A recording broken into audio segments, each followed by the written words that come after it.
to the 2022 PUBG Mobile Global Championship. This year, we'll witness the world's best teams fight for their share of the $4 million prize pool across the PMGC League and final stages.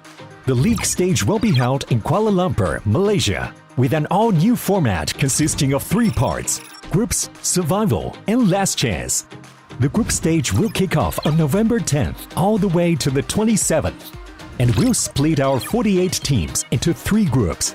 The top 3 from each group will advance directly to the finals, and the bottom 5 will be eliminated. The survival stage will take place from November 30th to December 2nd. The remaining teams from the group stage will battle to stay out of the bottom 8 spots to advance to the last chance, held on December 3rd and 4th, where the remaining 16 survivors will compete for the last 4 spots in the finals.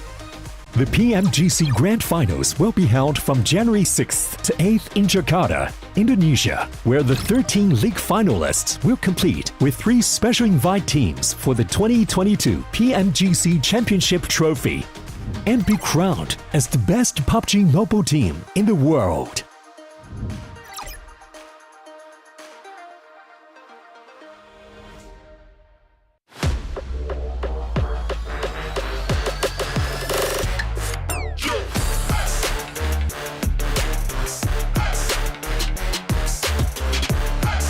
Tarafından Saylas oraya doğru döndü ama Rookie bir tane daha düşürmeyi başardı. Tek başına SUG'yi mi eliyor diye bakacağız ama hayır. Meantime, Fireflux taking huge casualties on the eastern edge versus Codex. I think they've taken 4.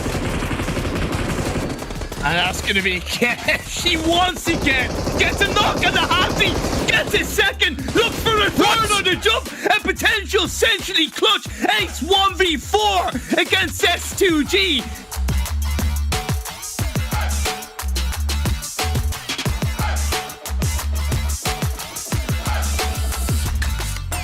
He's up the top of the wall. It's only beg for mercy. Game Lord, we haven't heard from them so far. Like I said before, Effect taking on Pioneer all by himself. You wonder if he's even be able to steal away this shot. It's Meku. This is Jason's prediction as well, Demuerte.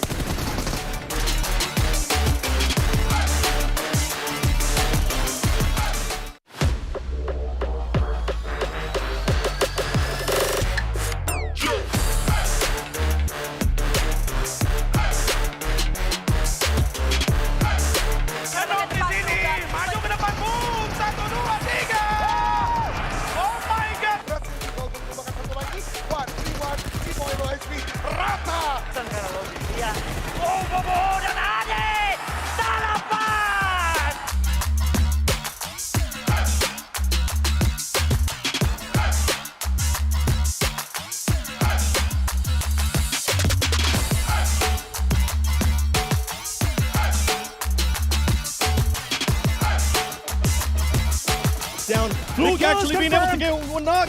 ตัวท็อปเปอร์ยังไอ้ดับอีกคนเดียวครับเกิดตีรอดถือจังหวะขึ้นมาแล้วที่ขับรถปลดอ้อมหลังไปแล้วปลดทางด้านของมิล่าแล้วเรียบร้อยเลยโลแกโดนกว่านี้มาเดนพีได้1มาเดนพี2อุ้ยมาเดนพี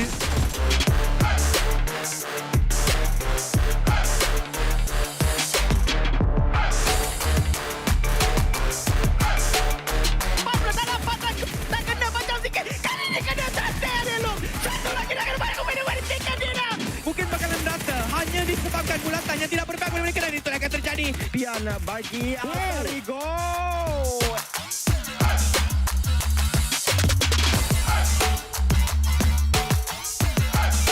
Lên từ người kết thúc vị trí này, bóng về vị trí thứ này. Ben xuống một pha 1-1, công được vị trí cao hơn một pha mở cánh sai lầm đến từ đội hình bên phía đi Bảo Nam.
gentlemen, from all around the world to 2022 PUBG Mobile Global Championship League. My name is Contra, your host for the entirety of this event for this week itself. And we've gathered the best teams all around the world here live in Kuala Lumpur, where all the action will be taking place. We've already watched and witnessed 12 matches of play, and there's another 12 more matches to go here in the weekend stage. And with the group red teams all set and ready, we'll be speaking to some of the teams out here before we start the game. And let us welcome our very first team on board, DRS Gaming. Thank you. It's a pleasure to be speaking to all of you guys here. Of course, you guys been able to qualify through the PMPL South Asia, and now here in Kuala Lumpur, you guys are looking real fine. So could I, of course, get you to introduce yourself to the audience out back at home?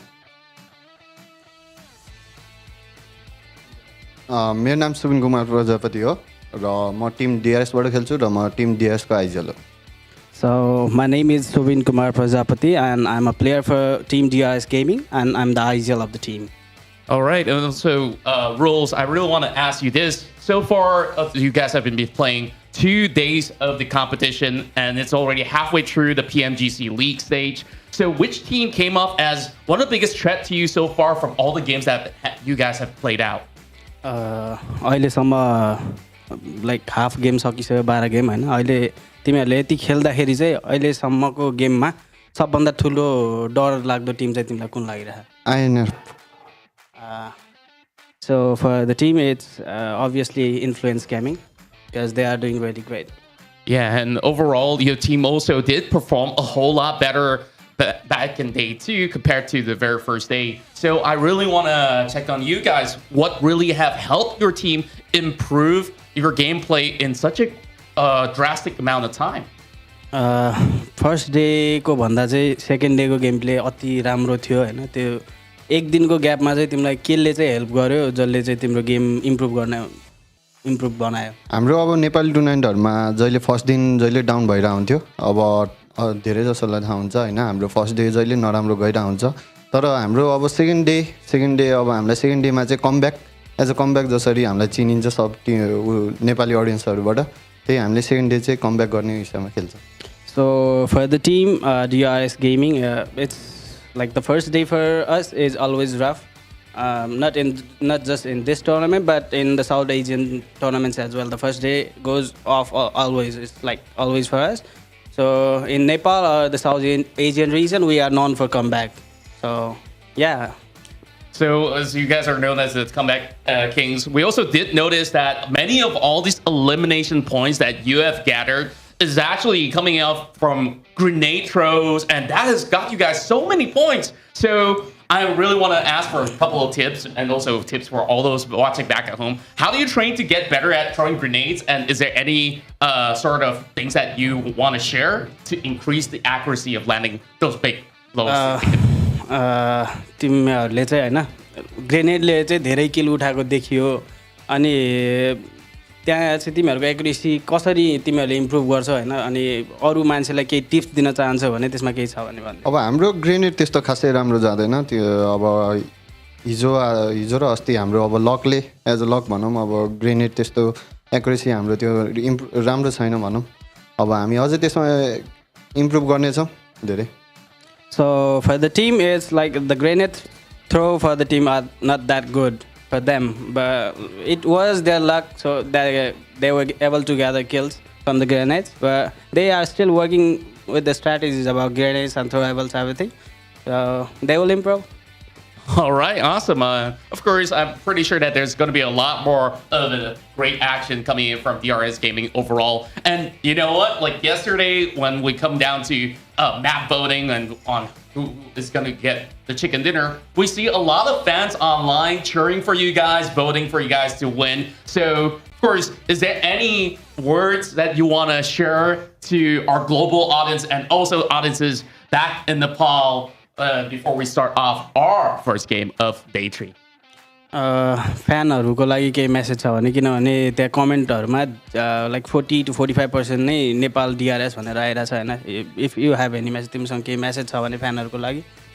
Thank you so much हामीलाई धेरै धेरै support गरिदिनु भएको छ हामी अब यो जिसीमा हामी Nepal represent गर्न आएको हो होइन अब जति सक्दो हजुरहरूले हामीलाई एज अ च्याटमा सपोर्ट गरिदिनु भएको छ भोटिङमा सपोर्ट गरिदिनु भएको छ त्यसको लागि धेरै धेरै धन्यवाद हजुरहरूलाई हामी अब हजुरहरूले सोचेको जस्तो रिजल्ट हामी दिनेछौँ So, like, you guys have been supporting us from the starting, and thanks for all the love and support till date. And we will make sure that we play really good and get up to your expectations. You guys are doing great over the comments and votings and everything. And thank you for your love and support. And of course, thank you guys for joining in for this interview as well. We definitely do wish to see you guys qualify for the grand finals in Jakarta. And for those of you guys back at home, there's many of these games to be played out for today. So sit back, relax, and enjoy what's about to come as we'll find out who will be the one to take home our first ticket dinner here on day 3 of the 2022 PUBG Mobile Global Championship. Be the one, and let's enjoy the show. Bye-bye.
Here for all of our teams in Group Red. You have 2 days left to play to either get top 3 to get straight through into the finals or get yourself in safely over at top 11 to get into the last stage, the survival stage. I'm Jason Kaplan, I'm your host, joined by 2 handsome gentlemen to my left hand or right hand side. I'm not sure exactly how it looks when it comes to on stream. We got Maxman looking dapper as ever and Sandstorm just being a happy guy. How you doing, Sandstorm? I'm excited for day 3. It's the second half of the tournament, and it kind of gives us a better idea of who we're going to be looking out for when it comes to the final day, who's going to have a chance to qualify for top 3, who's going to be going away. It's a lot to look forward to for day 3. Yeah, and obviously your team, you expect to win the whole thing here. R8 need to have a massive step up here to get into top 3, but you know what? They have a chance. Don't worry, Sandstorm. But speaking of favorites, Maxman LGD performing much better yesterday than we've seen in the past, but so did a lot of other teams actually yesterday. Yeah, a lot of other teams have been able to have a major step up. We'll see, of course, going into the overall rankings, but teams like Buridam has been doing great. S2G with a back-to-back chicken dinner, it's great. And I got the jacket on, Jason, which means today is serious for the teams. They need to have the step up to try and make sure they can go into hopefully top 3 or the survival stage. So today is very important for these guys. Maxman, please bring that jacket to the next event that we're both at, because I'm going to burn it. You can probably check out that video over on social media, over on our PUBG Mobile Esports channel. Maybe I can actually get that posted somehow. I would love to do that. I think it could be fun. You might not like it, but that jacket does mean serious business. It does mean things are being taken to the extreme, as Max would say. And we are running out of time for all the teams. But speaking of extreme, big shout out here to Sony, the Xperia 1.4 and the Xperia Stream, providing you guys our main collaboration actually with professional esports players. You can get 90 Hz in PUBG Mobile with its total cooling system, and of course its multiple ports for intensive gaming and streaming. And also the sweet hotel that the players get to sit at, that we want to be at, getting our spa days on. The Pullman Kuala Lumpur Bangsar Hotel, where our world is your playground. I'm a little bit jealous, I'm not gonna lie, gentlemen. I mean, we got to see, was it last year or the year before, we had, I think it was 2 years ago, we had Footballists in the Maldives. Really working hard, you know, it was tough for them to be there, but I would love to be over at the sweet hotel, just relaxing with you guys. I know, they said, like, we had bad connection, we have to go somewhere else, and they went to the Maldives. Like, I have bad connection all the time. I'm not sent to a great hotel. I would love to, but no, not unfortunately. Who would have thought, Max, sunburn would affect your PUBG Mobile skills? But either way, let's take a look at our schedule format. If you guys are just joining us and missed out on the prior days, it is a little bit complex, but what you need to know is We have 3 different groups, red, green, and yellow, and it's all about your placings within each group. Top 3 straight to the grand finals, kicking off January 6th through 8th. However, if you're in 4th through 11th, you'll be going to a survival stage, which will be happening with teams from other groups. And then from that, it'll determine where our final teams will get through. And of course, Sandstorm, $4 million on the line. A lot of money here for these teams to win up. But I'm still waiting for prior winners to send me my cut for supporting them. But I'll keep waiting.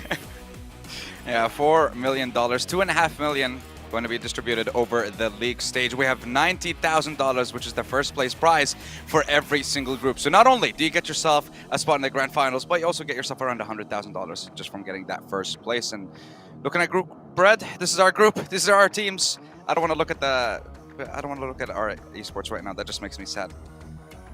Okay. Well, hopefully you're not sad at the end of the day, but you might be sad because only a certain amount of teams can qualify, and a certain amount of teams will not be making it through any further on into this event. As you take a look here at the event so far here, our top 4 when it comes to solo points, and we can see Delta, I mean, yesterday had a huge step up here. We were talking about DRS. I gave the DRS blessing to them, and they were able to do exceptionally well in the last 2 matches. But to see Delta be able to step up for his team when day 1 wasn't looking fantastic for them is a great sign and a great testament to how strong this team from Nepal can be. Just to explain how this graphic works, by the way, these are the number of points that have been won by a player when all of his teammates are down, where he's the only player currently still alive for the team. And we said Delta for DRS has been able to really put a great step forward for the entirety of his team. Sure, it would be great to see them survive a little bit longer as a 3-4-man crew. That would be fantastic, but DRS really did do a big step up right when you called them out, Jason, so I'll have to say you maybe did bless them a little bit there. But yeah, DRS, I'm happy with what they can do yesterday. I want to see more in these next 2 days to see if they can potentially go the entire way right into the grand finals. Well, you always want to see more, Max, but we are running out of time for the teams. So as you take a look at our top 4 teams when it comes to elimination, Sandstorm, gotta throw it to you here, man. Influence Shemin, 74 limbs. They are 11 limbs ahead of anyone else, and that's S2G. A fantastic showing for the team from Brazil.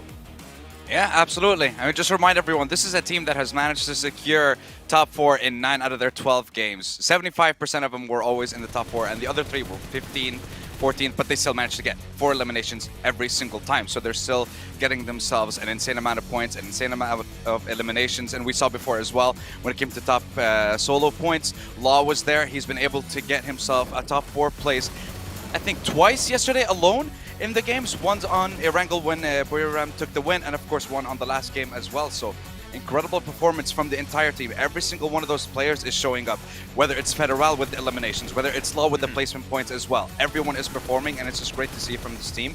And it's also fantastic that it's happening across both days so far. And we still have 2 more days to go. So is the consistency going to remain over the entire first week? That's what I'm excited to see for this American representative. Yeah, I mean, I would be saying no, but then again, I said that about Mad Bulls when he got to the European regionals off the back of Western Europe PMPL, and they continue to do so then. However, they're not looking too hot right now.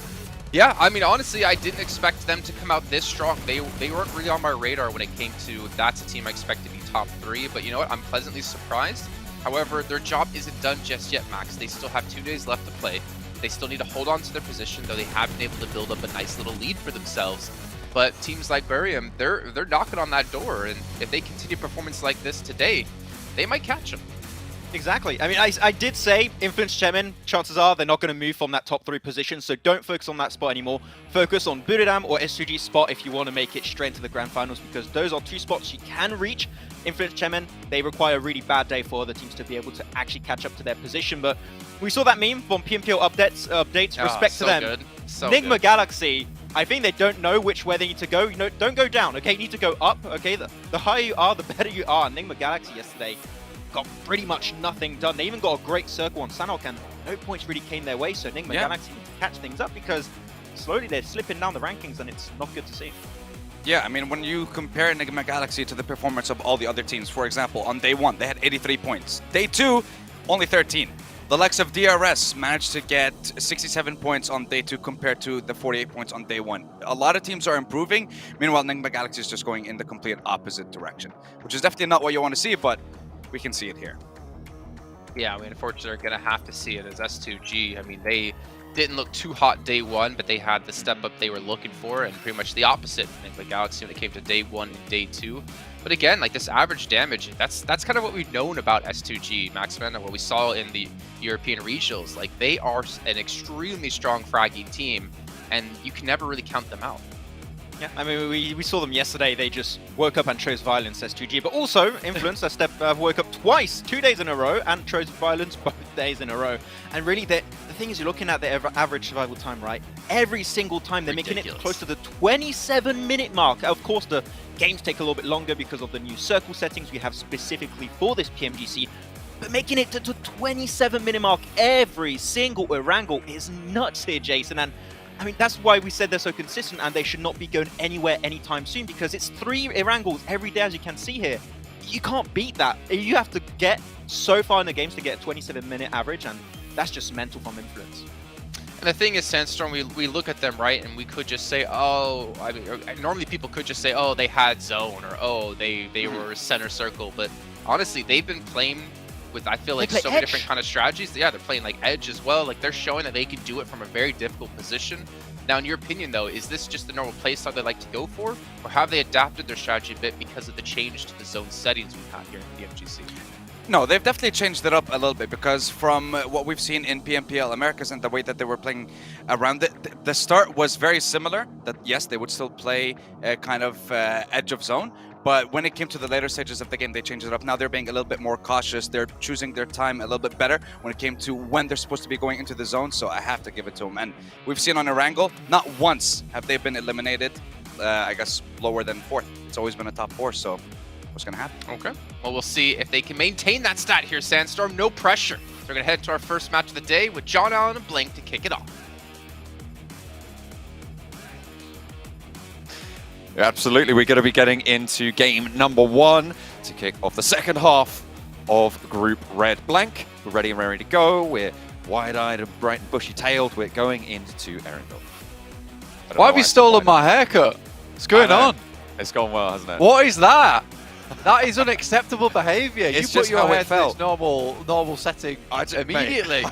Look, Go I back to swivel the- default. I swivel the Lego piece. It doesn't work like that. This You can't is- just do it. Oh, This is dear. ridiculous. But yeah, heading into the second half of the Group Red stage. Obviously, very excited to see how this one does end up. We have a fair amount of things, a fair amount of moving pieces. Obviously, like Max was saying, Influence Kevin at the moment, very difficult to catch up to 174 points. S2G maybe could have done it yesterday.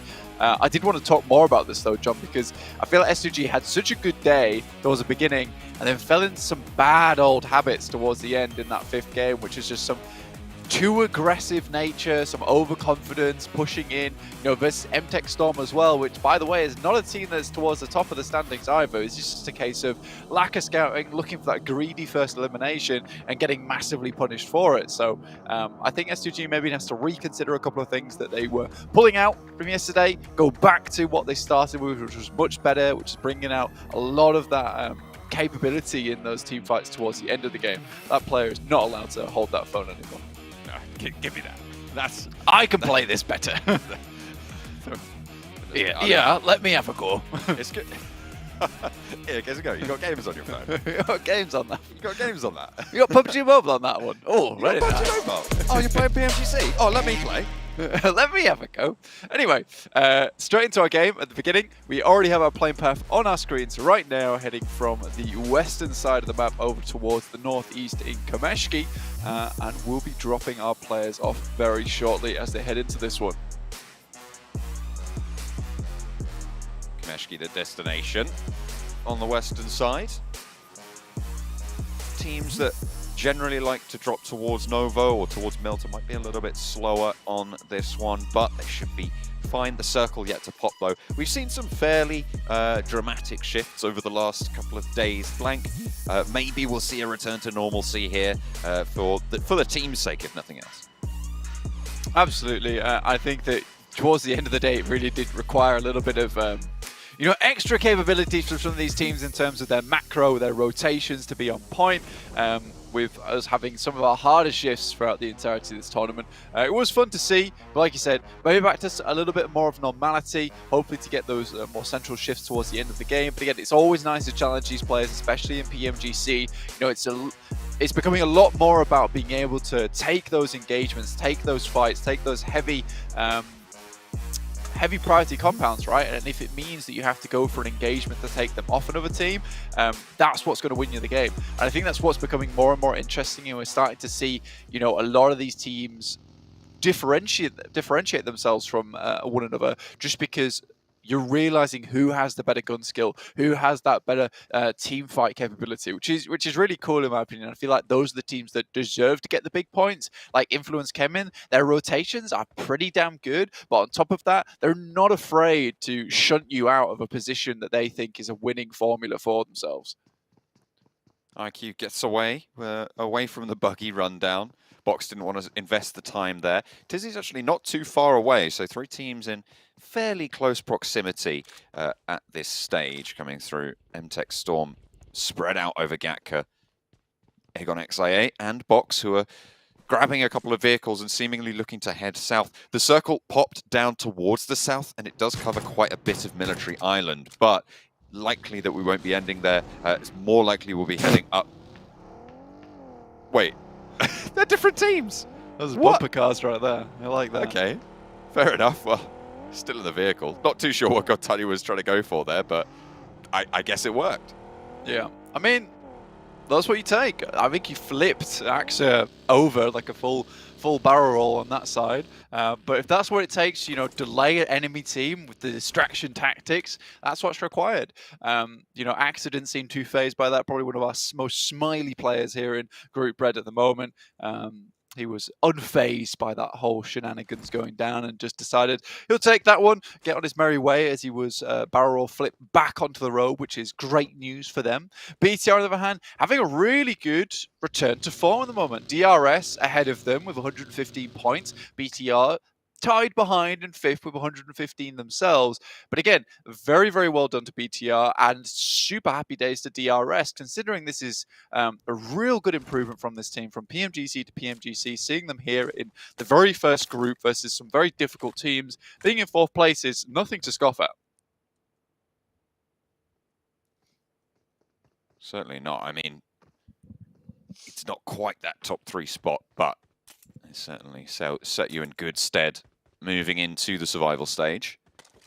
Have that confidence that you would be one of the top teams going in there, and someone will have to be. R8 looting up in North George. They've been curtailed once or twice by LGD on this leave, but I think LGD have sort of moved into this idea more of moving south and away from this engagement on circles like this. They just don't want to get embroiled in it, even though they could edgeguard R8 out. I think LGD is starting to see more and more that there is a lot of space down towards this western side, and some other teams have also noticed that on this side of the map. I mean, you look at I8, for instance, now they're holding down towards the south of Gatka. MTech is up towards that north side. So a lot more of this space has been taking up within the map. Before it was a little bit easier for LGD and maybe Mad Bulls to make this rotation with only one team being in the area, and that being MTech Storm, and a lot of times them looting up towards the underneath of Everest. So you are just seeing that clear hole in the map on that western side being available. That has been filled up now, concreted in, so LGD is going to have a little bit more of a difficult rotation. I still would assume that they'd head through Hospital, because S2G, maybe not the easiest team to face early on. Certainly not. I mean, we've seen them be that punchy team that did feel a little bit more reserved in a couple of the previous days' games, which obviously earned them quite a bit of points, and their viability in that top 3 certainly earned from that. Question, though, is can that be maintained? As you said, maybe a little bit of a dip. We'll have to wait and see if they can stand it back. Budaram over towards Lipovka, taking that classic 2-1-1 split over towards Prison, Mansion. These guys get looted up very quickly and then head out over towards Shelter area. Titans also like to hit up that position. The Infinity have backfilled before, as of DRS, so Shelter does become quite the hotspot. But with this circle being so far down towards the south, it does give DRS a lot more time to figure out what they would like to do next. They don't necessarily have to be on a timer right now. And with Nova Rep Neuer, as well as Military Base itself offering such good loot. I think it would make sense for these guys to stick around in this area for a little bit longer. And DRS should be coming to the circle with absolutely tons of gear to be working with, level 3s across the board, and with some very, very well stocked backpacks. And I'm talking smokes, I'm talking grenades. That's really going to support DRS in that late game, especially when we're seeing so far, you know, a lot of these teams now picking up individual spots within the circle and just taking those solo positions. It does make a lot more sense to be able to get a lot of that utility on board in the early game and work with that in towards the late. Ghost staying alive. Not being spotted right now by MTech Storm. I think Ghost has a little bit of gear on board. Yeah, has got that Mini 14. Only the level 1 backpack and no helmet. So it would be pretty difficult to take a fight with that level 1 vest as well. So Ghost a little bit loot starved here for Aegon XI8. A lot of teams on that western side spread out and taking the loot up for themselves. Yeah, LGD barreling through. And I think this is the issue you'd find if you were looting down towards the south side of Gatka in the fielded area, is that it is kind of trash loot. Like, you're not going to find too much and you're just looking for scraps here and there. You're also starved of vehicles, which is another big thing. LGD able to instantly move down from crates area, rotate through the fields instantly towards some buildings that they can now set up as home base. S2G make a different approach on this circle than what we've seen so far. I think that now they just barreled down from ruins, found a very good rotational path there, which is 100% a beeline, essentially, to one of the more prominent compounds to the south side of Potato Hill. So central as well. So it looks like they're going to be setting up for that late game. They've got a lot of looting done over towards Atlantis as well as ruins. They should be happy for the remainder of the game. Titan Farm on the south coast. On the west peak of it. No one really too close by. S2G a little bit further northwest. Influence Kemen just coming into the east side of Potato Hill now. And Buriram coming in through shelter into that eastern side of the circle. DRS still the only team on Military Island. Aegon XI8 holding around that mouth and maybe looking to cross just a little bit over that bridge. And I said Blanket was likely to end on the mainland. It seems like I'm going to have to eat my words. That is a massive south shift as Influence Kevin crash into 4 rivals. Both of them swinging past on those hillsides. 4 rivals managing to get a lot done. Little boy seemingly unable to hop out there. Will get felled, and Influence Kevin losing 2 very, very quickly. A 3rd soon to fall. Law eliminated out of the fight. Kayovsky running for the hills from Influence Kevin. Yeah, I think for a little boy there, that was a case of having to switch the back seat and jump out from that side, considering, you know, I would say his exit from the passenger seat was blocked by this white car. You struggling there a little bit. Might have been something on his end, but we can't say for sure. In the meantime, Influence Kevin take a massive hit from 4 rivals as they try and make their way down. IA, it looked like they might have a good position within this circle, but with a couple of players left behind out in the field, they're a little bit split off. So only 3 players of their team ready to cross, and Mad Bulls already in a fairly decent position. They have to cross over towards Sosnovka, but for the time being, looks like they're just going to try and take down the gatekeepers. Moment Aegon XI8, that 3-player squad. MTech Storm on the bridge, sandwiched between, and in a really open and barren position for MTech Storm. They can't move forwards into Aegon XI8. They can't move backwards now with the Mad Bulls coming on through and pushing in. Tarman needs to find a pick. That's all they can do, really. Look for a pick, try and exploit that, because it is not going to get any easier right now. Tarman misses his nade on that side. In the meantime, Mad Bulls bringing one of their players back into the fold. I8, IQ will find Tarman, in which case Blade is going to try and finish this player off. Remember, the more players that I8 can remove from MTech's side, the quicker that they'll be able to start dealing with Mad Bulls. And this is a dangerous push here coming through from Skills, as maybe not aware that there is another team on the other side of the bridge. Ghost also still remaining over towards those fields, and Skills gets found by a very nice little angle from MTech Storm. These bridges are so dangerous. Those little catwalks at the side, when you drop down low, your feet are so exposed to someone on the other side, and you have to be worried about a player on the same line as you. It's it's another piece of cover to aid in crossing these bridges, but it is very, very dangerous if you don't have full control, which Skills has found out here. Able to drop a smoke away from a teammate and maybe looking for that res for the Mad Bulls to keep them up at 3, which would be almost vital for their future movements. R8 are going to be starting to come through as well from this north side, potentially proving to be tricky on the push. Skills is spotted, but they do not want to let this one go for him. Techstorm, a lovely nade over the top, and Monkey is going to fall. Zerich drops down all the way to the ground, and this is the other way that you can try and cross here, is try and go for the swim. Spray over towards the player up on the catwalk, does not go well, does not connect, and the Mad Bulls are swept aside. Mad Bulls, I think there's an incredible amount of nerves and pressure coming onto this team. It is very unlike them to be playing in this kind of way. They feel all over the place at the moment, and to be honest with you, at the current trajectory, I don't see them climbing out from that bottom 5, which is a massive shame, honestly, with the way that they played in Western Europe. It really does not translate very well into PMGC at the moment. Like, you look at the 2 performances they had in their individual PMPLs and the championship, I don't think that this lobby in particular is that much of a step up for them. So the fact that they're playing like this, I think there's huge amount of pressure on them right now coming towards a LAN format. Ooh. That one looked devastating. But he somehow gets away with that. I thought that might have been a headshot from Godtani there.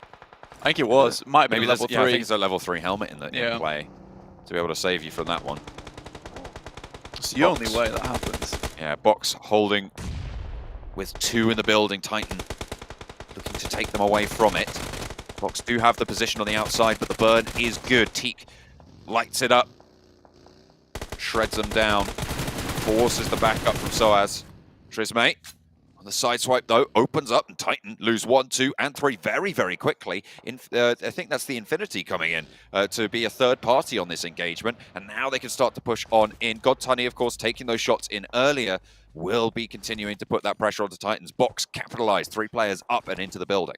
I mean, Trismay has been significantly important for Box to be able to remain up in a lot of these extended fights. The fact that he's able to find some of these really cheeky and quick picks during these engagements is what makes him such a clutch player and important player for the team. They don't have him. I think that the other players in the team are very good at supporting and getting some of these knocks. Break, in particular, is great at delaying a lot of these engagements, but Trismay is really the one that finds those big hitters. The bridge on the west, a battlefield strewn with boxes. Everybody looking to cross. It was unlikely that they'd have to make this decision, but they're looking to try and make good on it now. That western bridge, Aegon XIA actually looking to regroup on the south side. They're falling away a little bit. R8 and Techstorm embroiled on the northern side of the bridge. S2G as well, but only the 1 player left. That's Ray Z on that west bridge as well. I mean, a lot of these players fell into the pit trap of not going to Military Island early on. When you get a circle that crosses so much like we did on Zone 2, I think you have to send down towards Sosnovka Military Base one way or the other if it's not crossing through the water or just sending it across the bridge. If you don't do it early enough like BTR did, where, you know, they're coming down from Yaz and they took their time about it and they took a little bit too long as well, you just have this instance where you are just caught out in the cold and you're not getting in. No one brought their jackets to a wrangler in this case, so freezing to death on that side, it is just painful, really. So a lot of these teams that got a quick movement over towards this side of the map, very happy. I think LGD have really played their cards right, heading towards Ferry Pier, weighing out some of those engagements on the western side, taking that boat, and then heading in underneath on the south. They could set themselves up for a very big win here. It seems like too many teams went for the call of going over those bridges and have been caught up in it, and not too many have gone for those boat rotations or trying to go for the swim. Titan still under pressure in this fight against Box. 2 of them were alive, but 1 of them quickly dispatched. 6 holding out on the inside, gets 1 knock, but traded off nicely by Bensu. Enigma Galaxy, Bigatron, this is on the north side of Military Island right now. There are players out in the water from Team Queso just to the north side of it. Bigatron still handling them. They're pinging them away. Freak falls as well. These days are pretty good for a Bigatron. They're working out. Hamodi down to the shots from Luxy up the top of the hill. Zuxi and Jen Foster trading off one of those possessions. Ralph falls. Lord over in the building. Queso. Last player standing. Team Queso trying to rise from the depths. But there's only Papi Potro close enough in the fight. Reyes at the back looking for a heal. Dispatched 1. Papi Potro good for 1 frag. Can he find the next? It's an even even fight right now on the hillside. Jen Foster is able to win that one out, though. A heavy hitter for the Bigatron roster. And really bolstering them here. Reyes for the Team Queso, though, has been equally strong. Despite their position at the bottom of the tables, this is a man you cannot count out just yet. Luxy moves in for the regroup, and they want the 2v1. Oh, this is greedy from Luxy, but I like it. Comes in, picks up the double, now looks for one more. Reyes, though, massively clutch player here for Team Queso. Pulled them out from a lot of situations where things looked extremely dire. But Luxy moves up with the grenade, spots Reyes as he retreats away. He looks to just pick up some more loot, but this circle will start to hurt just a little bit in zone 4, but gets as much loot on as possible, knowing that he'll need these nades later on. At this point, I think for them, it's just a case of leaving, but Luxy sticks around for too long here, and only Jem Foster and Zuxi makes it away. Either way, though, for BTR, this is a good result, considering where they were in the circle for a long, long time. I feel like there was a little bit of a misstep from Luxy. They knew exactly where Reyes was. They knew he was going to have to move with the blue zone. You're waiting for that peak. You know it has to happen. And Luxy felt just completely open on the broadside, stood up on the headland. There was no refrag potential. I don't think that was the smartest of decisions. But they get away with 2 and leave Reyes as 1 for Team Queso on the north side. Maybe in the heat of the moment, you've eliminated 4 players, and then you go for the 5th, and you're like, surely there can't be any more players alive here, or at least they've retreated. But yeah, Luxy goes for a little bit of a looting session and forgets there's no vehicle available to him. Again, BTR have been struggling through on that north side, so you can kind of understand where some of those small mistakes might bleed into the gameplay. Either way, 6 eliminations and living through that, again, whilst being trapped on that northern coastal side for a while. Quite impressive. They are taking shots now from over 4 rivals. Jen Foster will drop out the vehicle and get knocked. Better than being blown up. But again, Reyes is still in the wings, and it looks like 4 rivals are going to send in to finish the job. In the meantime, over on the southwest side of the military base, Egon XA8 finally finished the job against MTech Storm. A fight that's been going on since about zone 2 on that western bridge. Will have moved over to the control tower. The circle centers LGD's way. I mean, LGD have been holding some incredible positions throughout this game. DRS obviously starting on Sosnovka. I said they didn't have to move until later with it being so much towards that side of the map, and they haven't, which affords them some good position within the circle. Again, though, LGD, with this 2-2 split that we've been seeing quite frequently from them, are able to claim a lot of landmass for their own, and DRS do have a little bit of a difficult push towards that western side, considering it's uphill just a little bit, and YZZ as well as CCC will be able to watch down towards them. Buradam aren't comfortably in yet either, having to cross some open ground. So I'd say for LGD, their main problems are 4 rivals on their northern side, and maybe some cheeky pickoffs onto maybe YZZ or CCC, because they don't have a huge amount of cover. Reyes managed to get past 4 rivals there. Find some cover, but LGD have spotted out the position.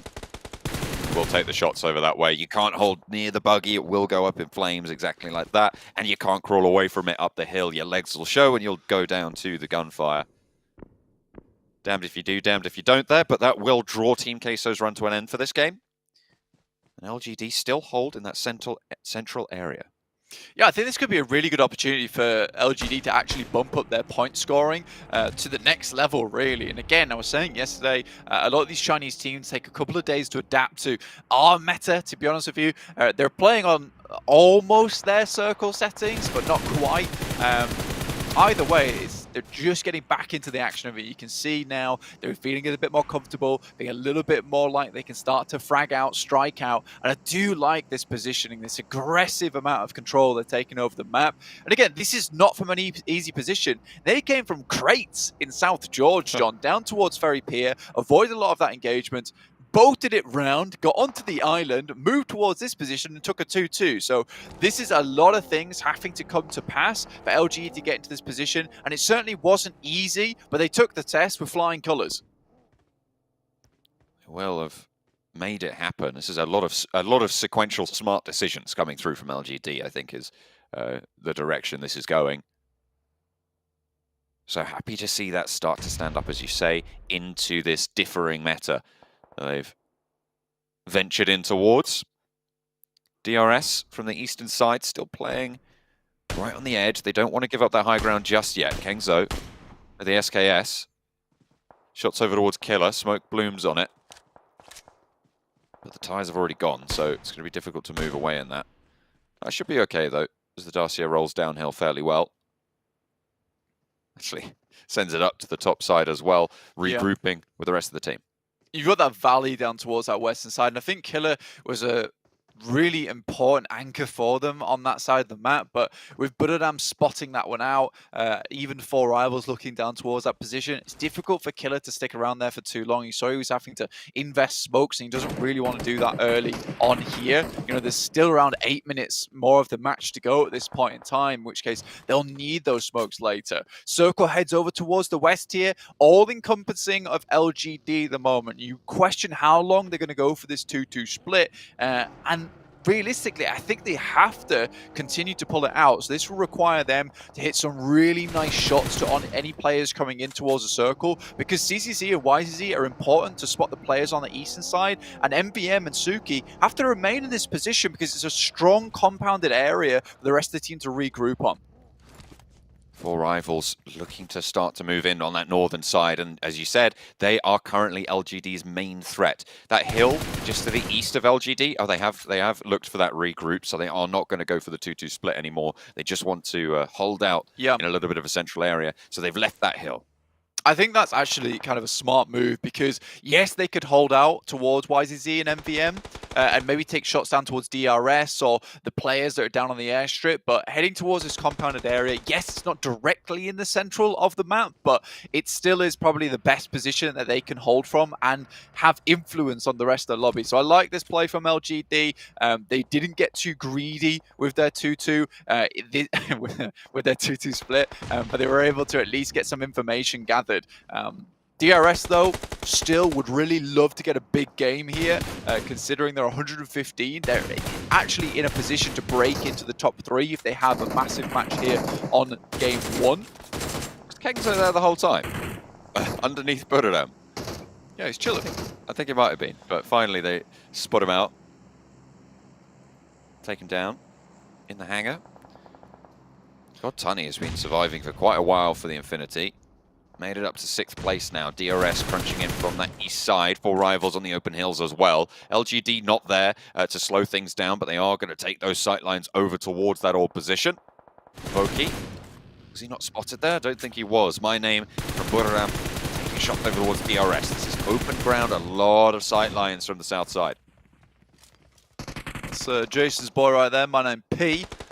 I look to take it to the masses inside the lobby at the moment. Voki looks to finish off the players from DRS. Again, an unfortunate result for DRS if they go down early here. I know there's only 6 teams remaining, but considering they started over on Sosnovka military base and had a lot of time to pick up positions within the circle, more central, it is an unfortunate ending for them. And right now they're getting picked apart from Buradam as well as 4 rivals. And we'll go out with a big goose egg of elimination. 0 there. That is terrible news for them from what was kind of a game that should have gone in their favor. They had a lot of opportunity to rack up a lot more points, but they will fall on that hurdle. Buradam, though, looking to close the gap between them and top spot Influence Kemen. Influence Kemen going down fairly early as well to a pretty comprehensive engagement. They have got that opening. Tiger down on the close fight between them and 4 rivals. Oh, that is unfortunate for Buradam. Goes short of the tree. Rez can go through. Should be able to get Tiger back up. Nappy wants to push out wide with Pemburu. Kengzo in for the backup. They want to hold off the remainder of 4 rivals. Only 2 players there, so they have 3 barrels against the 2.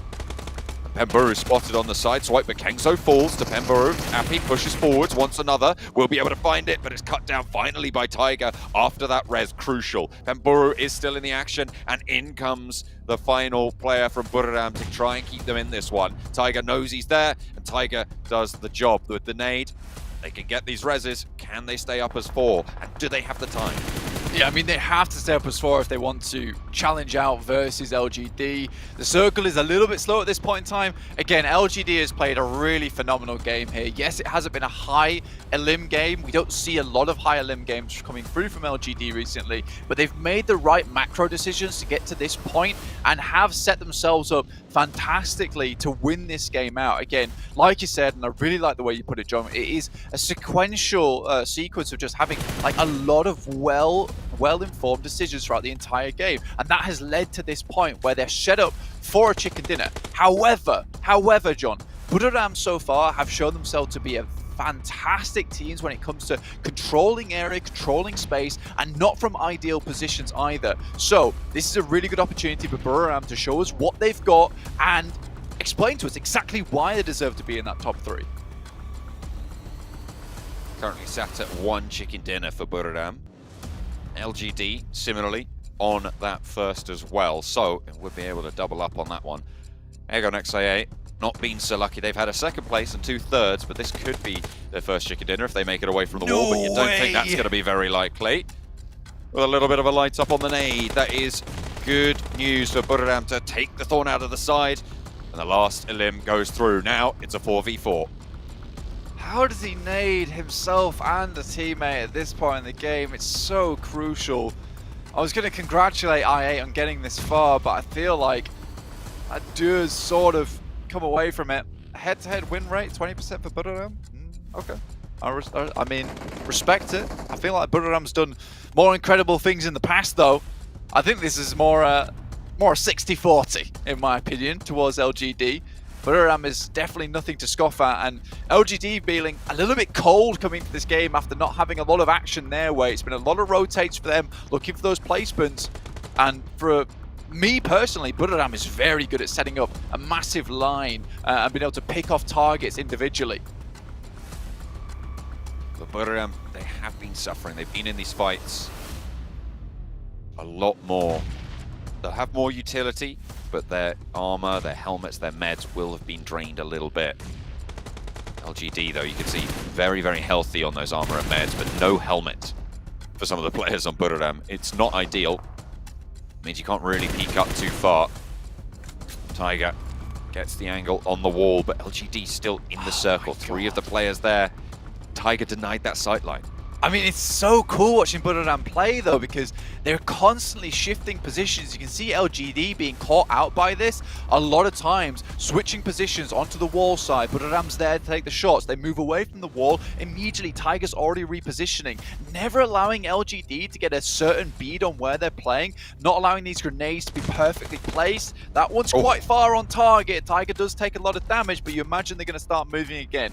You're right, though. The medical supplies are what's really becoming rough now for Buriram, but 3 smokes, 4 nades, that's good enough. And for Buriram, they know the direction that LGD is playing, and so if they can wait out the game a little bit longer and allow this circle to push in, they might be able to get some really big nades over towards LGD, who've been holding in this compound. It's the only area they can come from, John. The big issue is CCC are behind this tree. He's stopping any sort of aggression coming through on split angles, and is a linchpin of the defense right now for LGD. Almost solo suppressing and actually giving them a foothold to move out, because this circle will fully close now. Enzo, my name as well, spraying over towards the rotate. Will not find it, but Sky only gets 1 for Wand. YZ down and flushed. As you say, a good start coming through from Buriram. They might be able to look for this res, but the swing out comes from the buggy, and the arm lobs the nade over the top. Will not find the flush. The Molotov might do, though, but that's an excellent cut down on the back for Kengzo, striking from the off angle for Buriram. They lose 1 player, but they bring LGD down to 2. CCC spraying through the smoke. Suki is there. 1, 2, 4 for Buriram. It's now a 1 versus 1 as we're trading off on the hillside. Suki against Kengzo. Kengzo up and on the ridge line. A nade in hand, wants to put that back. Only Molotovs available for Suki, and I think he knows where he is. The nade is there. Will it be on target? Takes a lot out of the health bar of CCC, but will not put Suki back. 3 nades there for Suki. 1 nade for Kengzo left after he loses that. But they both avoid, and they both want to get a teammate back if they can. Kengzo faster on it. I mean, this is why those grenades were so important for Kengzo, and he held on to so many of them. He's had 4 to basically push Suki off this position. Now, they should have a good idea of where he's playing down the hill and setting that into a 2v1 off the back of some well-placed grenades to deny the res. Really, really well done to Buradam. Now, 1v2, definitely not unwinnable for LGD at this stage, but it will be a real crushing defeat for LGD to go down after what has been such a smart game from them. Oh, Kengzo out into the blue, knocked to the zone. Oh, that's so unfortunate. Yes, coming through from Suki. LGD want to put the final bullet in. There it is. The slug rings across the hills to the north side of the military base, and LGD take it home. Buradam gave them a run for their money, but it will be LGD. A falter towards the end there, John, from Buradam, sending out into the play zone as well. Getting knocked by the blue. A really bad turn of events. I think Kengzo played that endgame pretty perfectly from his side to enable the rest of his team to get back up on their feet to maybe potentially help him with Suki. But again, I love that they had the DBS available to them in the endgame. They knew this would come down to the zone 8, considering where they were, so hold on to one of those biggest close quarter combat weapons. A really, really smart decision. Again, a lot of decisions come to this place, and the one that wins it all is deciding to hold on to a shotgun for the late game. Really, really cool game from LGD. Definitely a little bit squeaky towards the end there, but LGD pulled the chicken dinner out the bag. Absolutely fantastic stuff coming through from LGD. Buradam with a blinder of a game as well. That will surely put a dent in the gap between them and Influence Chem, and as daunting as it might be, it can still be closed. There is still time to do so. Fantastic stuff from both of those final teams. That was an excellent final circle, but LGD take the chicken dinner.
I just don't know what to say about that one, gentlemen. LGD clutching it out somehow. 1v2. Well, technically it wasn't 1v2, right? It was 2v2 because he had the help from the blue zone. Somehow Kengzo goes down from that one, and it costs Burium United Esports a chicken dinner. However, they still get 23 points nonetheless here, Max. The DBS, man. It's the DBS. It's great to have in the late game position, Jason, and when you have that clutch scenario, you just hit one of those shots and it's pretty much GG. It's pretty much in the bag. And LGD, Sandstorm, saying about it, they got himself a chicken dinner yesterday, get himself finally another right here, and they're looking great. That back and forth, and especially that control applied by Buradam, they were pushing LGD in such bad spots every single time, being so proactive. There has to be one team taking the chicken dinner at the end, but LGD and Buradam played out of their minds in this match, and that was one of the best finishes of the event so far.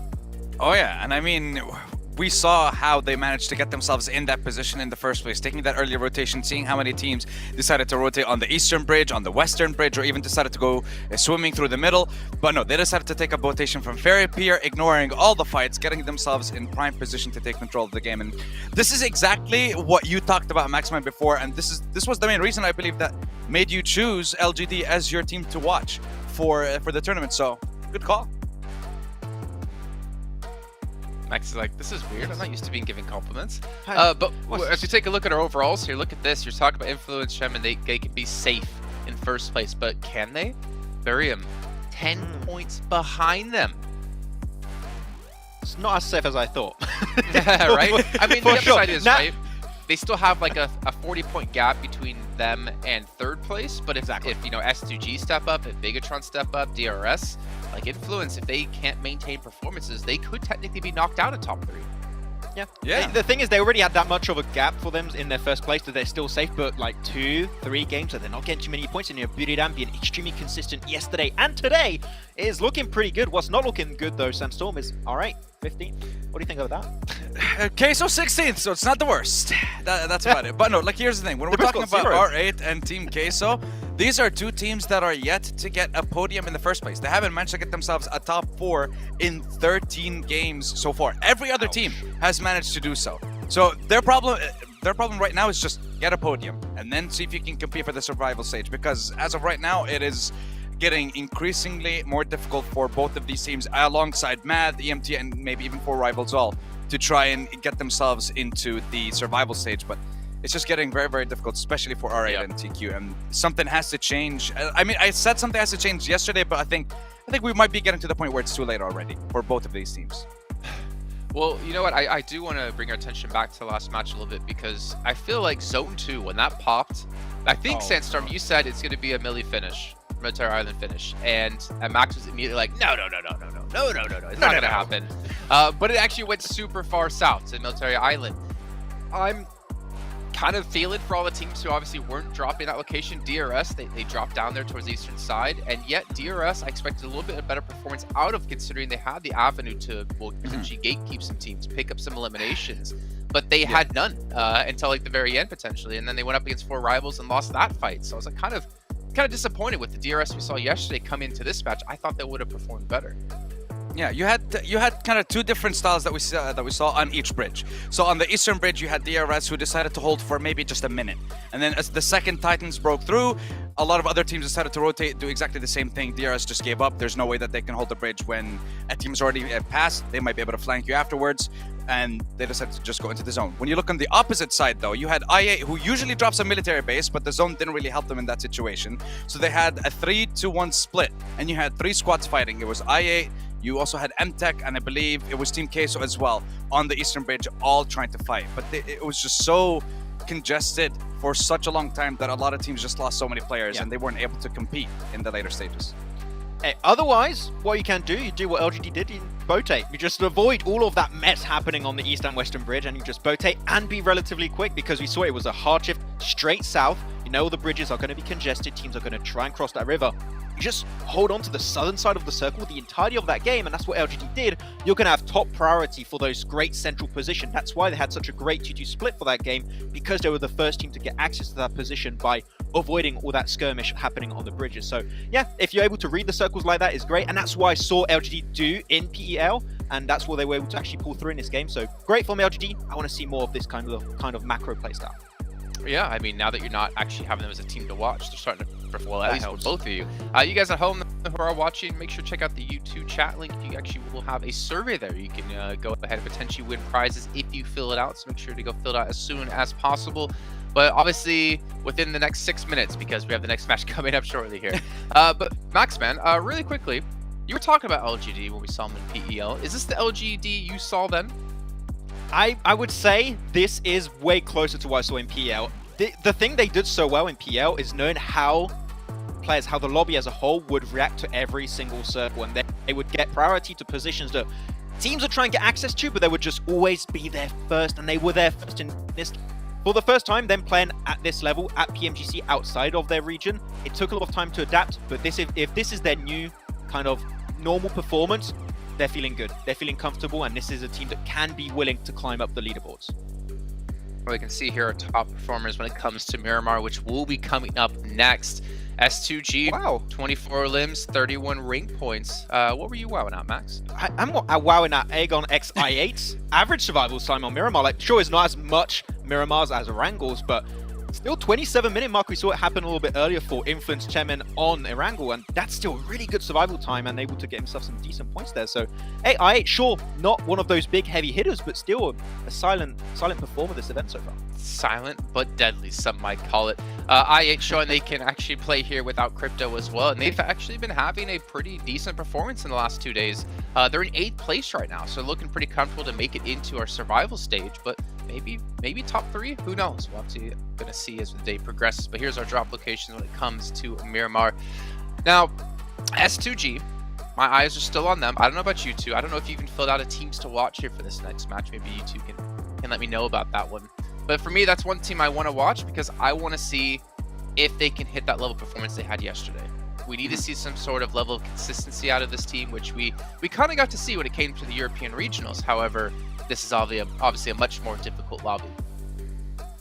Yeah, 100%. And I'm not waiting for the predictions, but yes, I already actually chose S2G a lot because of the same thought process. I wanted to see.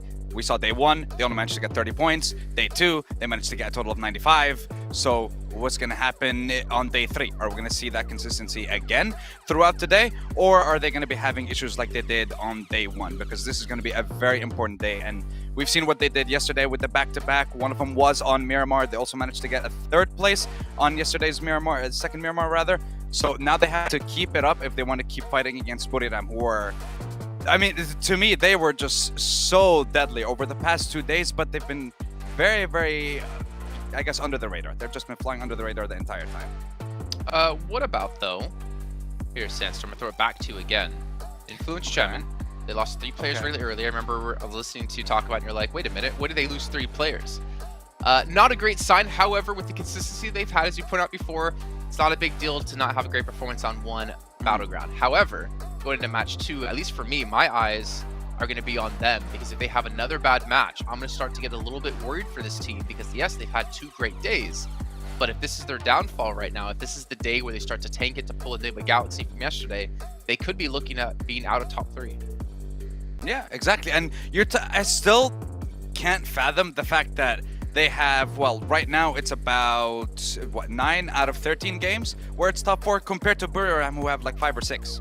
So when it comes to Buriram and them getting their top 4s, their top 5s, they're actually getting a lot of eliminations with it. But like we've seen in yesterday's game, it was Law surviving long enough to give them the placement points that they need. So they're making, or rather they're getting more points every single game when it comes to Buriram compared to the likes of Influence Chairman. Okay, well, Maxman, hi. Hi. Okay, just wanted to get you to say something before we head over to our casters here for match number 2 on Miramar with John, Alan, and Blake. I really liked Max's segment there. I thought it was really good and insightful. I'm having a great time with it. I'm keeping your hairstyle, by the way.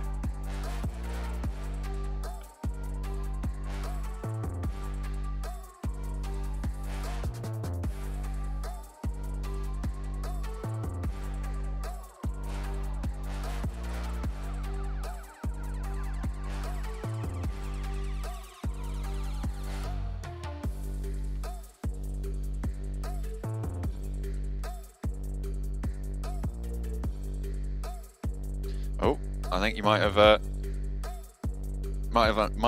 a little bit of a tech problem there, Blank. Hopefully, we'll get you on board in just a second. I'm sure whatever you said was incredibly insightful, and if the stream heard it, I'm sure they'd agree with me. But we are getting into game number 2.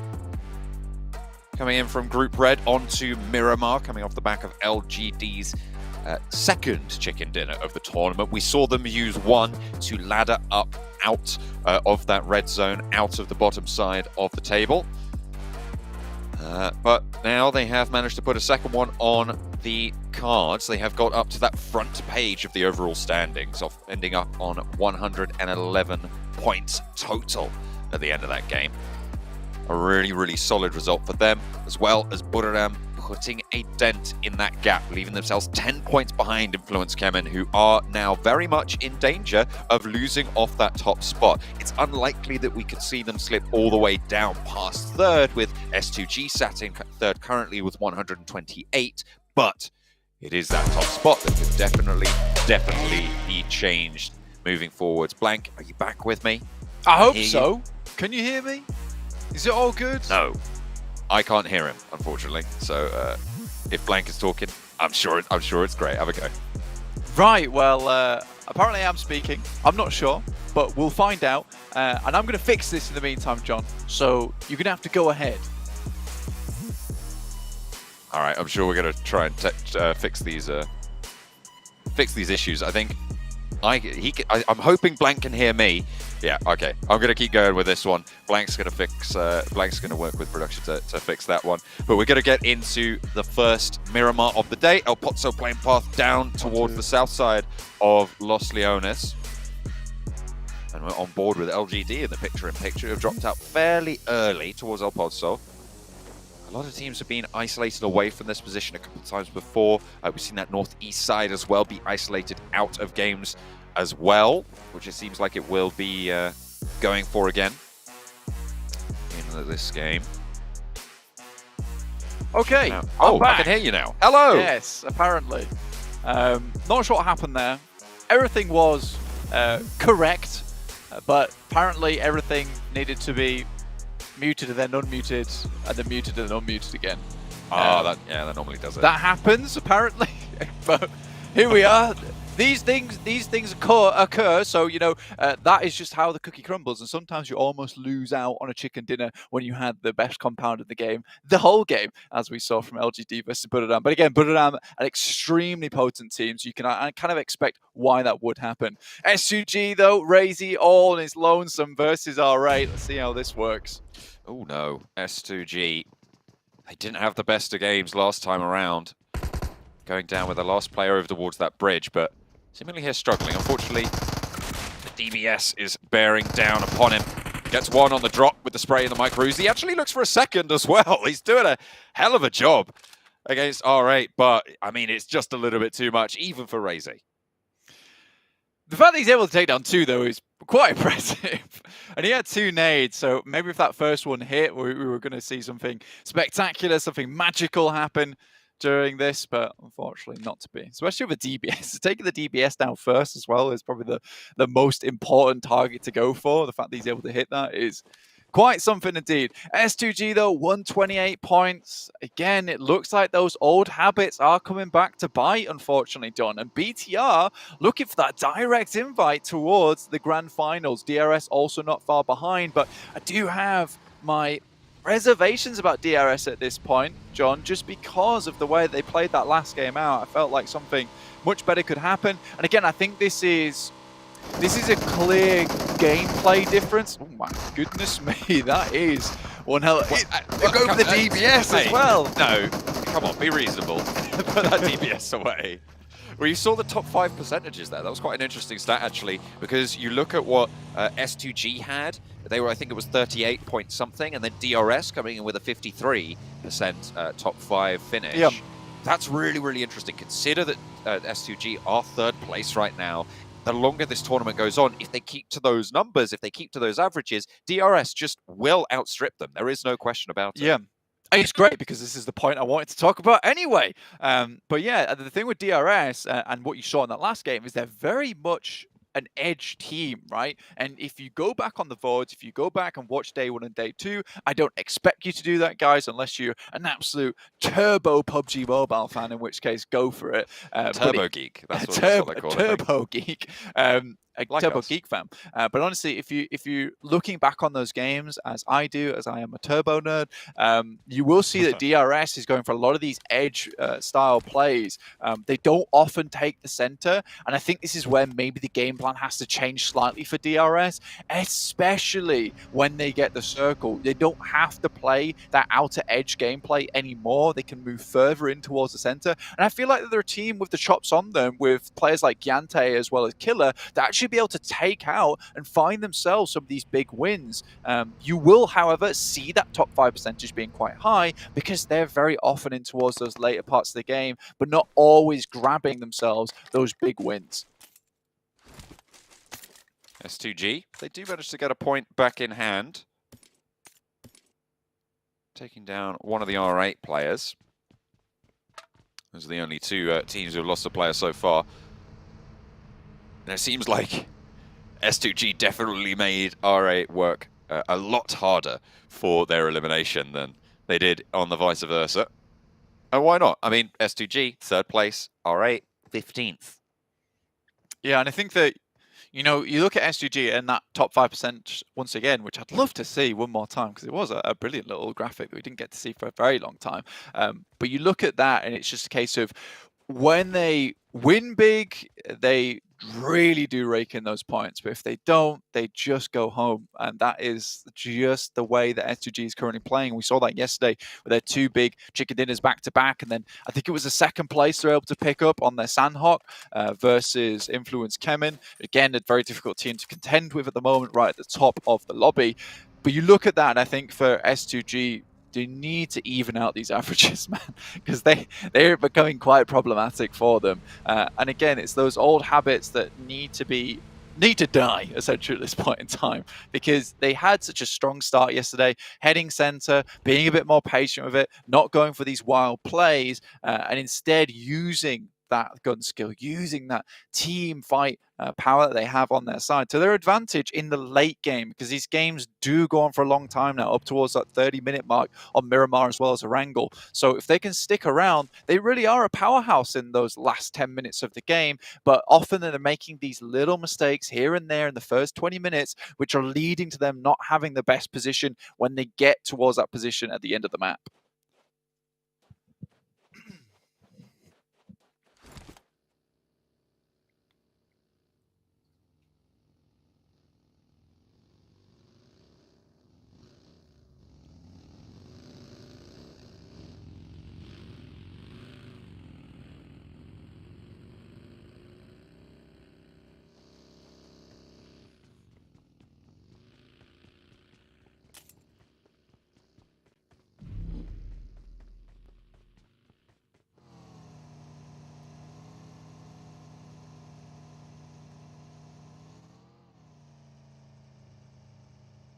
I mean, if you're coming off the back of that, I would say personally, as a team, you're feeling a little bit rough around the edges.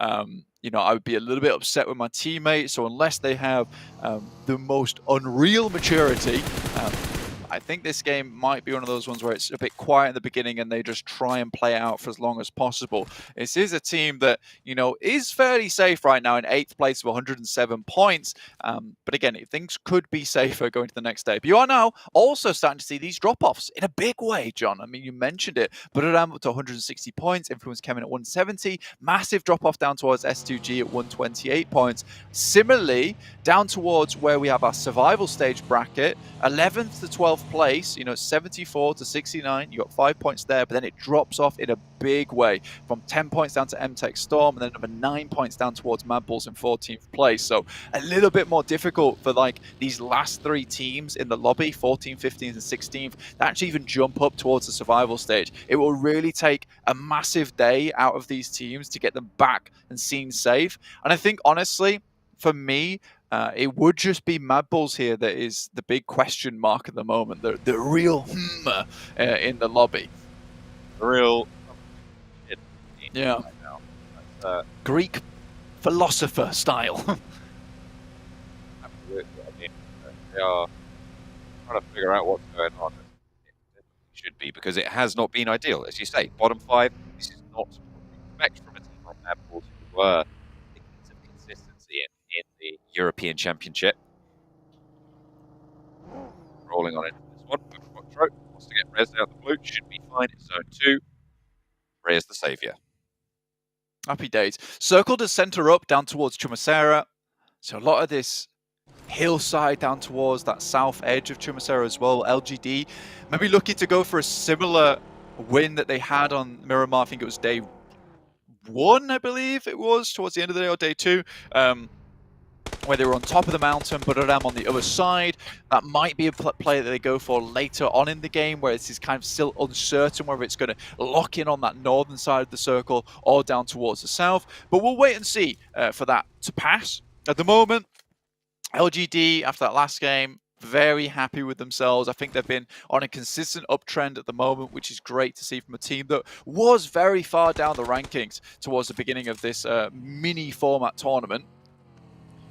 I think we're sort of in this... I love these middle parts of tournaments, right? Because there's so many teams that are definitely having that potential to get into the top 3 at this stage. I'm kind of looking at 3rd place all the way down to pretty much 9th for Nigma Galaxy, sat currently 27 points behind 3rd place in 9th place. And that is a really tight bunch. That is a really tight peloton towards those middle of the tables. Obviously, you've got the streak out front runners from Influence Kemen and Buradam right now, but it is only halfway through this tournament, there and thereabouts. We've had one extra game, but there is definitely time for any of those teams in that positions 3rd through 9th to be able to make it. And I really find that nice and exciting in terms of the dynamics that brings to all of these engagements.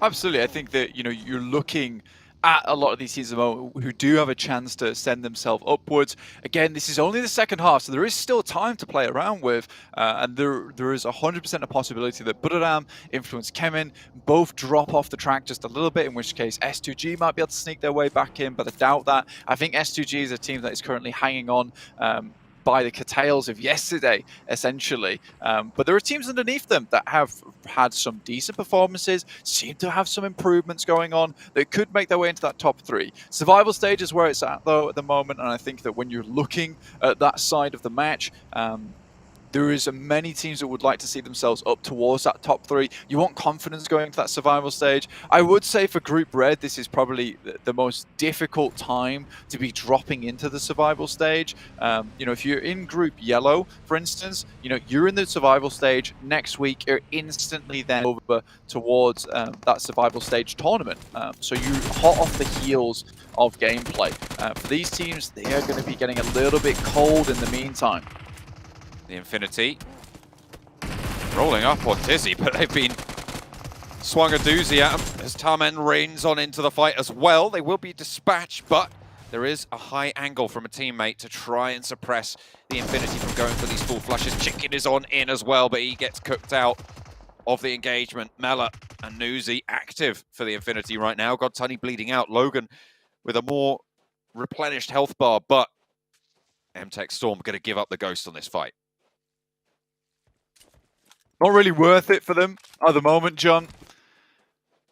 I mean, with the one player knocked and only one player now remaining, it's going to be a bit difficult for them. Tizzy also out. Might want to go for a little bit more, but the Infinity seems to be in a really good spot. It'd be difficult to find anything.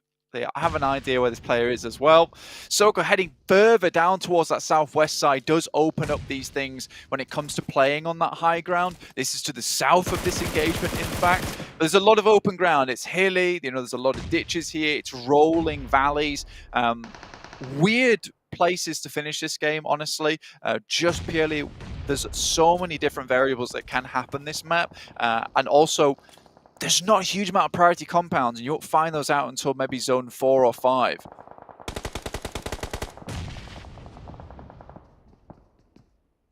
Box under pressure with the Bigatron line of fire. It seems like Bigatron have been fairly solid at maintaining positions towards the edges of these circles. It looks like they've really found their feet in that sort of aspect over these last couple of games. That's the impression that I've got from them. When we've seen them fairly consistently as a unit together in the late game. They do go down together sometimes, but I feel like that's why we are seeing them towards the top. Sure, I think when you look at BTR, they're certainly having fun with it still. I mean, Luxie playing some cool little greedy plays here and there. But again, it'd feel like a much more competent team overall. What I do like is they're doing something similar to what DRS maybe need to work on, which is a case of they play edge when edge is available to them. And if center is available to them, they'll take that center position. I think that just comes with experience throughout the years of PUBG Mobile that they've played. They're very quickly adapting to this type of style of map, type of lobby. Next, Soga heads up towards that northern side. Massive amount of high ground towards the middle of this one.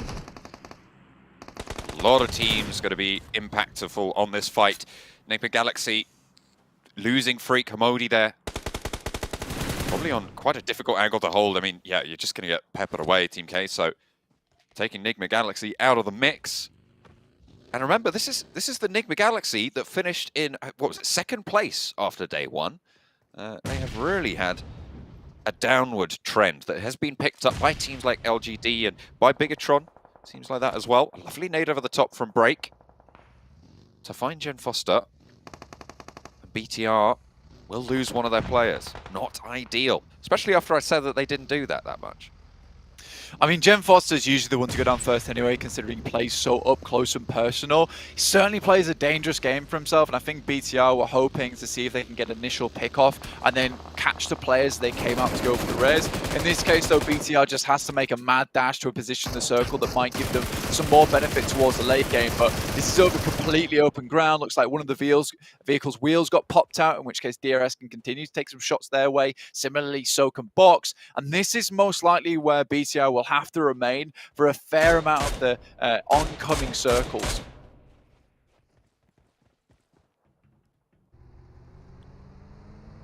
DRS again, sweeping out this east side. Bigatron moved down the hill. Central for the Infinity. On the left-hand side of the road, or the west side of the road, as it's normally known. Buraram suffering, unfortunately, again in this engagement with Team Queso. At the bottom of the tables, they've had a little bit of an impact here. First of all, Enigma Galaxy, and now moving their attention over towards Buraram. Tiger is still active, though, and you can never count him out. When you back him in a corner, certainly fierce. Bigatron, shots sent their way from Box, from across the way from DRS. They are really out in the open here, and it's a difficult move they've tried to make. And it has kind of crumbling down at this stage. Misery, last standing for the squad. I mean, if DRS is playing their cards right and they see how this one's unfolding and they know that BTR is that team, they could easily have allowed Box to get into that position without taking shots so they can eliminate BTR, who are currently in front of them. Mad Bulls, they lose effect. Now, Monkey has to be consistently good with his nades, and usually finds at least one of them. This might be time for Mad Bulls to at least find something in this game. This is an isolated engagement from them, so if they can't win this one out, you're looking, things are going to get slightly dicey. That's a good nade over the top. Teak sent backwards. They will have to bring effect back into the fight, though. Come on, Mad Bulls, show us what you're made of. We've been waiting all tournament. 15th place is unbecoming. Run around the edge of the smoke. The backup from 6 not going to be able to find that sightline. Oh dear. The lineup was good. Look at that. Titan with the good spread. Skills' last player standing. Hang on a minute. He's brought effect back into the fold. The heal does come through. 2 players down for Mad Bulls. Only the 1 for Titan. So 3 players up and on the mound. They're playing close. Mad Bulls might be able to look at one another if effect can get a shot on the side, if they can win their ones, but they will not be able to do it. And again, the Mad Bulls just fall flat, down in 16th place now. Not a single shot found there either onto any of them. I mean, Skills, it's depressing to watch because this is not the Mad Bulls that I'm used to. It feels like someone else is playing in their shoes over the last 3 days. Honestly, I would say at this point, and sadly as well to Mad Bull fans around the world, that I don't think that by tomorrow they'll be in the survival stage. I think this could just be a case of one of our most exciting upcomers in PMGC being left right at the gate.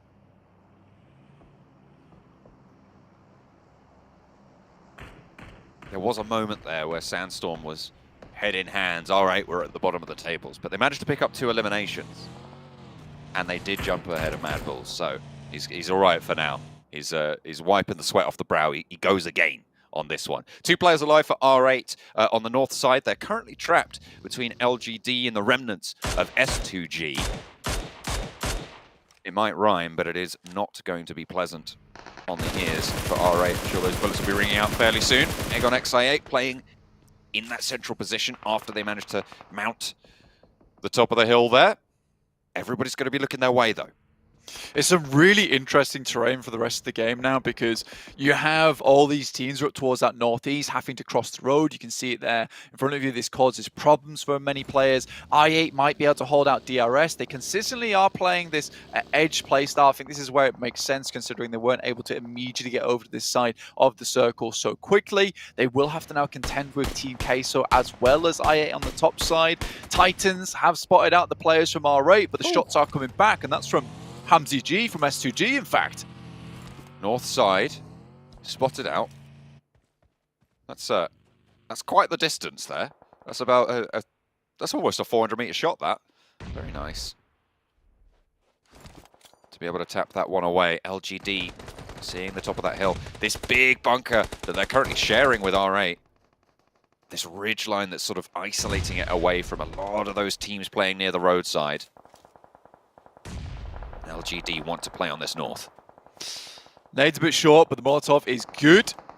That'll be the remainder of R8 now down. CCC hitting the flames. Beautiful stuff. Delta scarily close to Screams, in fact. Ooh.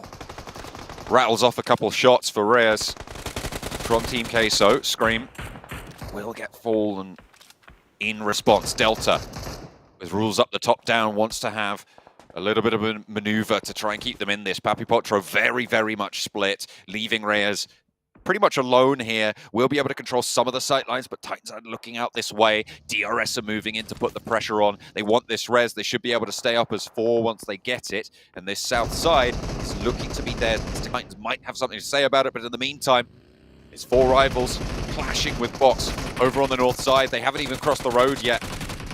And this hurdle is once more needing to be cleared. A 2v1 right now between the squads, and 4 rivals heavily suffering, but so are Box as well. Trisme at the back, last standing for the squad. 1 player alive, 4 rivals. Pui close and up to the vehicle. Bullets ringing through. A smoke there wants to bring Break back into the box and play as 2 from here on out, but teammates are bleeding out fast, and Infinity might even be looking for a position on the alternate side of the road. They drop a vehicle there to give them some cover for later. I mean, they would love to get... LGD would love to have got into that engagement. Ayala tries to move up with the DBS, can't get quite close enough to make anything happen. And Papi Potro has been playing this backstop for so long, but DRS have been holding him out the entire time with some very good awareness on their part. It was coming crumbling down slightly for DRS as soon as they got that high ground removed from them by Reyes, but other than that, no, it was not meant to be. 4 rivals step up towards Trisme. No medical supplies on board. Can he make it happen? Has to pull out the second weapon, and that's it. Trisme, clutch player from Box, able to take out the final player of 4 rivals, but it will be a nade to finishing it off. But 8 limbs, still happy with that. Really happy with that for Box. You'll take those, you certainly will. Shots over towards S2G, they only had 2 left. They're down to 1. Hamzy G against the Infinity will be felled as well. A nice result. The Infinity have been playing in this central compound for a long time. 6 eliminations to show for it. 3 players are alive, but now they're on the edge of the circle, and LGD might have the inside track. I mean, LGD have been, again, very slow, very cautious, playing this 2-2. S2G were able to take down one of their players, but they quickly were able to get their feet planted in, stabilize just a little bit, but they have to deal with Titans now, who also have some control over on this side. Very open ground in front of them, a couple of rocks to play around with, but AXA, with this fantastic angle down towards them from the high ground, it will be difficult to dislodge him from this position. And again, what we have to look at here for LGD is the amount of space that they have to cover in the next 7 minutes. It is going to be difficult for them. What they would ideally like would be a northwest shift on the circle. Not really anyone in this circle has the most dominant position. It will be down to how each team plays out their rotate and how this next circle operates.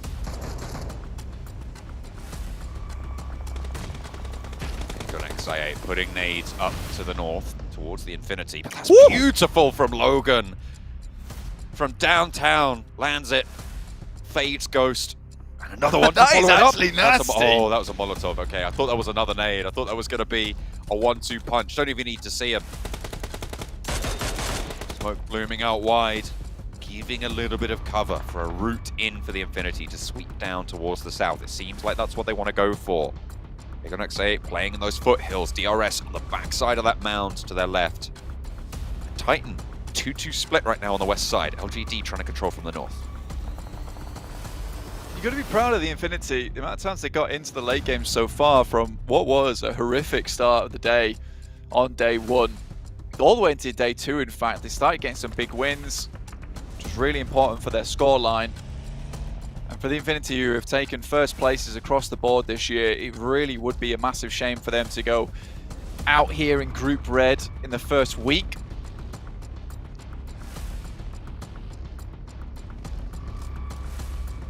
Titan moving up and over the hill. Getting those sightlines and establishing a little bit more control over towards DRS, towards the Infinity as well. And LGD, who are just plinking away here. Aegon XA on the outside of the circle, trying to move forwards, but cut short by DRS on their maneuvers. Killer playing forwards and up the hill. And I think we're going to be down to LGD, DRS, and Titan in a matter of moments. Circle doesn't really favor anyone here, and LGD is still able to play from this little lip at the moment. MVM sent over that side to ensure that Titans don't get the outside track on them. Looks like they're trying to rotate behind, but MVM was able to put a stop to that. They have vehicles, they have some cover to play around with. Suki has to hit those shots over towards the Infinity. Immediately backs off. 5 nades as well, so we'll be able to maybe stop these players from moving in. But now, again, it's Titans who have always been this big problem for LGD throughout. Set up in the vehicle, they have high ground over the top of them. They can move further in. This is one of the small compounds that has been remaining in the circle for a long while. No one's been really able to touch it because getting up to it would require you to be open towards these sight lines. But at this point in the game, I think Titans can be quite comfortable that this side of the map is cleared out. We have just teams on the north, west, east, south. It's the full compass. To me, it feels like either Titans or DRS. Taking a look at the lay of the land, that's who I'm backing. I'm backing that south side rather than the north here. Aegon XI8 feels like they're a little bit trapped. LGD, they have that ridge line to crest. And against so many sight lines, it's going to be brutal. There's a little bit more cover ahead of DRS, and Titan have the compound.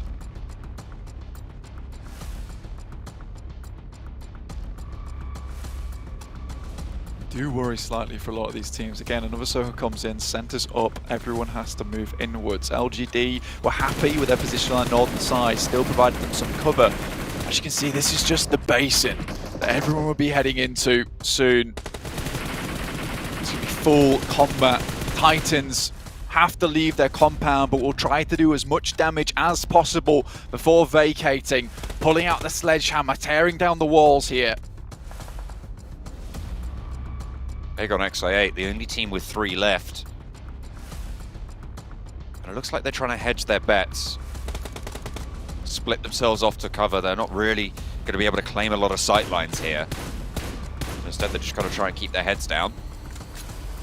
Valuable tire pop coming through from YZ. But he's backing off. They're not going aggressive. They're repositioning and they're getting ready their move. They're making ready their march into this next circle. CCC taking shots up towards DRS. IA also chiming in. Through the players going down, and that will delay them massively. So important for DRS to be able to get out, but making the first move, they were the ones that made the sound, and everyone was waiting underneath the rocks, ready to strike. DRS with 2 now. LGD pick off a Titan. With 4 of themselves alive, they now have the major advantage in this circle. Nobody else at full force with Puncher down. That leaves Titan at 3. LGD nearly take a knock over towards CCC, but do manage to squeak that away behind the smoke. Get out of danger, get out of dodge. DRS on 2, playing in the blue zone. And look at that, 2-3 teams now taking shots out their way. It's difficult. They didn't manage to make it to the cover in front of them. They haven't been able to play around those trees or get to the ridge lines ahead. And Aegon XI8, they have been keeping their nose clean. This is just wonderful map knowledge coming through from LGD, and now it's time to just try and send central as possible for LGD. With the vehicles they're able to hold on to, with the cover that they set up, they'll be able to outlast a lot of these teams coming out from the blue. I8 will finish off the final members of the RS. Titans, though, spot at least one of those players. In the meantime, they've got troubles of their own as one player is knocked, trying to bring it back to the feet, but that will delay them quite a bit. That's a great nade, and CCC just has to throw one more, but only one more in the pocket, has to make it count. We'll be able to find both of them as it bursts in the air. Slivers of HP found, and he picks up the 7-10 split. Cut down on the back as Teak rains hell down from the top. And 1-2 fall to the crosshairs. Teak absolutely furious about that. Will not let it lie, and LGD now turn the tables. They're down to 1. YZ cannot afford to be burnt away here. Forced out on the res. The zone will be closing, but they have a central position. Gets 1 res through. Teak not so lucky. Trying to get cut down out in the open on the cross. A nade in from Ghost. Aegon XI8 looking to spoil the day for LGD, but they are sticking these reses. 2 players alive for Titan, 2 for Aegon XI8. And LGD recouped 3. It's 2 or 3 here. It will all matter about the nades. Maybe UZM's nade was better placed over towards LGD. There it is. As YZZ Elite picks up 1. That's both of them down. 3v2, John. LGD with a chance for the back-to-back here, Blank, to put themselves in a great stead for the tournament tables. They got XA8 with a blinder of a game as well. 4 eliminations so far, guaranteed second place. 3 players alive for LGD, though. They know exactly what they're up against. They know what they've got in the pocket. 11, and they're going to rack up that big 12 elimination. Chicken dinner for a back-to-back victory. They dominate on Erangel. They follow it up and dominate on Miramar. The decisions are on point. An intelligent team here, John, honestly. Surprising us here in day 3, looking very, very strong at the moment. And you've got to love some of these plays that they make. Again, it's just generally very strong map knowledge, and being able to use this 2-2 effectively is what is really giving them a lot of this ground to be able to cover. Yes, they take some of this unfavorable low ground at the beginning of the I think it's zone 6 compared to Titans who are on that top side. But towards that later part of the game, it actually favors them massively because there's still those little ridges to play around, a few little defilades set up by the rocks, and they're able to get all their vehicles into position, which ultimately give them the defense that they required in those final moments to finish off every other team. Again, though, CCC with those nades, what an incredible result with that double burster.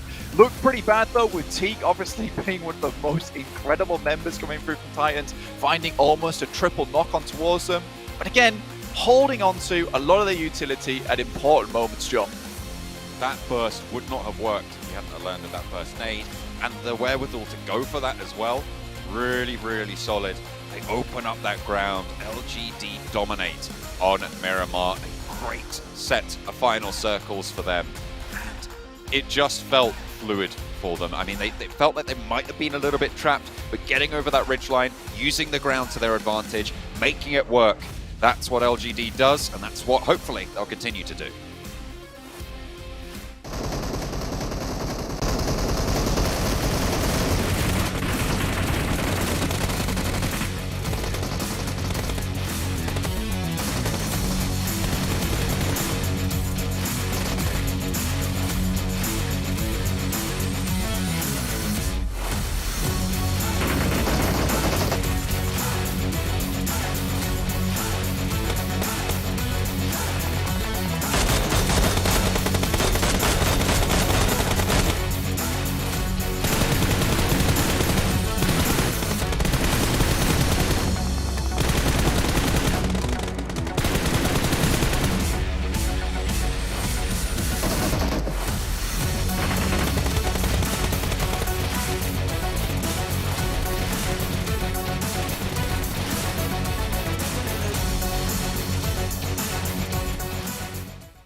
Maxman, LGD, what's going on? Back-to-back chicken dinners, 27 points. They're your boy LGD. You get to call him LG. I call them GD. Yeah, I don't know. LGD short enough, but yes, my boys LGD. They're doing great. I knew it was going to take some time because once again, it is their first time playing outside of their region. But now they're feeling comfortable. Now they're feeling good, and they're pulling the 10,000 IQ rotations every single game so far today. I'm stoked, Jason. I'm loving it, and I'm telling you, it's just the start. LGD, they're starting to heat up, and the lobby better be shivering in fear because they're not going to stop. Well, I mean, you have yet to put them on your teams to watch today, so maybe that has something to do with it, or maybe you're going to start to put them on. Could they be the first team to go back to back to back? We almost saw S2G do it yesterday. I'm still not going to pick them. I'm staying far away from that. I don't want any trouble, guys. Okay, I don't want anything to deal with that. Do you mind if I pick them then? Sure, go for it. Knock yourself out. Well, I know who Max is going to pick them. He's going to pick R8, of course. Make sure you guys get your predictions in over in the YouTube chat as well for the upcoming match of who you think is going to win. Now, you can probably go with LGD. I think they've generally been number 2 when we looked at our predictions, and DRS number 1. Yet DRS hasn't gotten that chicken dinner done for themselves. But either way, we are seeing a big change. Different teams stepping up on day 3 that we had on day 2, that we had on day 1. I8 is also a team you need to talk about here just a little bit as we jump into our overall standings, because they were in 8th place. They've had a good first match where they finished 3rd overall. They've had another good match here finishing 2nd. They're slowly making their way up here in 7th place now. Look at that Sandstorm, pushing himself up in 7th position. I mean, we said it, silent team, they got himself some of the top damage in the first 2 days of play, and here got himself, what was it, Jason? I think a 3rd place in the first game and now a 2nd place. They constantly get in these points in the bank. Currently, they're very safe when it comes to making it to the survival stage, but here, there's a chance if they keep these results coming in, they could go potentially in top 3. Yeah, and you're talking about IA, who started off day 1 with only 28 points. They struggled a little bit, and then they started slowly getting themselves into those better positions, started getting a little bit more eliminations, and now they're in a much better position. Now they're getting themselves closer and closer to that top 3 spot, just because we had S2G. They managed to get like a couple of points throughout this game, but they were still eliminated early enough, and the same thing can be said for the side of Buriram and, of course, our leaders Influence Chemin. So I guess towards the top, it's just heating up more and more as we progress further into these games. I am a little bit worried, though, that S2G is pulling Big Galaxy today. They have not looked great at the moment. We're going to talk a little bit more, though, about this match and obviously get you ready for our 3rd match today, which will be on Sandhawk. But before then, we have to head to a short little break, so see you guys in a few.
And we're back here, ladies and gentlemen, as we'll be diving into our 3rd match of the day, which will be on Sandhawk shortly.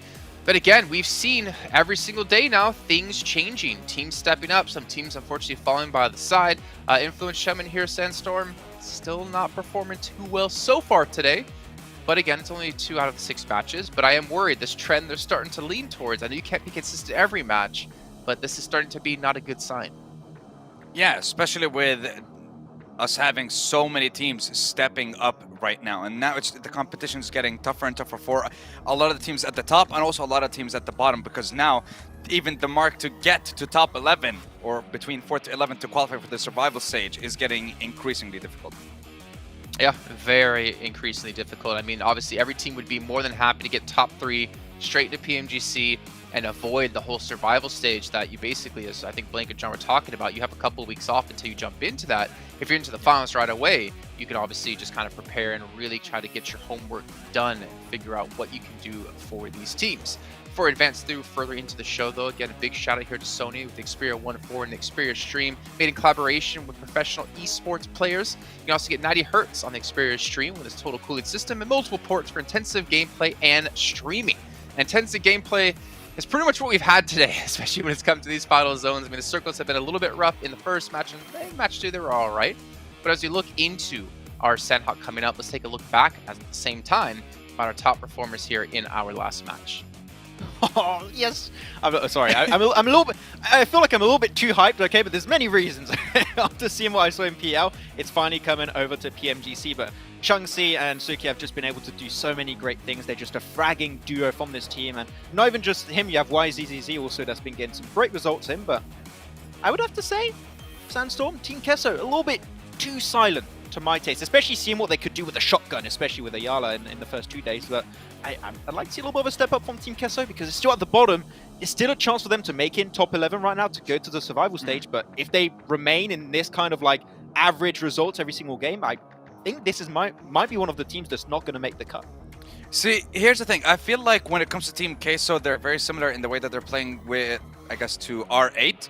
The rotations are just a little bit faster than that of R8, but still the result is being the same. And what we saw in the last game was a fight between Queso, Nigma Galaxy, and Influence Chemin, and they all kind of just took each other out on the south side of the map. But I'm looking towards Sandhawk and Influence Chemin. they were able to get lucky in yesterday's game because of the assist. I believe one of the players, third-partied.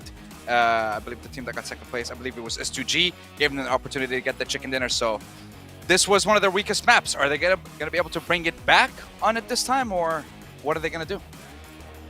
Don't know. Obviously, I think a lot of it depends on where the zones are going to be finishing off. I'm kind of hoping for a northwestern island finish because we've had mainland, I think, every single time so far. And I know there's one zone in particular, Maxman, that we can think of that we see more often than none. But give me some trifecta plays. Like, give me some trifecta zones because I want to see how the teams adapt to it, right? We already saw on match one with the big shift towards military island. It forced teams to adapt, rotate, swim across, choose which bridges they want to go on. But if a trifecta finish happens here, I think that's where you're going to get a real true testament of who the best teams here are. 100%. That's why I almost wanted to pick BTR for one of my teams to watch. I didn't pick them this time around because I haven't seen too much from them, and especially we have not seen a proper circle where we can make full usage of the trifecta, but BTR dropped in that position, and it just offers you a plethora of game opportunities throughout these matches on Sanhok. So I would like to see BTR potentially go a little bit further in these games, maybe get a chicken dinner on it. I think it's one of the maps where BTR can shine because of that drop. Well, let's take a look at you guys' teams to watch here. We've got Nigma, we got S2G, we got Box Gaming, Maxman. Why Box Gaming? Because Trisme's been popping off, man. We saw it last match. She's been doing so well. I'm a little bit surprised we're not seeing more from Break. I remember Break in the past like 1 to 2 years. He's been a really big standout player for the team. I think Trisme is kind of carrying the team at this point in time. I want to see a step up around him. If it's Trisme and the rest of Box performing, I think they can actually close off games. So I want to see Trisme have the team behind him. Okay, Sandstorm, what about you and your picks here?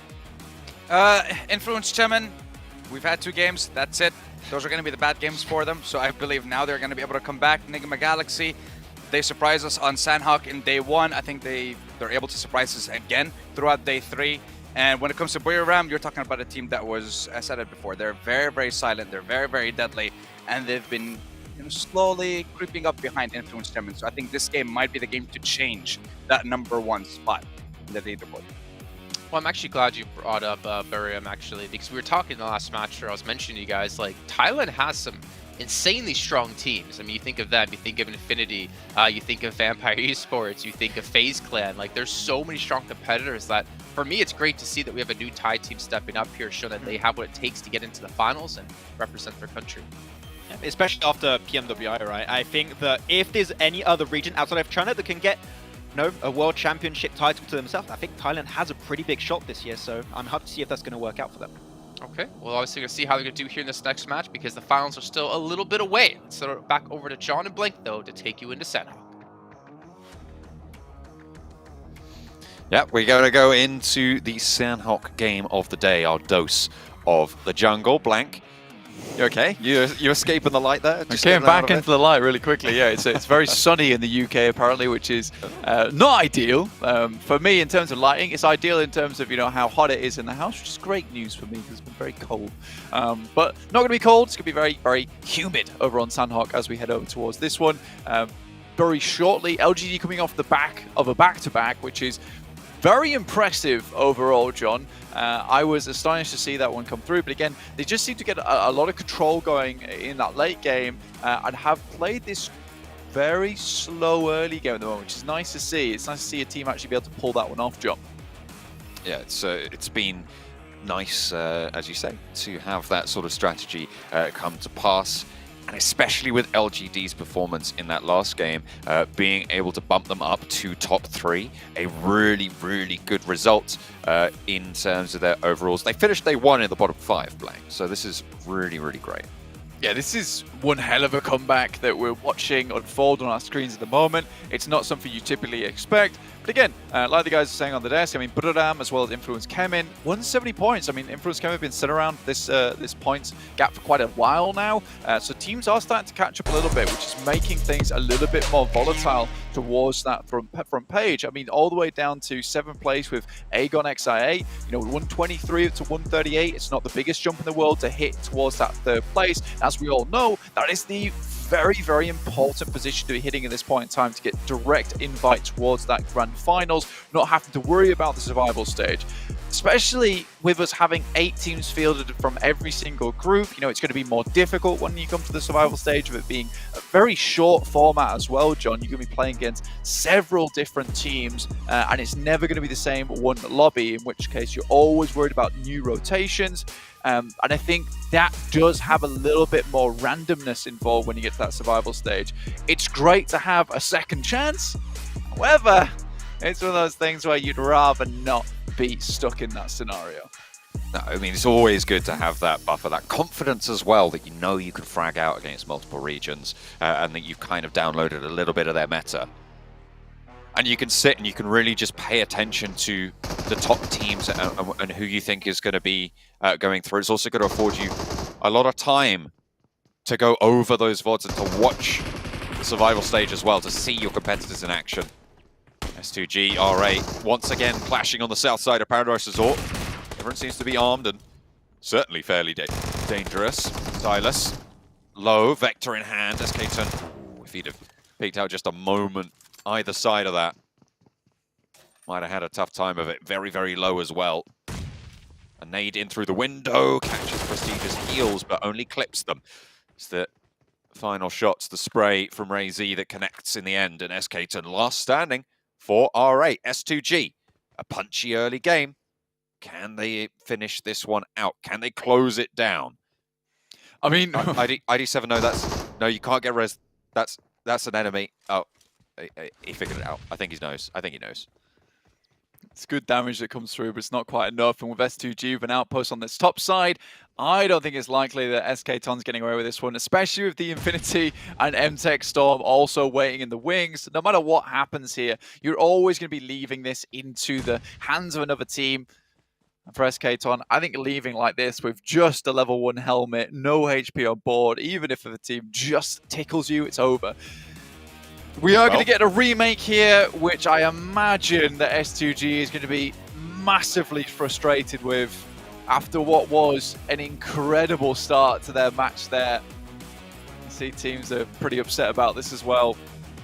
But again, you know, Sandhog is one of those games, one of those maps where, you know, these remakes, probably the worst thing to happen for them. But, you know, you go again.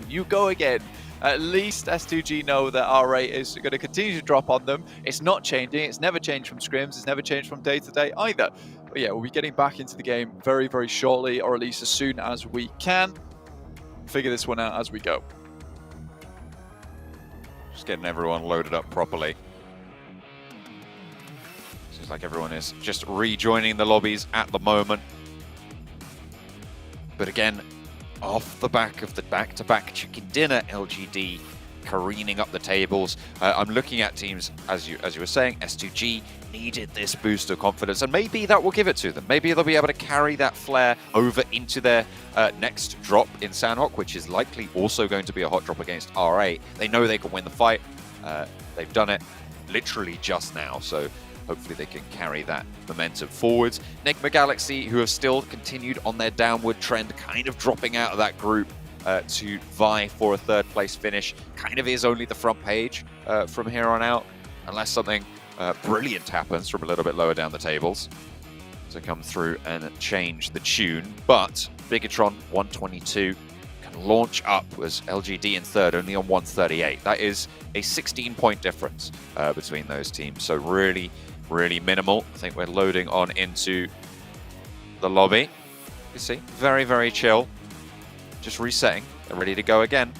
But the Mad Bulls have had a pretty tough time of it, despite having a chicken dinner, 16th place. Yeah, I mean, it's just one of those days or one of those weeks, let's say, for the guys from Mad Bulls, not able to get anything on board. And again, like you're saying, this is the team that like embodies consistency, and the fact they were not able to get this thing running, get the plane off the ground. It's a real struggle bus, and it is a massive shame considering how good of a team that we know they can be. Again, 16th place, that's not a fluke. Something is drastically going wrong here for the team, and they're unable to find their way in towards the survival stage or even the grand final ticket, which is very much out of the question at this point in time. Enigma Galaxy, honestly, this is one thing I did want to talk about because it's a little bit surprising, right? Is that first day finishing with 86 points, John. And now we're in day 3, halfway through, 103 points. So really hardly anything found for this team in terms of points over the last couple of days.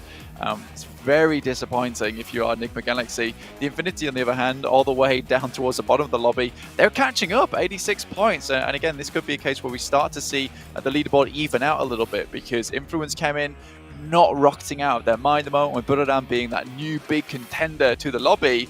Happy days.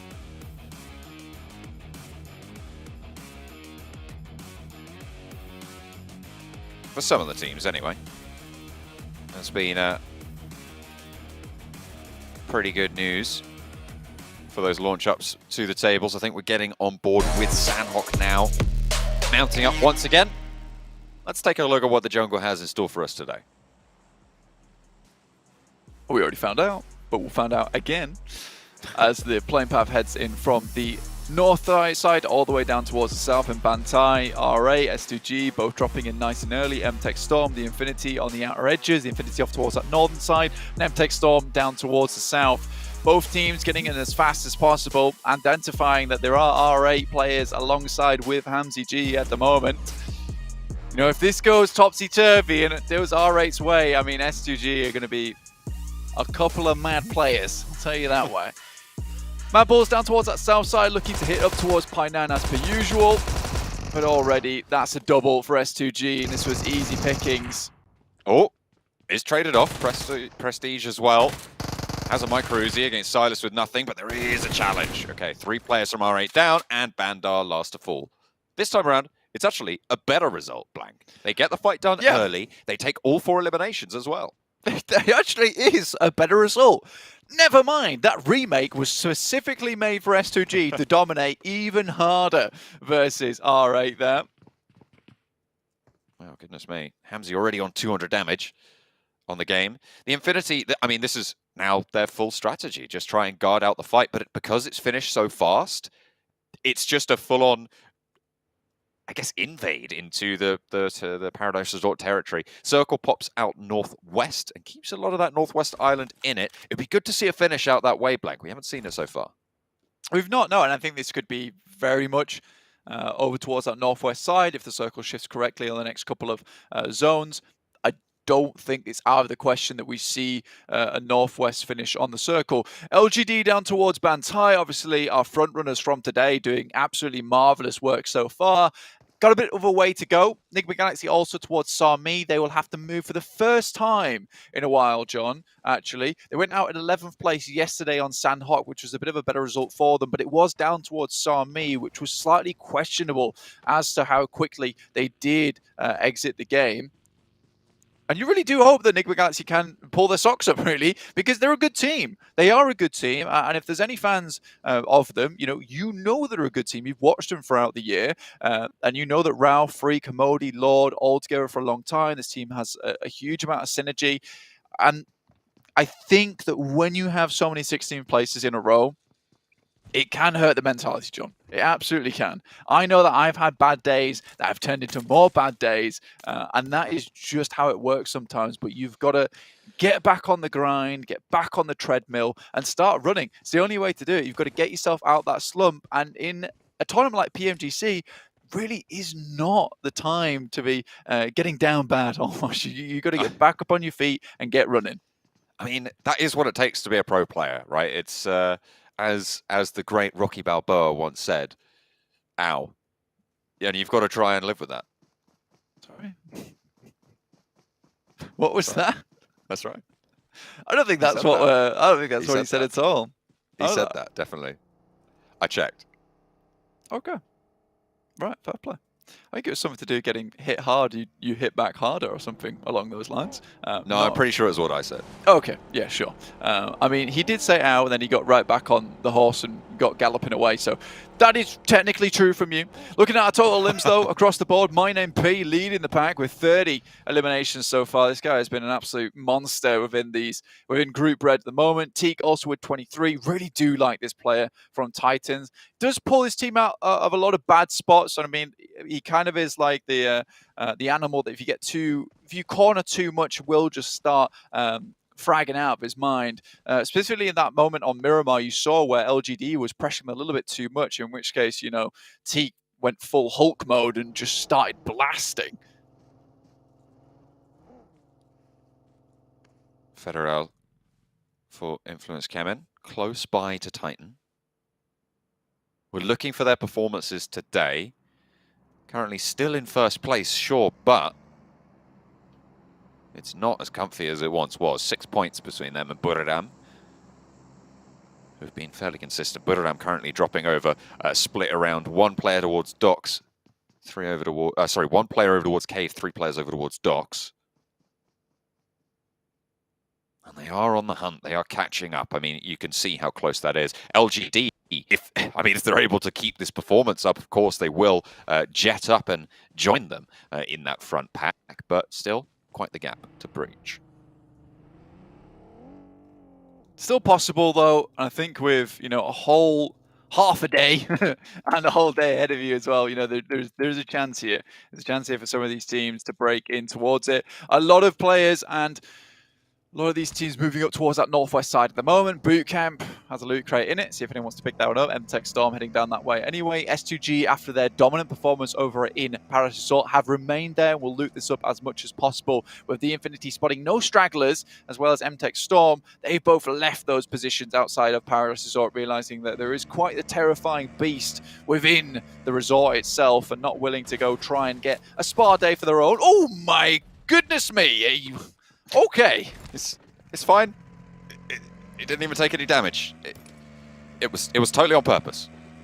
I mean, YZZ does all his own stunts out here, which is fair. That is true. When in doubt, stunt it. Federal still hiding behind the same rock and getting a lot of info on the Titan players, but I feel like there's only so much info you can get other than they're all there. Yeah. I mean, that is fair enough. I mean, that is where you want to generally be at this point in time. BTR up towards the mountainside at the moment, holding as a 2-1-1. Respectable, making sure there's no one pushing through from Camp Alpha. Most teams surprisingly pushing in from that eastern side. No one's headed towards Ruins as Titans have already left that position. Mad Bulls, on the other hand, take up a position that is widely known as HVP's spot over in PMGC and in the championships of Western Europe. They'll hold here for the time being and then maybe think about moving across the other side. They've been harried by Titans a fair few times, and Skills's is going to go for a little bit of a wrap in the vehicle, see if he can spot any players on that side and return back to the fold here with the information that he gathered.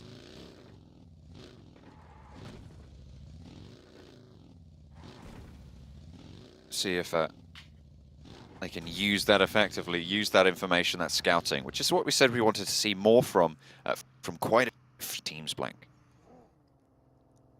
I think with the way the circles are going at the moment, the teams are having to adjust the pace at which they play the game a lot at the moment, from a lot of their respective regions to now. Circle heading up towards that northern side. Now, this could be quite comfortably up towards that northwest mountain, with the circle centering up a lot more often. It's unlikely to center up on the bridge, but I have seen weirder things here in PUBG Mobile, so that could be a case, in which case the bank sides become very important to control. And with the Infinity already being there, this is going to have to be something that they'll be hugely aware of. Influence Kemen, one from Titans. That's a good pick-off. I mean, finally, Federal's able to do something from this spot. He's been waiting for long enough, and Titan give that move, and as soon as Influence Kemen are in position to go for these team shots, he steps up and he operates to perfection. 2 players from Titans will be going down here. Puncher hiding behind the tree, sure, but you're not going to be get up from there. Mad Bulls taking this opportunity to get across as well. As Influence Kemen's attention is turned over towards Titan, they will move in towards the duo's position in the compound underneath the cliff, in the shadow of it. 6 taking a 1v2. So is Isa as well. But Monkey will be able to deal with that. Now they can turn their attention just to 6. Titan is dethroned from the top. Federal, though, has a little bit of something to say about that. Will fall back to the compound, however, and allow the rest of Influence Kemen to come in for the regroup. Yeah, it's a decent side swipe from Federal, but not quite quick enough on the trigger of the rest of the team. They're not alongside with him. Mad Bulls, though, take a very good rotate. It's a heads-up rotate as well. They spot the fight, and they see that Titans are under pressure. They zoom over the top side with information that was dropped back by from Skills's, and that is more or less what we'd like to see from the guys from Mad Bulls. They are underneath the cliff at the moment, which provides them pretty decent safety from BTR, and it's a rotation you have to make early for this exact reasoning, is that if you're going to be rotating over towards this building, you're more than likely going to get shot at by BTR or anyone that's on top of the mountain itself. Ooh, a nice nade on the roller. Tizzy actually finds both of them. We've seen Tizzy be fairly effective at handling swift rock-ups and get overwhelmed a couple of times for being a little bit out of position. But this time around, it seems to have worked out for MTech Storm. Nigma Galaxy in the meantime, losing 3. All down there. Lord on the other side of the bridge, unlikely to be able to get anyone back up here. YZ for LGD wants to stick the res. We're in zone 2. As long as he has a bandage and a first aid, should just fine to move north afterwards. Yeah, and I mean, these circles are hitting rather hard. Looks like Suki's going to go and try and confirm some of these knocks, some of these eliminations, pick up any kind of medical supplies he can, especially knowing that this is a team coming through from Sami. There's a lot of medical loot down on that side, first aid kits, stims, whatever you might need in that situation. In the meantime, it will be MTech Storm taking out the remaining players in this area. They do have Box pretty close by on the southwest side, though. So if they can get themselves back up to fighting form, then maybe they'll be able to hold that one out as well. But you don't want to stick around too long. It's likely that this position will be moved away from anyway. So you don't want to try and hold on to it too firmly. Budoram rocking up behind LGD on that southern coast towards Tambang, and now LGD find themselves in a tricky spot with MVM already going down here, and the circle closing quite rapidly. Both these teams have to make a decision, and quickly. DRS also, you can see them flying through on that side. Like I said, this is the circle we expected to see, heads towards that northwest island. I think LGD might just be done for here. It's too many teams taking engagements with them. Chunxi over towards on that side from LGD, looking to send a grenade across. Will find some damage over towards Kengzo, and the knock is there. Looks like Budoram are being drawn a little bit. LGD, they lose 2 players, but those trades are fairly solid with the blue zone already starting to tick fairly hard. There's not a lot of time left on this engagement blank, and both of these teams are really going to suffer for it. Bigatron, in the meantime, on their mountaintop split, they have a really strong spot. We talked about it a little bit earlier on. Now they can start to just keep that pressure going and exert so much control. MVM down, Budoram have vehicles to play around with as well, so should be able to get out of this area. Madball's made a pretty heavy rotate up towards that northern side. It's one I respect as well on the outer edges of Hatin. Puri looking to take down the final player of the Infinity, and will find it, but look at these players. They are extremely distraught and in a bad spot, but with no players really around them other than S2G, they should be able to get all players back on the feet. Back to Madballs though, on the outer skirts of Hatin. Really good play, honestly. But losing 2 players on the approach, not sure what happened on that side, and I'd love to find out if some of the analysts actually know what occurred over there. The only thing I can think of is Lord taking 2 players on the rotate, which would be super unfortunate. But Madballs might still be able to get a decent game from this position. They're out of reach of a lot of other teams that have to pass through one another first.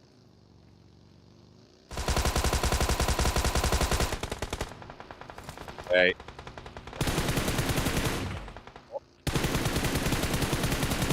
Players alive on the swivel, looking out for 4 rivals. They try and control that northern bridge. We'll pick up that 5th elimination to up their count, bolster their points. Can they keep it going? Yeah, this is certainly a case of S2G's go big or go home strategy. And this looks like one of those games they're going for the full home run here with 4 players alive, crossing this bridge into pretty open zone as well. Box might be the only other team that will be able to challenge them. They still have a far way to go. They're coming out from the circle. Chunxi, though, waits for that final player from Budoram. Will pick up that knock as well. Has to make his way onto the circle itself, but it's a long journey ahead of him.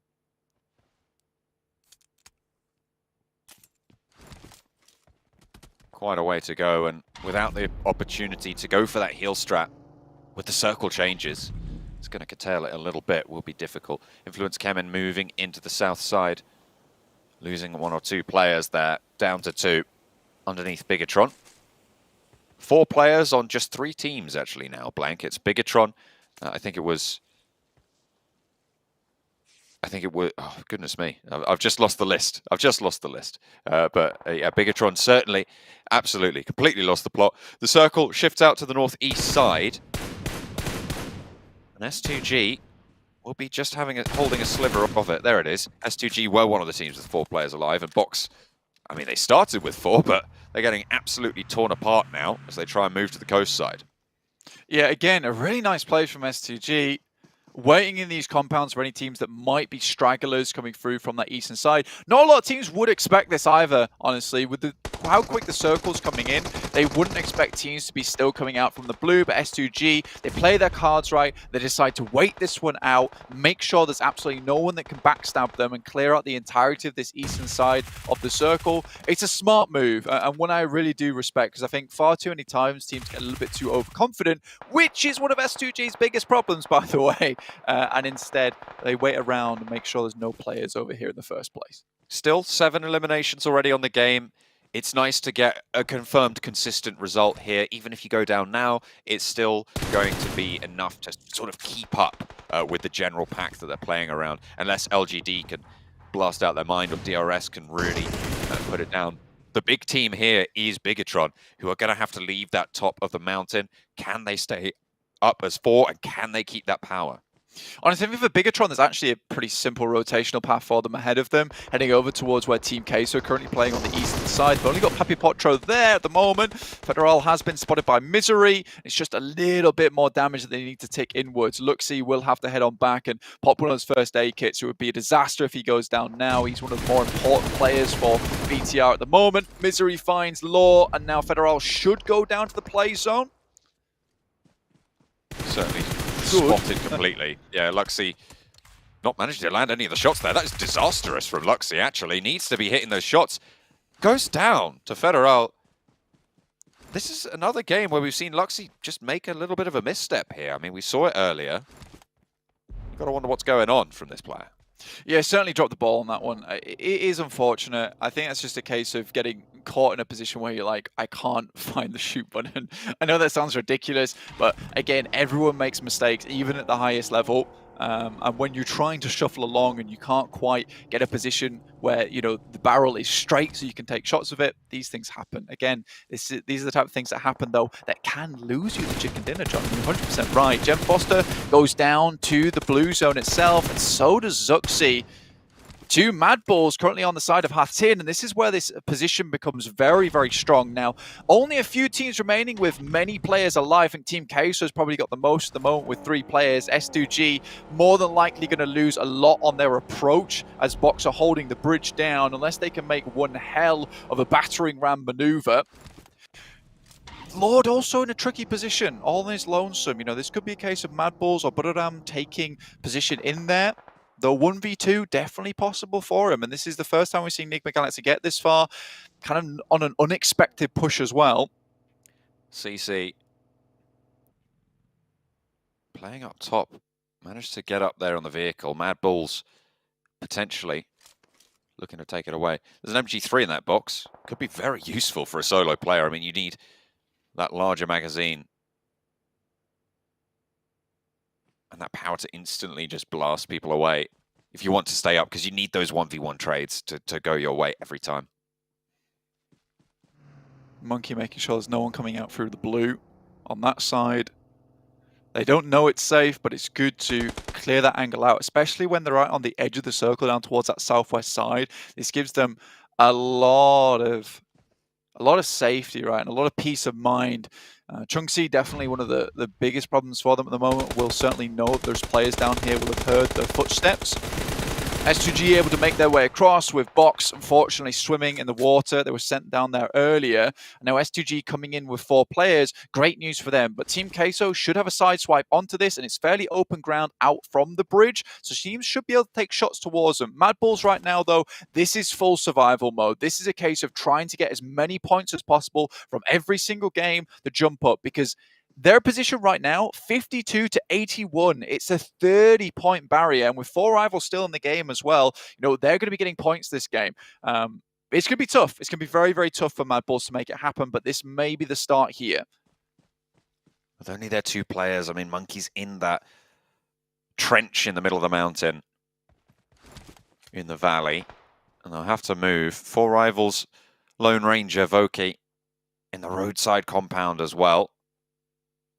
Can they control Team Queso from the side? I mean, from the south, is potentially a strong position here. They can move and try and work these cliff tops and get a lot of sightlines over towards the rest of the lobby. Yeah, I think Team Queso currently has the best position within the game at the moment, up on that high ground, a great spot to play. Chunksy might be one of the disaster causes for that team, though, if he gets a backstab onto them. Monkey cooking the nade over towards CC. Won't be able to find it. Reposition is there. Molotov to slow things down, but the second one's on the money. Mad Bulls open with 2. 5 eliminations found now. 6th place guaranteed. LGD will be denied now for fully the triple. Only 2 chicken dinners in the first 3 games. Thank you very much. Buriram, though, still going on the north side. S2G as well. 8 eliminations, playing with 4 from the northeast edge. Can they move in here against Team Queso's Overlook? I mean, this is a perfect opportunity for Mad Bulls at the moment because this is a 2v2 with Screams on the underside as well. This makes it a case where a 3v2 not possible for them. S2G take a massive hammering, and this is what I assumed would happen for S2G. It's very hard to make your way through this position. Now, Mad Bulls are trying to dismount a couple of these players. Screams still going strong on the underside with that DMR.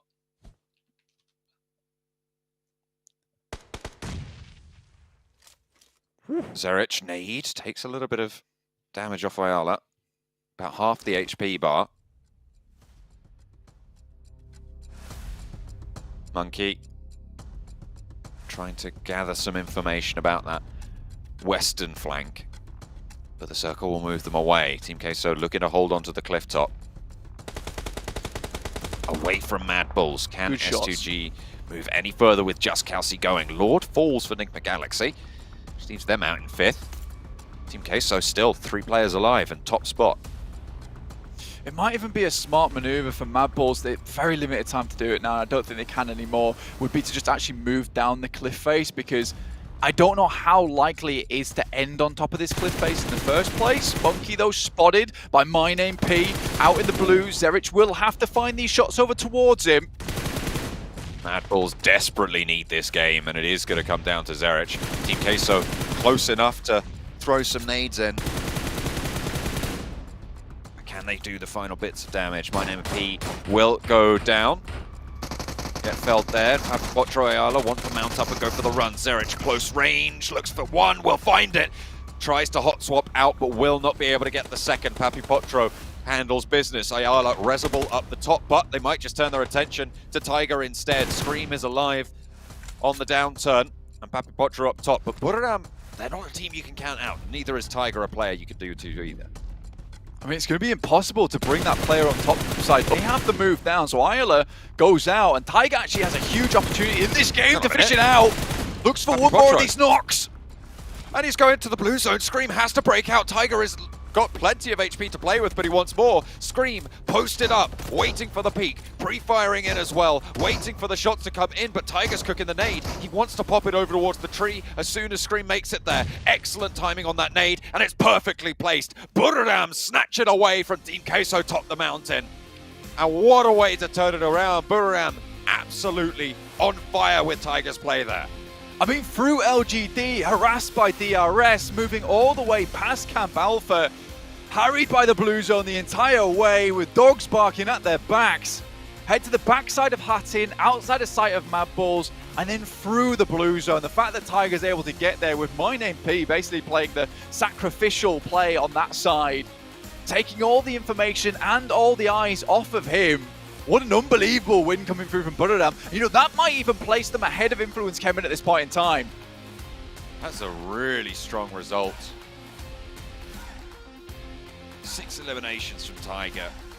Definitely a performance to be proud of. I think you might be right. They were only 6 points behind Influence Kemen at the start of this game, and that should be enough to do it. They will tip themselves over the finish line there to the top spot after a slobber knocker of a performance. Tiger there with 6 elims, 4 knockouts as well. This guy really played out his mind this match. And again, even having 6 grenades at the end, A lot of these teams putting massive stock into having the amount of utility that they have at the end game to ensure that they don't really have to go for these big aggressive plays, these risky plays. He just sits inside the shack, sends the nade over towards a tree. It's the only bit of cover that Screams could have positioned himself on.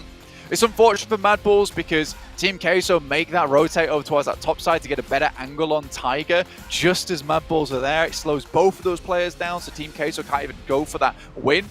But Mad Bulls is a better game. It is a better game. Certainly was an improvement from the bottom of the table team that we've been seeing so far. Good news, but Bram wrest control of the top of the tables with a blinder over chicken dinner to finish it out on Sandhawk.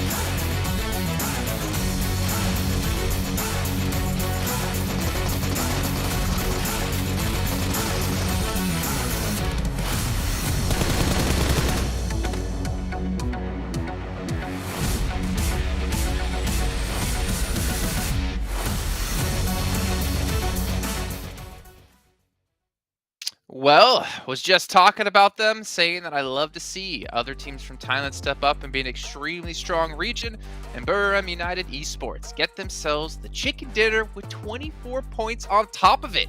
If I'm not mistaken, Sandstorm, this should be them taking first place. Yes, overall. sir. Definitely has to towards be. Maxman, because Maxman was the one saying that. No, was it you or Maxman saying that Influence Shaman won't fall off first place because they're so far ahead? I think it was Max, right? That was me. We don't have to talk about this, you know, it's fine. We just but no, go ahead, Sandstorm. Big step up here out of them and a fantastic finish. Yeah, 100%. And especially with how early Influence Shaman were eliminated. Yes, you still see that they got themselves 5 eliminations throughout that game, but definitely not enough to keep holding on to that #1 spot. And Buriram, after such a long time just getting 3rd place, 4th place, 5th place, slowly getting themselves a couple of elimination points, now they're finally coming out of the shadows, stealing away that 1st place spot. And now Influence Shaman, the pressure is on. You have someone to compete for that top 2 spot. Well, I mean, right now they're just trying to hold on to top 3. I don't know if they're trying to compete for top 2, and we'll obviously check with the rolls in just a minute to see how that one's going to shape up. Remember, you guys get your predictions in chat of who you think is going to be winning the next match. I can tell you right now, it's not who you expect it's going to be. I did take a look at the script ahead of time. I did see who was winning match 4, and you'll never believe who's going to win this game. Is it DRS? Yeah, probably DRS if he's hyping it up like that. I don't know. We'll see. Let's take a look at our overalls now, and we have indeed a new first place team, and S2G as well, getting themselves, I think it was around 16, 17 points in that last match, able to springboard them back into 3rd. Really good hold from SDG too on the northern bridge there. They were making sure that we're getting rid of 4 rivals, making sure we're getting rid of also Box like that. We're the only team to have to transition from the east side of the river over to the western side to that northwestern island. So really good rotation from SGG overall, able to pick up a few eliminations here and there. But it is very close for that 3rd position right now. It is very, very close between a lot of those teams. So not too sure who's going to make it up there. But all right, stop dropping. In Paradise Resort, I'm angry right now. It makes no sense. It's not working out for you guys. Need to make some changes. Stop fighting S2G. They're too good in the early game. Who was that team? In Western Europe, we kept criticizing about that exact same reason of stop dropping in Picado. I don't remember, but it's just hot drops. Don't do it. you got 4 days to play. Yeah. Yeah, I mean, this is... Go ahead, Sandstorm. Sorry. I was just going to say, this is something that we mentioned before, that you can't really keep making these kinds of decisions or these kinds of choices in a tournament that lasts only 4, well, to you it's going to be 4 days if you don't manage to qualify. And alright, you do it once, you do it twice where you hot drop, but every single time you have got to change it up. This is causing you so much trouble, such a hassle. And at this point I don't think they're even going to move out of 16th place. Okay, well, you know what, gentlemen? We've been talking about quite a few different teams. We're also going to be talking about I8 here because they have had a big step up in between day 1 and the rest of the days. And luckily for us, we do have an interview. And here with me is I8 Esports. And of course, could you please introduce yourself? I am Ghost from I8 Esports. All right, thank you very much. And of course, I got a couple of questions for you. And we've already witnessed throughout the tournament days. And on day one, you guys were placed in 14th. But after that, in day two, you guys have managed to gain 62 points in the day, which is great overall. So could I ask you, what has you managed to change between these 2 short days? तो पहले दिन आप लोग ज़्यादा अच्छा नहीं कर रहे थे और सेकेंड डे आप लोगों ने अपनी स्ट्रैटेजी जो चेंज करी है कि आप लोग पहले लो 5 में थे, अब आप लोग टॉप आ गए हो, तो क्या स्ट्रैटेजी चेंज हुई आपकी? कोई ख़ास मतलब यही है कि अडेप्ट करने में थोड़ा सा टाइम लगा. पहला दिन समझने में लगा टीम्स को और मेटा को, तो पहला दिन समझ आया तो दूसरे दिन इसलिए कम बैक कर पाया. First day they were just trying to understand the game, and once they understood the game, then they just did a comeback in the game. That's great to hear, and that's where I really want to also check on you guys when it comes down to this competition. Of course, it's a very different level of play. So what was the biggest adaptation that you guys have to make from playing in the PMPL South Asia and now in the PMGC? तो पहले जब आपने game खेला था, ये वाला obvious उससे ज़्यादा एक लेवल अप है और बड़ा कंपटीशन है, तो क्या आपने स्ट्रैटेजी चेंज करी है, यहाँ पे आपने क्या अडेप्ट किया एज कम्पेयर टू पहले वाला गेम? PMPL और इसमें ये फ़र्क है कि वहाँ पे लैन इवेंट्स वगैरह नहीं होते और यहाँ पे ऑब्वियसली मेटा चेंज है, नए मेटे में अडेप्ट करने का टाइम लगे और यहाँ पे वर्ल्ड की बेस्ट टीम्स है और एक तो हमारा लैन का पहला एक्सपीरियंस है, तो वो अडेप्ट करने में थोड़ा सा टाइम, मतलब बस वही फ़र्क है वो अडेप्ट करने में. It's just that they had to just take some time in adaptation. Obviously, it's more pressure. It's World Championship, so it's just they had to understand the game at first, and once they did that, they're back in the game again. All right, and of course, how have you guys also feel a little bit of that gap where Crypto have left earlier in the team between PMPL spring and fall, and how did you guys manage to finally find this form to get here at the PMGC? जब crypto ने छोड़ा तो फिर उसका जगह आप लोगों ने किसको रखा, क्या किस तरीके से आपने वो गैप को फिल किया? क्रिप्टो के जाने के बाद हमारे टीम में IQ आया और उसके साथ बहुत सारी मोटिवेशन आई हमारे पास इस चीज़ के लिए कि हम ज़्यादा मेहनत करें और PMPL से भी आगे लेवल में जाएं, तो हमने काफ़ी ज़्यादा मेहनत की और उसके बाद हम PMGC आ गए. So when Crypto left, another member joined, which is IQ, and he's doing pretty well. So when he entered the team, there was a lot of positive vibes and a lot of motivation. And because since he was new, so a lot of it, with a lot of positivity, they're able to do it a lot better now. I'm glad to really hear that. And overall, we definitely see a very consistent performance coming in from the entirety of the squad of I8. So one question I do have for you is that who do you view as the strongest team in the lobby currently, especially for today? आपको क्या लगता है सबसे ज़्यादा strongest lobby में कौन सी team है आज स्पेशली? ओवरऑल मेरे ख्याल से इन्फ्लुएंस सबसे अच्छी है, लेकिन आज मेरे ख्याल से ब्रू काफ़ी ज़्यादा अच्छा खेल रही है. Overall, they think that Influence is doing really well, but if you talk about today, they think Brew is doing really well. I see, and I really do hope to see you guys get yourself a chicken dinner for today. But of course, there's a lot of fans back at home watching currently, and also many new fans that have gathered from all around the world. Do you have any words for them before we start off with our next game? कुछ कहना चाहेंगे आप जो भी आपको views कर रहे हैं, देख रहे हैं? बस यही कहना चाहूँगा, बहुत बहुत शुक्रिया सपोर्ट करने के लिए और करते रहो और इंशाल्लाह कमबैक्स आते रहेंगे. बाकी बिलीव इन I8 और इंशाल्लाह हम आपको कभी डिसअपॉइंट नहीं करेंगे. Keep supporting and keep loving and believe in I8. Thank you. All right, thank you guys so much for joining us here on this interview. We'll continue on with our matches as we will approach Game 4 real soon. So make sure you guys see who will be the next one to take home the chicken dinner.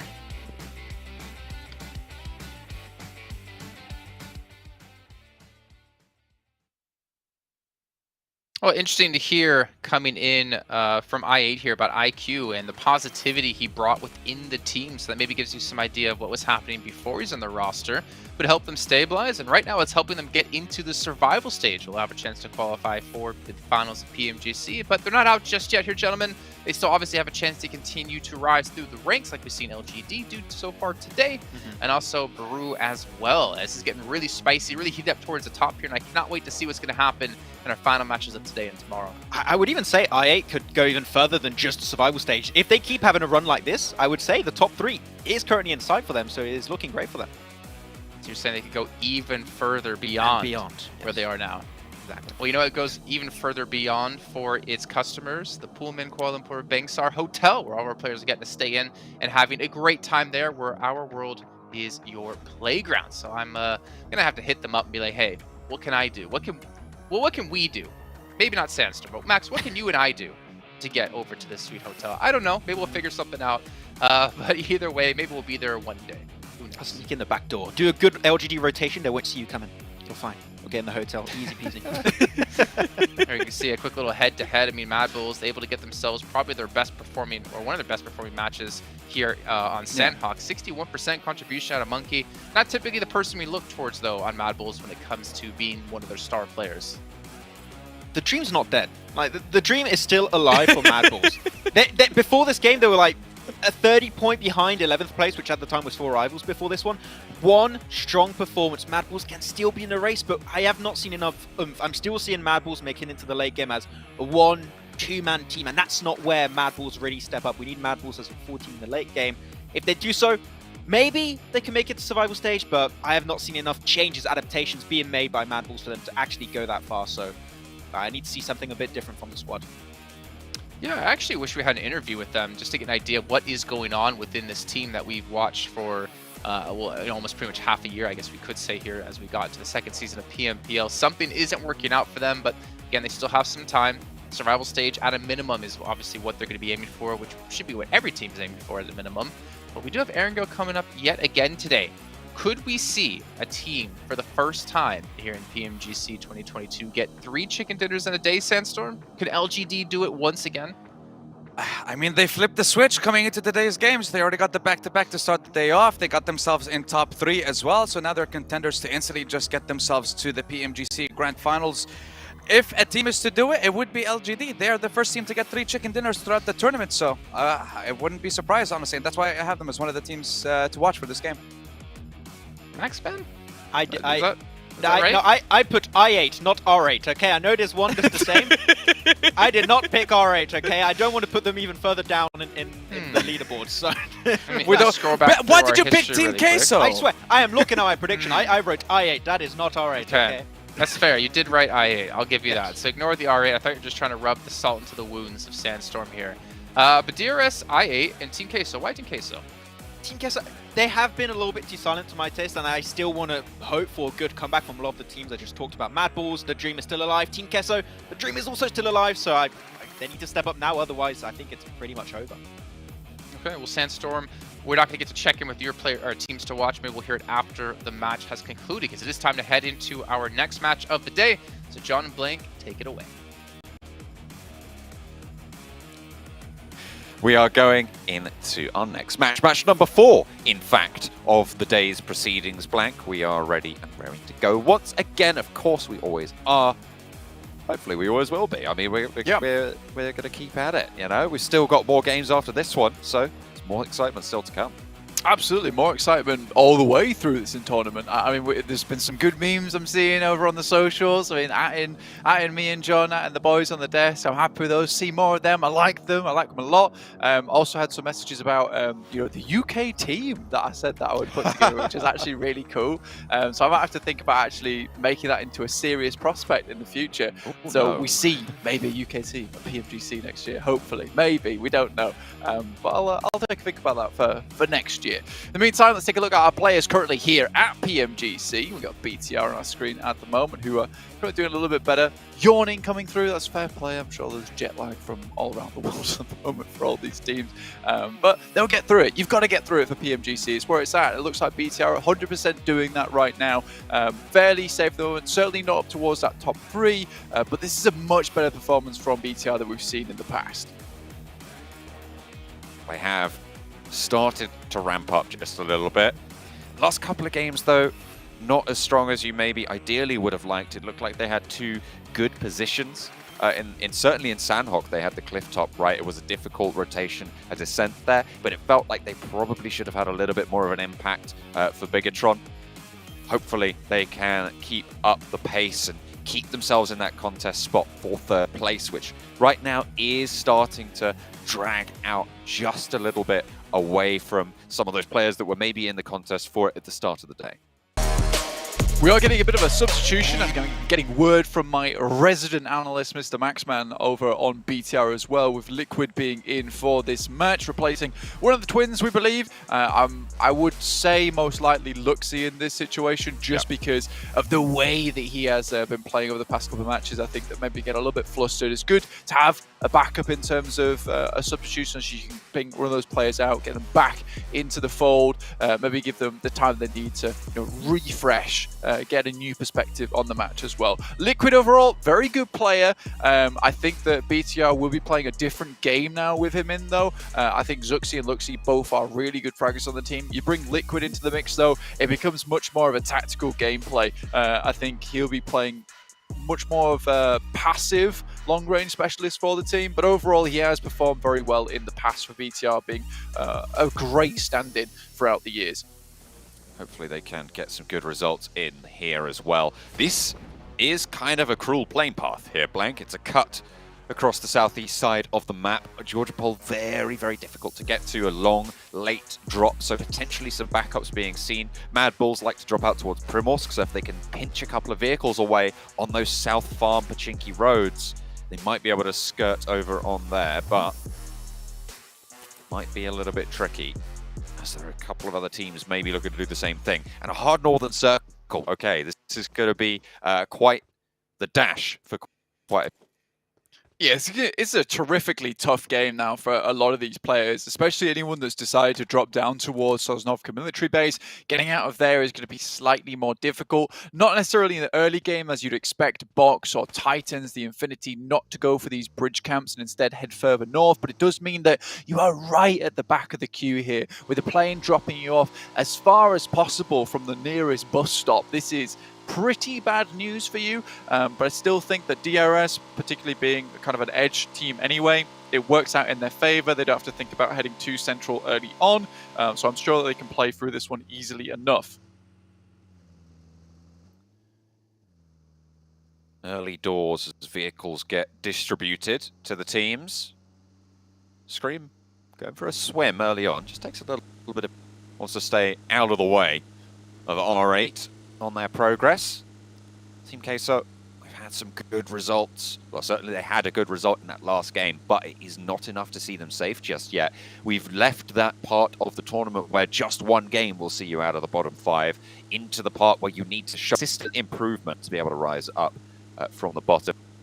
Like R8 that are going to really struggle to do that with the boundary that's already been set. If you consider Box Gaming is currently the last to get eliminated. If the Infinity get no more points, R8 still need to gain about 30 points over the remainder of the games, and right now they aren't that sort of performance to be able to get that point total.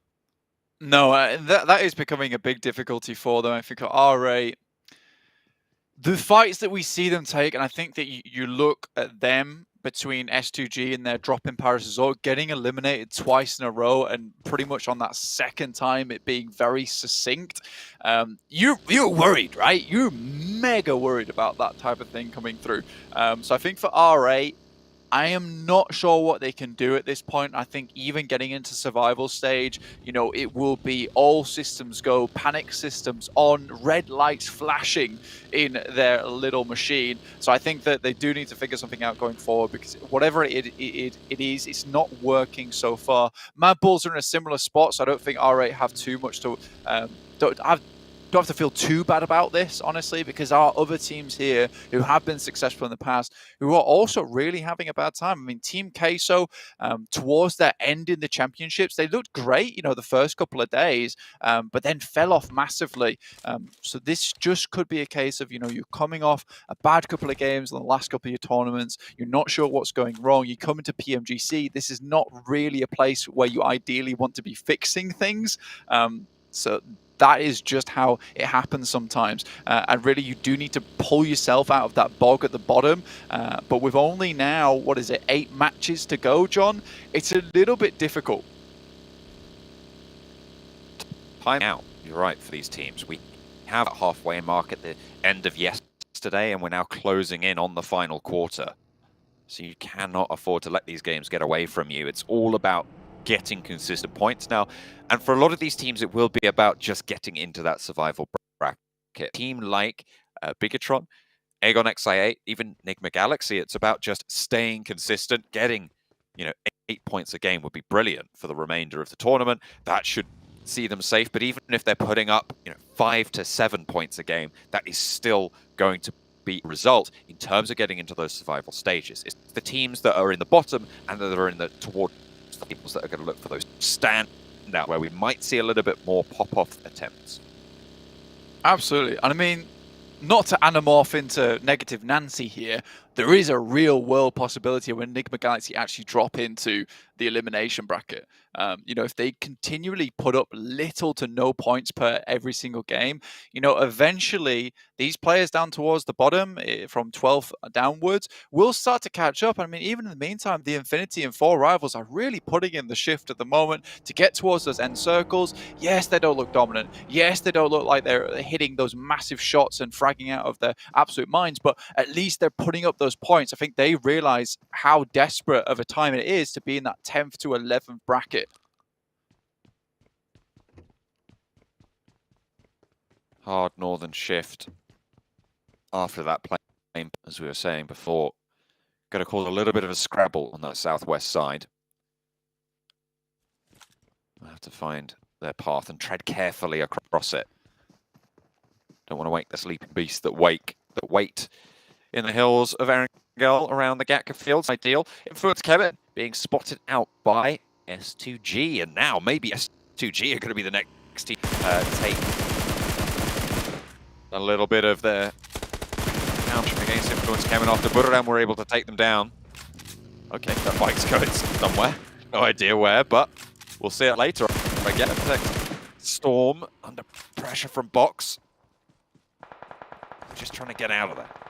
I really did feel like God just snatched that bike up, didn't it, for a second, and then replaced it with another one.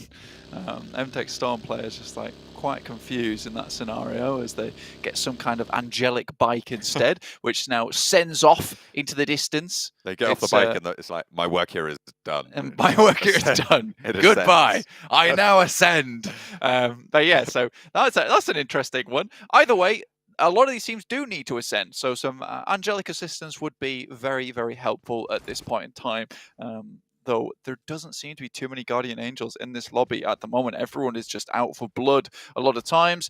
DRS still towards this position in 5th place. BTR, on the other hand, have slipped down, honestly, John. They have slipped down, not able to put up the same performances from the rest of the day, which is why, you are seeing this change up in terms of roster, bringing Liquid in. You try and make something work for the first 3 games. It doesn't, so you make a little bit of a change up here. And I think with BTR being in a fairly safe position, I think making these changes now with 8 games to go, totally fair.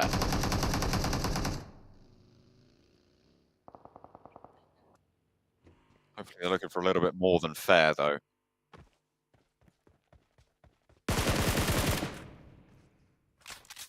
More glory than that. Circle just about to pop. That keeps the water in it. That's going to go really, really far north yet again. That's LGD in. Sorry? As well as S2G on the south side. GLD are not playing this game. Game Lord will be seeing them later on. But yeah, very hard shift on the circle towards that northern side. Unfortunately, 4 rivals get absolutely pulled to bits on their crossing, but Pemburu at least is able to get somewhat of some shots back across. S2G Hamzy, goodness me, some beautiful shots over towards Tajovsky. And Federal is unable to send anything back their way. So again, Influence Kevin suffering today, not able to find those similar kind of performances. And being in Yaz as their start position with this kind of circle, it's very, very unfortunate that they take a tumble like this. In the meantime, S2G have managed to find their way all the way up into the center of this circle. Box trying to navigate the ruins right now on the south side of the river at the head of the queue to try and move on in from this southwest cluster on the zone. Enigma Galaxy taking shots over towards Mad Bulls, not quite able to land over towards Zerich. Effect skills us all fleeing across the open ground, and Ralph's going to have to get on the bike, or the buggy as it is, in the foothills of Everest, regroup with the team. It's actually R8 to find the shots over towards Mad Bulls as they're still posted up on the north. slowing everything down, and the Mad Bulls redirect almost immediately. They're going to give up the Ghost on the player, try and go further out wide. You know, I actually have a really good inkling of why Mad Bulls are not doing as well as we might expect them to. And I think it really does pass back into their early game playstyle, which they have not adapted to these new circle settings, which is just a case of we know how long they like to spend outside in the blue, and they come into these circles very, very late and then find themselves a path inwards. But they're used to more and more teams playing out on the outer edges, waiting to get in, looting as they move their way across. But with the speed of these shrinks in the early game and the amount of teams that are now just sending direct in towards the center of the circle, there is less and less cracks within the circle itself to kind of fumble your way through. And I think that's something that Mad Bulls were very good around that 15 to 17 minute mark, finding a very good spot within the circle later on. Now, though, none of those spots are available, and being out in the blue for this long, spending so much time rotating inwards and remaining out of dodge is no longer that good option anymore. All right, spot. And take Storm and actually pull out Chicken from the buggy. Prestige. They don't literally do that. What? They don't literally pull Chicken out the buggy, but well, you know Chicken does get knocked. Yeah, exactly. They pull him out the buggy. Doesn't stay in the buggy. I mean, it wasn't his choice. That's right.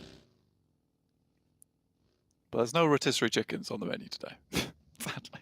Well, just a player name chicken. Just a player name chicken. More shots down towards MTech Storm at the moment as R8 consistently finds some of these knocks, which is great to see for them. Having a bit more of a good start to their game here, you know, holding out, waiting for teams, ensuring that they're clearing out their edges of the circle. I think this is a bit of a change of pace for R8. But a team that is a little bit frightening to play up against. I think one of their biggest issues is that they like to play these large splits and get a lot of off angles. They're typically very good at keeping each other alive in these situations, but if one player gets caught out, strategy somewhat comes apart, which is why you need My Name P and Tiger to be so pinpoint accurate, so very good when it comes to this gun skill, because any advantages they can take when taking all these off angles, they need to ensure that this strategy works. Keeping themselves together with Infinity on the high ground. Certainly need to. BTR playing a top Stalber, finding a high ground position, posting up. It seems like that's what Bigatron have been doing for the last 4, 5, 6 games now. Didn't work out in the last time around, but this time they've pulled in Liquid. This is the substitution that we were talking about. Liquid for Luxy. And to be fair, Luxy had a couple of missteps in the last couple of games, so not too sure what's going on internally there, but it feels like a good decision from the outside perspective. Yeah, a bit scary for BTR at the beginning of that game as well, considering they lost Jen Foster to a knock, but they're able to bring him back up to speed, and now they can play from that high ground up towards the eastern side of Stalbert. Happy days. R8 do take a knock to Mad Bulls. They both rotate in towards very similar positions after holding them out earlier on. Misery out in the open. I think that's a bit of a weird play, and our DRS do have somewhat of an advantage of the ability to get one of their players back up to their feet and the rest of BTR in not the best position to defend against this. Again, this is DRS playing that edge gameplay, and I think for Liquid now, it's a case of moving across towards the rest of his team and maybe gatekeeping the guys from DRS. With the circle moving in as well, it's going to be quite difficult for DRS to make their way in as a full 4. God, Liquid knocks himself. Oh dear. Might be a really big misplay coming through. Might be out next to the team, though. Could be Rezable if he hopped out. We'll have to wait and see if that's going to be okay to go for. I think there was a response. Bigatron hopefully going to be able to pick that one back up. That's a nade and a second nade to follow it up from Influence Kemen. 3 players alive for the once top team. Busted back to second by Buriram, who now have a central position. And again, the circle shifts at them. Another big 16th placer there for Nigma Galaxy. And again, this really does feel more and more likely that the guys from Nigma Galaxy might drop in towards those bottom brackets and be at risk of elimination. Mad Bulls realize they have to move. It's going to be a difficult move as well through many separate teams. Look, they have all 3 players at full HP as well as full vehicles, but they have to get a move on now because R8 is looking to make a similar run towards the circle as them. LGD making their run, swinging down the south side. Looking fairly good in terms of the cover. Box playing in a small little ditch, but it does give you quite a powerful amount of sight and vision. The difficulty comes when someone gets close to it, because those nades do just find their way to you. LGD getting into the Wizard Tower there up the top, casting their spell over the south side. Dangerous push coming through from Mad Balls right now, and this is something they had to make work. They drop directly next to the guys from R8. Zerich takes a lot of damage. Monkey takes a bit of a tickle as well, but Buram also in this area. Mad Balls just need to find a place to stay, but Zerich already going down there to box. Luckily, Buram able to support them somewhat whilst they get their player back up and ready to play. But this is dangerously close to a lot of separate teams. And with the amount of cover that's available in this kind of staged area of the map where it steps upward time and time again, so you're all playing on separate levels of the map, you know, it is comfortable enough to hold on to this area, even being this close to separate teams. I get taking the shots over towards R8, but they're just behind that ridge line. Suppressing, if nothing else, slowing R8 down and forcing them to take fights on other angles. Could be useful with a number of teams in those hills near them. Force those fights to happen elsewhere. S2G, Razy knocked on the hillside. Smoke cover from the side and up the hill, as well from the buggy. As Kelsey puts bullets over R8's way, lands the SLR over onto Prestige, and that is the force that Buram were exerting on them, forcing them into angles where they could be spotted from elsewhere. Oh. Well, they're done. Zerich does find at least one from S2G. Chicken is cooked. Ha ha ha. Very good. Yeah, this was always going to be the biggest problem for Mad Balls, though, is because S2G were going to be crashing into them first. The fact they're able to find that pick onto Silas so far out towards the edge of the zone, really important play for them. Instead, the rest of the team's going to head down towards that south side, try and pick up a compound to move through from. But Silas, unlikely to be picked back up again. Mad Bulls need a northwest shift again. This is a team that's desperate for some points. You know, Team Case are ahead of them by 74, Boxer 81. And if they can even these points up just a little bit this game, it doesn't require chicken dinner. It does require like a top 5 though. Nade in from break. Just may trade it off as a third-party engagement from S2G. S2G rallying down the hill. Mounting up and towards the ditch. The back turret not quite finding the knock, but on the swivel they go. And S2G able to crash down. No knocks found out their way. Silas was out earlier, so they are only 3. Mad Bull's actually pinching that one away, seemingly. And Box will fall. S2G take up that position, but they're still under fire from everybody who was looking that way earlier. So could be crashing up towards the top side of Mad Balls. They drop another smoke to cover them from the north edge. Smart play here. Again, that northwest shift did come through. They're happy with this. More than likely with the amount of pressure that Budoram's been able to put on this lobby and how well they've been playing so far, this is looking more and more like a Budoram win. Again, though, LGD has been managing to find these little areas where they can sneak through time and time again, stealthy as they pad the footsteps through in towards the circle itself.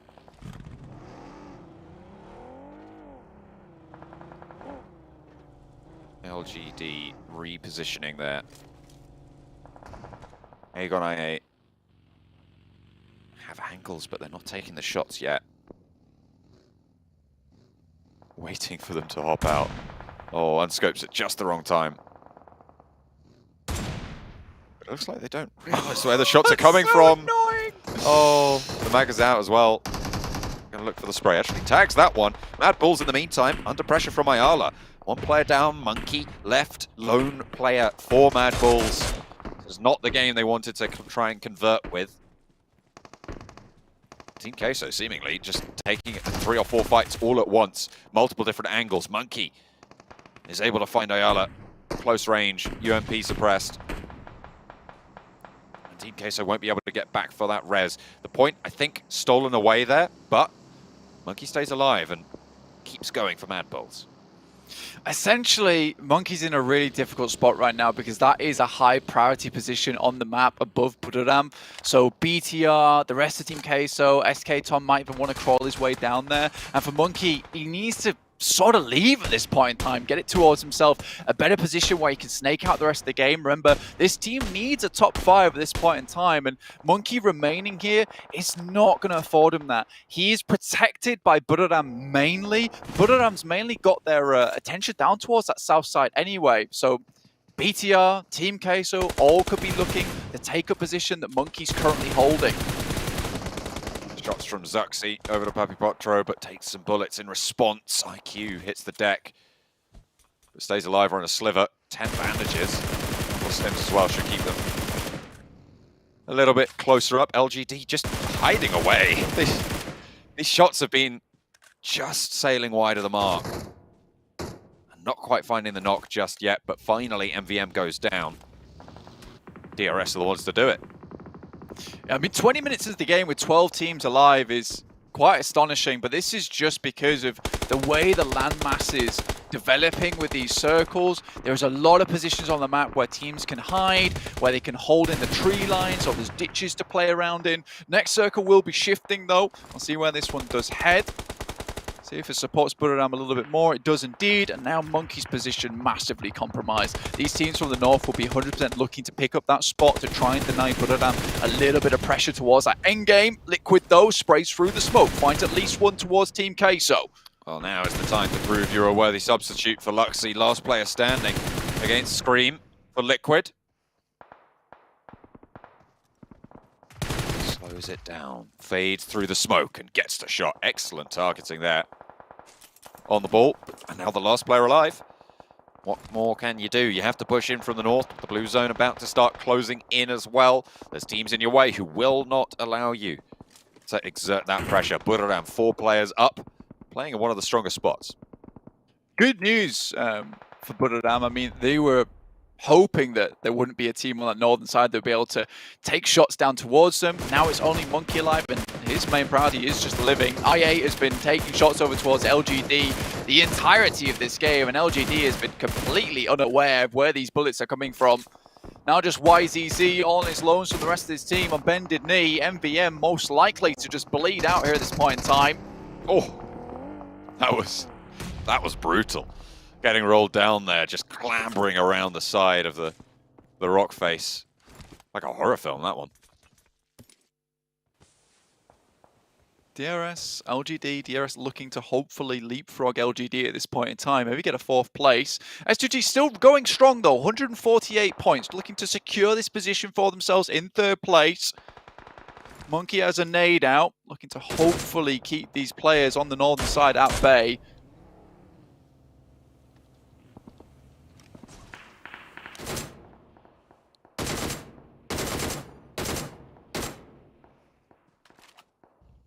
YZZ with the DP. Maybe he wants to take some shots down towards IA, but this is not how LGD assumed that this would go down. Again, it's right at the bottom of the lip as well. So right in the middle of the circle, maybe not the best place to be, does afford you a little bit of pressure in terms of finding all the teams around you. But in the case of LG, they were spotted by absolutely everyone else here, John.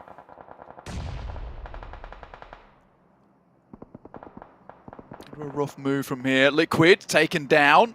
Smoke goes out. So right now, Monkey safe from practically everything. This is really good news for him.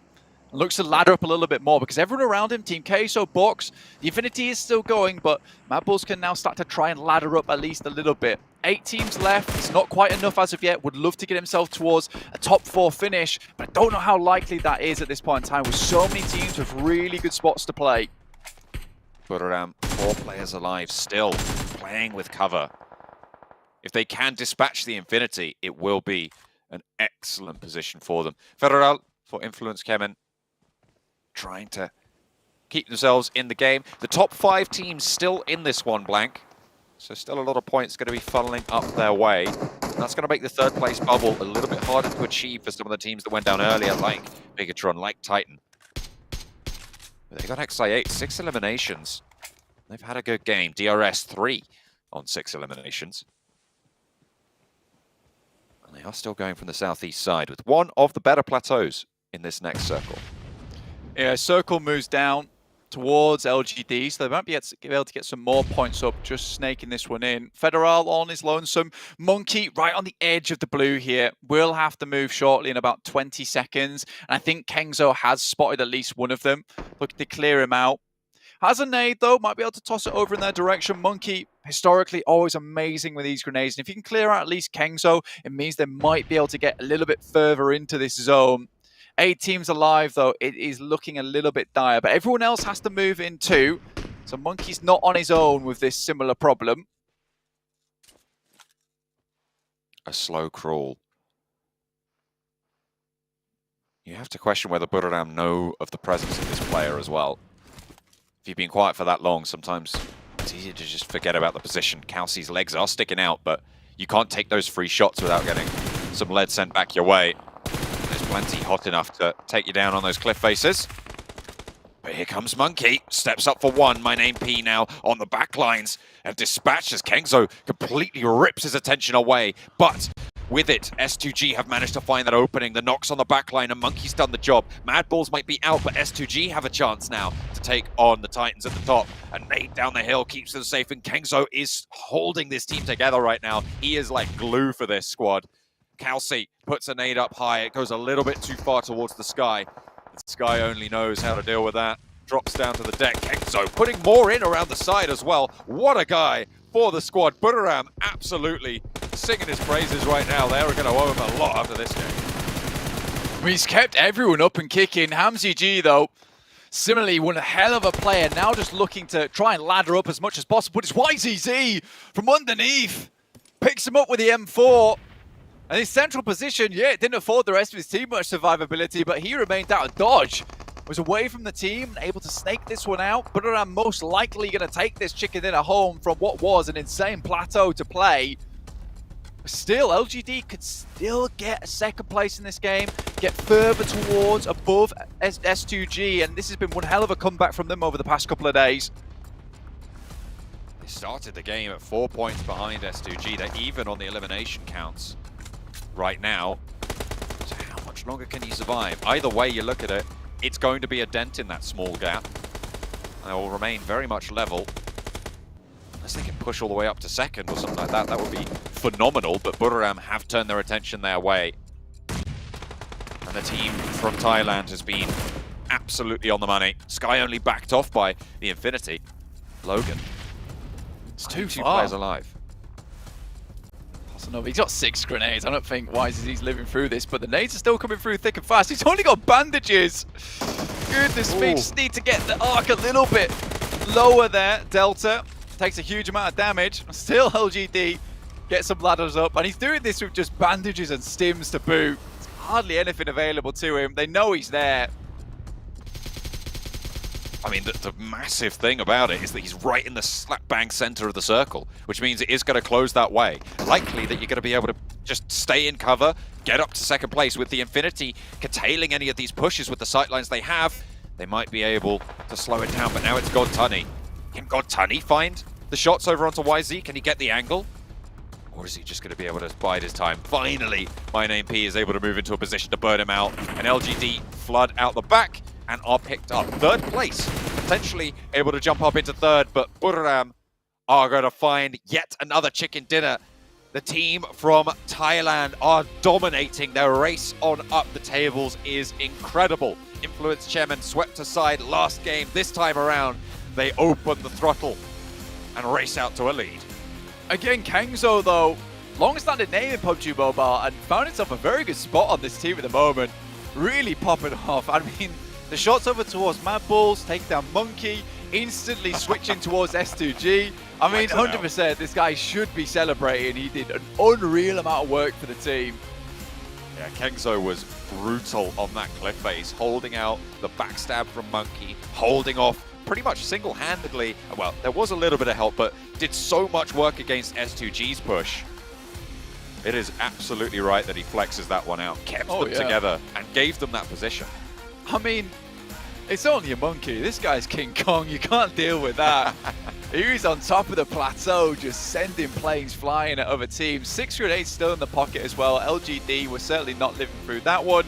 And honestly, holding that position, you felt like it was the game-winning position for a long, long time. I was very curious to see what happened to Mad Balls that made them lose 2 players so quickly, because they certainly had a chance in that game to maybe pull something out of the pocket there. But losing those 2 players, again, really weird. A tough rotation for them. Whatever, these things happen, but they didn't get too much towards that 11th place position this game. We'll have to try again on our last match of the day here, John. Some notable shifts happening with the points earned in that last game. LGD pushing closer to that 3rd place spot. Teams looking to try and jump out of the tables as well. Mad Balls not showing us that they can keep it rolling, unfortunately. But Buriram with King Kangzo absolutely dominating all the pushes, all the threats from every single angle. They hold the top of the cliff, and the team from Thailand takes the top.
Buriram United, another chicken dinner. Back-to-back, 25 points for this one. So we've had not only 1, but 2 back-to-back wins here so far today between them and LGD. And if anything, this is lengthening their lead even further up against Influence Chemin, who only got 12 in this last match. But a couple other teams in here, Maxman, LGD 16 points, DRS 13 points, Infinity 18.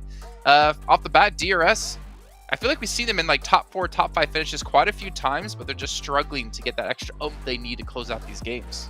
I mean, it's going to be enough here, Jason, to make it into the survival stage. You can't argue with that one. But as you said, we need a little bit more umph from DRS if you want to see them make it in that top 3. It is definitely still in reach for DRS. No issue there whatsoever. But Buriram, really, the way they suffocate those late game circles, I think, Sandstorm, is what just separates them from a lot of the other teams in this lobby. We saw it in the first game of the day. Sure, LGD still were able to secure that win. But the way they just take these off angles and make sure they are 100% going to secure that game is what just sets them apart from the rest of this lobby. So I'm sold. Buriram are looking amazing today, and it's great to see. It is, yeah. And Sandstorm, you got to dive into this because the team from Thailand, I again would have expected them to be first place in this group, but they're proven to be so. Yeah, I mean, honestly, if they managed to get that chicken dinner as well against LGD in the first wrangle of the day, they would have been so far ahead of everyone in the competition. But we do have to give them credit where it's due. So far, they've gotten themselves yet another chicken dinner that already marks their 3rd so far of the tournament. They're starting to get away a little bit. And yes, even though Influence Chemin did get themselves a 4th place finish with 4 eliminations, but still, that's not going to help them catch up to Buriram and what they're doing in today's games. And we still have 2 more. So the question is, are we going to have another back-to-back, or are we going to see one of LGD or Buriram get themselves a 3rd in one day? Because that would be insane. Oh, man. It's starting to get actually pretty crazy. I mean, Influence Chemin were like 30 points ahead of everyone, I think, like going into today. But they've been caught and passed by quite a bit here. So a fantastic showing. And don't say it, Max. Don't say that Buriram is going to be locked in top 3 because we still have no, not again. But we can see LGD. There's a battle for 3rd though. S2G and LGD have been constantly battling it out here many times now for that 3rd place position. I would even go to say it's going for a fight for 2nd place because sure, Influence, they got themselves a few points here, but when all the teams around you are outdoing your results. Sure, like average performances might allow you to remain in that position, but slowly and surely, we've been seeing it throughout today. Influence are just slipping down the leaderboards. They're pulling a smaller version of what Enigma Galaxy did yesterday, unfortunately, and chances are, if it keeps going like this, at the end of today, Influence Kemen might not be in the top 3 position anymore. So it's a scary prospect, but Influence need to have a significant step up. They're not safe anymore here, and I feel like I did curse them a little bit, so I'm sorry, but we need to see a step up here. Well, let's go back to Buram really quickly, because Maxman mentioned something, Sandstorm, while we were watching the last game, or at the very end of the last game. Every player on that team has stood out. It hasn't been just one. It just hasn't been Kengzo by himself. It hasn't been 2 players as well. It's been everyone's had their moment. And I feel like we don't often get to see teams where everyone can be that star player for the roster.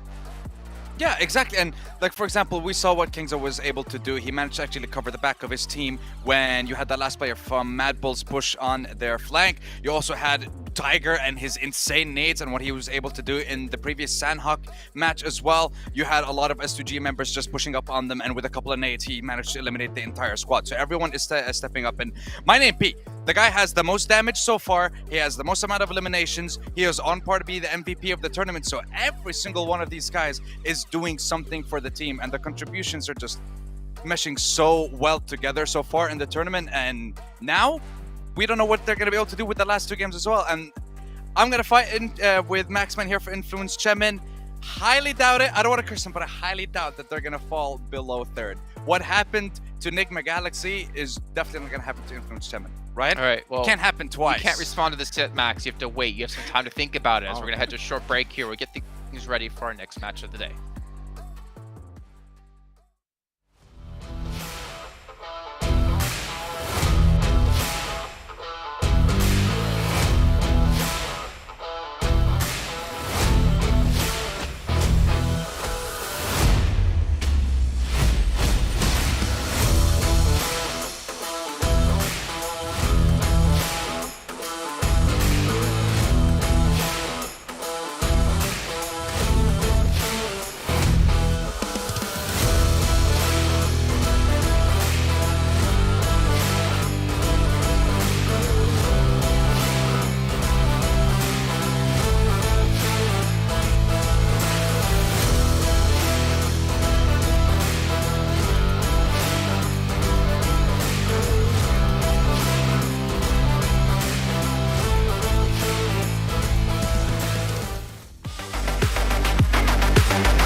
All right, Maxman, what's your response to what Sandstorm said? I forgot what he said, to be honest. I didn't listen to Sandstorm. Wow. He's saying that Influence Chemin won't fall out of top 3. I don't want to get involved in that topic, otherwise I'm going to be blamed again. It's happened too many times. I don't want to get involved in that topic. But they're not looking great right now. That's all I can say. I can only speak facts, and it's not looking good. I mean, all you have to do, right, is embrace the curse and be like, yeah, okay, I'll take that bet, and then you put them as the team to watch every time. You want? I can do that. I'll do that. I'll do it. Don't do it. I think you might get some hate from some Brazilian fans, but you know what? It's kind of part of the job. Really quickly before we head into our 5th match, though, a big shout out here to Sony Xperia 14 and Xperia Stream, made in collaboration with professional esports players. And the Xperia Stream gets you 90 Hz in PUBG Mobile with its total cooling system, and of course, it's multiple ports for intensive gameplay and streaming. So make sure to check them out. All the players are participating on one of those lovely phones, and maybe that's why we're seeing some teams dominate others, because they're just like, this really works with me. Let's take a look at our top performers, though, as we're going to look in and look forward towards our 5th match of the day. Before we get into that, we're going to go back into our last match with, well, LGD. I mean, technically having the top performing player. However, only one is not going to be enough. Kengzo and My Name P able to really shine through with 8 eliminations between the two. And I kind of miss not having Kalaris here, because we see 1168 damage for Kengzo, but there's no sound. There's no sound. We can't fake it either, right? It has to be him. So maybe at some point, but yeah, close enough. But I was impressed actually by the 58% team contribution from YZZ from LGD. I think that we've been seeing Chen doing really well, but that's a high percentage. He did have like a nice little car for it and just kind of stayed alive as long as he possibly could, right? And then the Molotov was the thing to ruin his day, so maybe the survival time playing a big factor in that one. It was an interesting position. I do respect that LGD were like, we don't want to hold on to the eastern side because you had, what, I think RS, you had Influence came in over there, you had yourself Titan, BTR, Infinity. You had too many teams on the eastern side, so they're just like, let's send it in the middle. Maybe it'll work out, so they were kind of forced in making that decision, but it's been a tough call for them. But still, extra placement points, extra limbs here and there. After the 2 wins, it's not like they fell off. They are actually still bringing some points in to just make sure they remain in that top 3. Okay, well, you know what? Remaining top 3 is important. Remember, you don't need to get 3rd place by 20 points. You don't need to get 1st place by 10 points. You just have to qualify in top 3, and then you get to have a little bit of time off and a little bit of extra time to prepare for what's coming down the line, because it is the biggest event of the year for PUBG Mobile. And some teams got to be able to stop Nova somehow, someone. There's no way they win 3 titles back to back. It has to be someone to break that combo. I mean, the way that they've done it in the past 2 years, if they're going to do it this time again, they have to go through the survival stage and then qualify to the PMGC Grand Finals and then take it from there. Because if they qualify instantly, then it's new ground. This is not something that they've experienced before. Maybe that's what has to change. Well, we'll see. So we're going to take a look at our teams to watch. And, okay, I was kind of hoping we would see... Well, I guess these were locked in before. We talked about how you could go for Influence Chemin and just ruin Sandstorm's dreams and hopes. But you do both have Agon X8 or I8. I'm curious, what's the reasoning between the two? I still want to see an I8 win eventually. We praised them being pretty consistent throughout today, and especially getting himself a few decent points yesterday. Just like DRS you stated earlier, right, Jason, we need a little bit more if you want to see I8 go the entire way, because right now they are, technically speaking, in reach for top 3. They just need a big pop-off performance, and they could be in that position, but survival stage is still good enough. At least you're not going home after 4 days of play, but I still think I8 has the chops to go for chicken dinner, so I think it's going to happen eventually. Okay, I mean, Sandstorm. They managed to get themselves top 5 3 times. They get top 3 3 times so far, top 2 twice. So now can they get a top 1 once is the question. They have 2 more games for today. And like you said, Maxman, they're fighting for the top spot in top 3. They're close enough to get for that 3rd spot. But they're also, I want to say, close enough to NGX and 4 rivals all towards the bottom side. So if they make a couple of mistakes, who knows what will happen. All right, well, you know what's going to happen? Well, none of us know what's going to happen, but I know what's going to happen next, at least. We're going to head over to our casters, because the 5th match of the day is ready to go. To the desert once more, Miramar, ready and raring and loaded up to go. Blank, he's getting set up. You good? You all right? I'm good now, yeah. Apparently I've moved across slightly somehow, I'm not sure. I've also got this weird thing on my head, but we'll just run with it, that's fine. Slowly turning into a weird anime character, that's okay. But yeah, over towards Miramar now. The boys on the desk are right. I mean, it's getting a little bit weird in terms of the amount of teams that are starting to really pull up in terms of performance, get further up towards the top of the lobby, and actually even be able to break into that top 3. And we really thought that was going to be impossible with the way that Influence Kevin were playing, with the way that, you know, S2G were up there, even Nigma Galaxy, right? I mean, we were like, oh, it's going to be difficult to knock them off the 2nd place spot.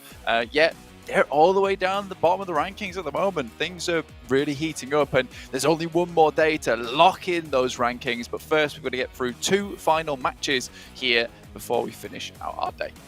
Yeah, we only have, I think this brings it to 8 matches remaining in Group Red for your chance. Well, not for you guys at home, for these teams' chances to make it into the next stages of this tournament, whether it be a direct qualification or that survival bracket. It is all very much to play for. And I think at the end of today, I think we're probably going to be seeing 1 or 2 teams potentially that will not be able to make it further.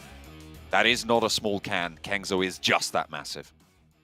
He is just a big guy, and he's a big guy in game as well, really pulling out all the stops for his team last game for Buradam to ensure that they were able to pick up that chicken dinner over Erangel.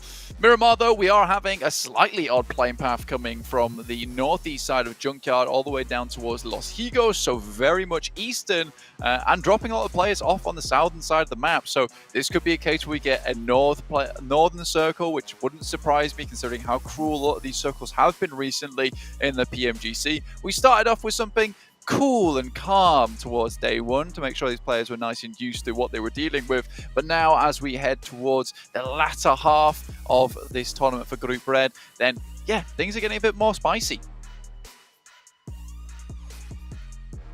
Plane path cuts the southeast side, kind of similar to the Erangel that we just saw.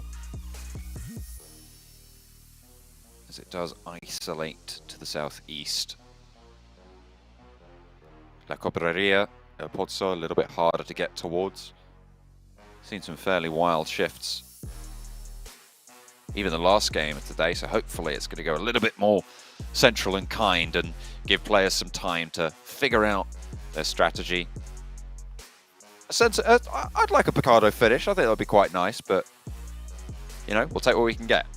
I think so far we've seen a lot of circles over towards, you know, the eastern side of Picardo, maybe down towards Chumacera. This time around, though, up towards water treatment, this is a nice change of pace. Again, for the teams, a little bit more difficult to head towards, but with that that plane path starting over on that eastern side anyway, a lot of teams will have dropped out in the first half of the plane path, head up towards that northwest side. Again, this is going to be quite the muddle of teams, honestly, as everyone's going to try and grab some vehicles and get further up towards Hacienda, Water Treatment, Cruz de Valle, even La Cobreria. You know, El Pozo would be open considering there is an easy enough rotational path in towards Circle itself. Yeah, that northern shift, I feel like it should be okay for quite a few teams. Mostly just going to be chilling. Eliminations on Miramar. These are the top 4 teams. LGD leading out with 28. Fairly close is Titan, S2G, and then Aegon XI8. Aegon XI8 kind of been a little bit of a sleeper strong team, right, over the course of these last couple of games. Yeah, exactly. And I think this is something that Sandstorm was even talking about. Yeah. Now they have a chance to head up towards that top 3, potentially, if they get some really good games going into tomorrow. I think that they're going to be comfortably towards this 4th to 11th spot anyway. I don't really see them dropping out of maybe further down towards 8th. I think that they're typically picking up points where they can, but they can't really duke with some of the big shots in the lobby at the moment, like S2G, LGD, Influence, Kemin, as well as Buradam. They don't really have the chops on them to do that, but what they do have right now is the chops to stay comfortably safe within that survival stage bracket, which is absolutely fine. Mad Bull's able to get 2 points on that last game, up to 69, so still a fair way to go for them to head towards that 11th place position. You know, it's getting further and further away now, 21 points. That's a whole chicken dinner on the game, and that relies on 4 rivals getting no points on this one as well. All right, take a tumble, but don't take the knock just yet. Grabbing the vehicle and getting out of dodge from DRS. Not going to go down. As DRS are more concerned, we're getting a little bit more loot on board. Team Queso playing South Puerto Paraíso with the Ala split around the south coast a bit further. They should be fairly secure there. No one really else dropping out in this area at all, and with everyone moving north, there's really not a chance that you come into contact before you make your move. Titan in Bahia de Mar and Los Higos on that split, playing 2 and 2. We saw it on the game where it shifted all the way down south towards them and they stayed for there too long, but now they have that west coast rotate available.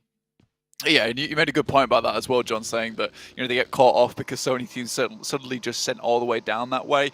This time around, yeah, they can be even more comfortable taking this 2-2 split and then regrouping later on before they move up towards that western side, maybe past La Cobreria into the circle itself. DRS, a bit further into the circle this time. This is a pretty much typical position for them here on Miramar, over towards Graveyard side, just the north side of Minas Generales. 4 rivals on your screen. They're up towards Torre Armada at the moment. To the east is Influence Kemin, looking to find themselves a good game. Honestly, we've not seen anything too massive out of them. I think it was like 160, 170 that they've been roundabout sitting around for a long, long time. This is the first time we've seen them get somewhat of a good game after that last one with Federal lasting quite a while, up to 188 points now, looking to not allow Buradam to get any further upwards. Don't want to allow them that lead that they were afforded over the first 2 days.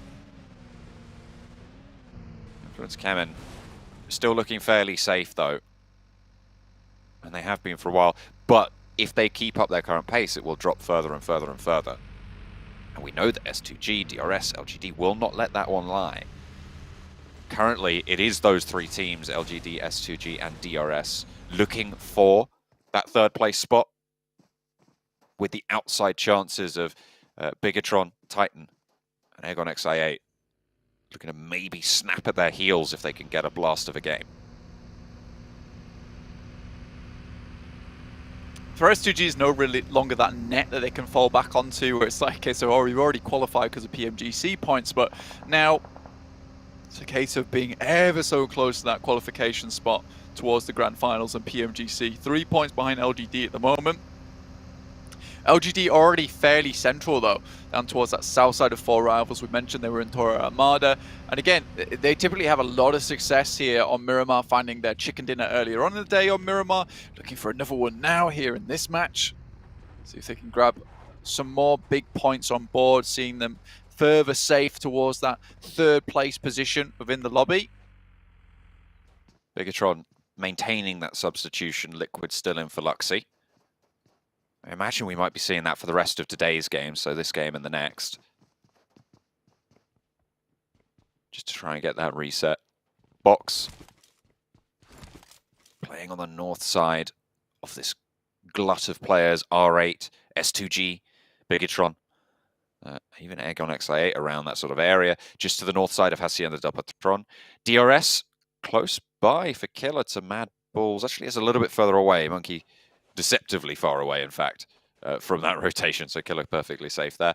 They will not come into contact. DRS at the back of the queue on that south side until Team Queso start to roll on past Impala and look to join it.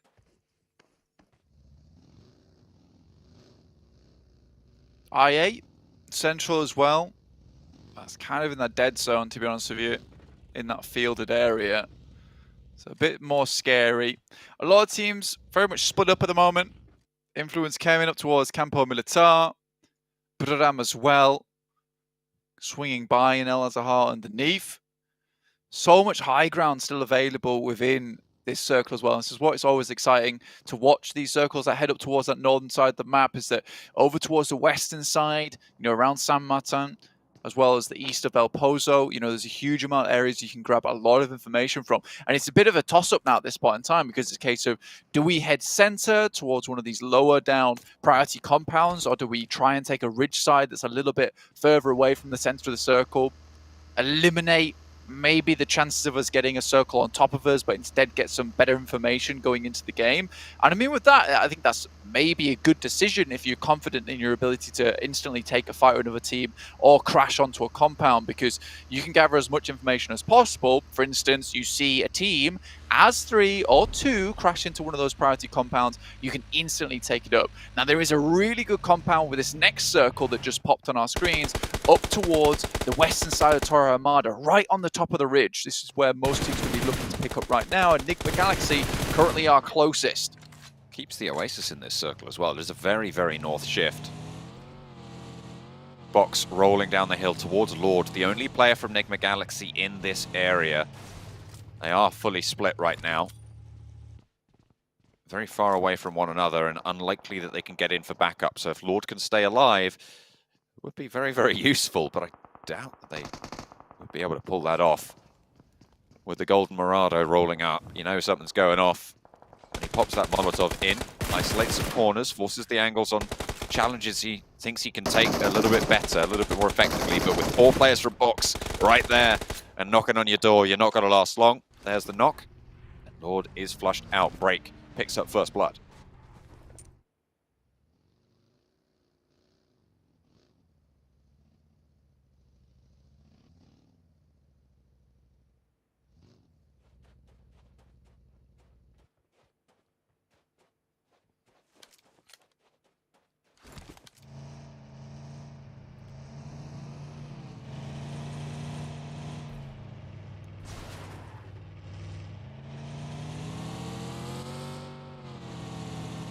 Buriram playing on the eastern side, just south of Torre Hamada.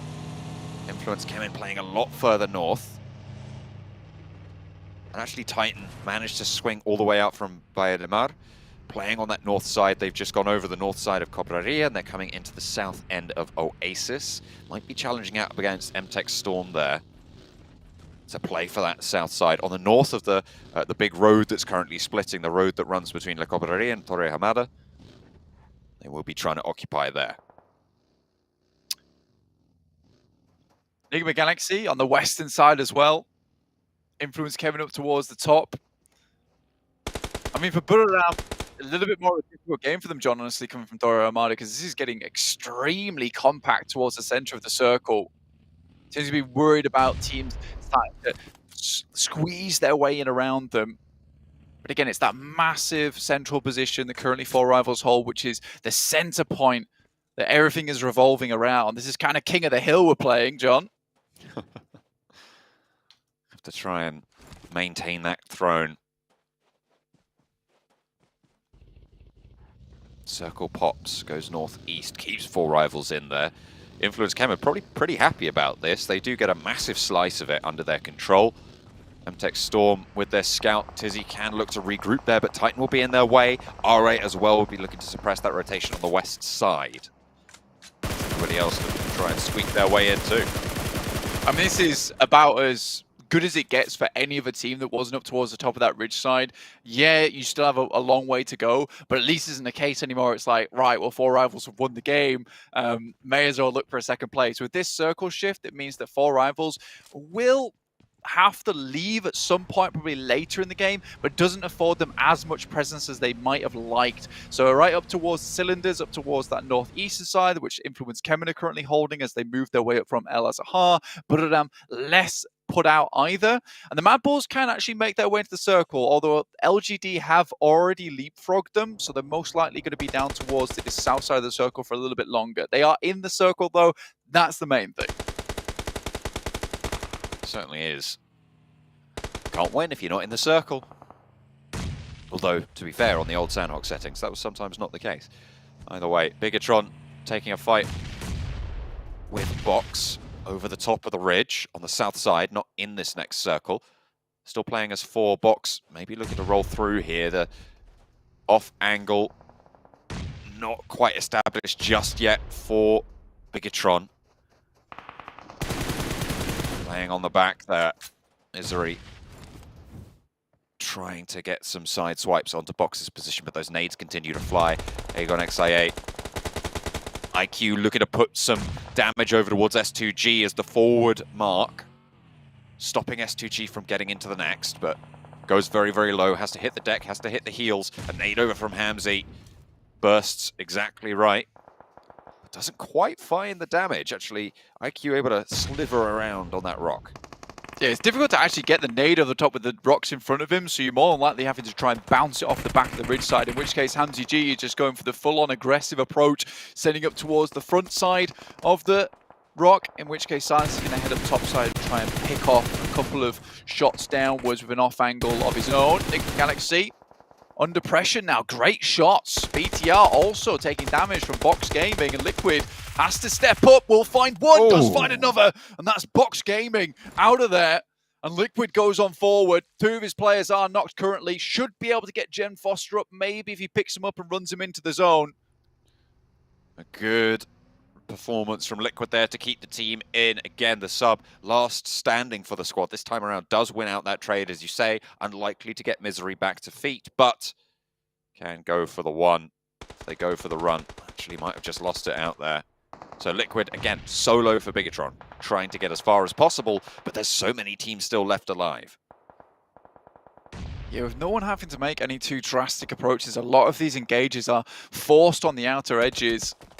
Mad Bull's currently safe down towards that southeast side of a ridge put between them and DRS, but Zerich is currently watching down towards DRS. Makes me a little bit afraid, but they do find a couple of knocks onto 2 separate teams at the moment. Maybe not wanting to start 2 different fights at the same time, but it gives you a chance to move through the circle whilst there is a delay on either side. R8, the Infinity, dueling it out up and down the hill. Worried about the third parties as well, biding time, getting reses in as the circle will crunch in 10 seconds. And push them in a little bit further, a little bit higher up. There's a nice little area that's covered off from the western side. Just ahead of them, but it's kind of barren, open to teams across the way. R8 shots over towards the Infinity, but they're not getting these knocks. Godtunny's still active, can pop those heals. Pressed behind the ridgeline, sure. They will have to move further in. Aegon XIA still ahead of them as well. And at the moment, R8 probably have the better chance of sailing on through, but no matter what way you cut it, S2G, Enigma Galaxy, going to be looking to try and get ahead of this one.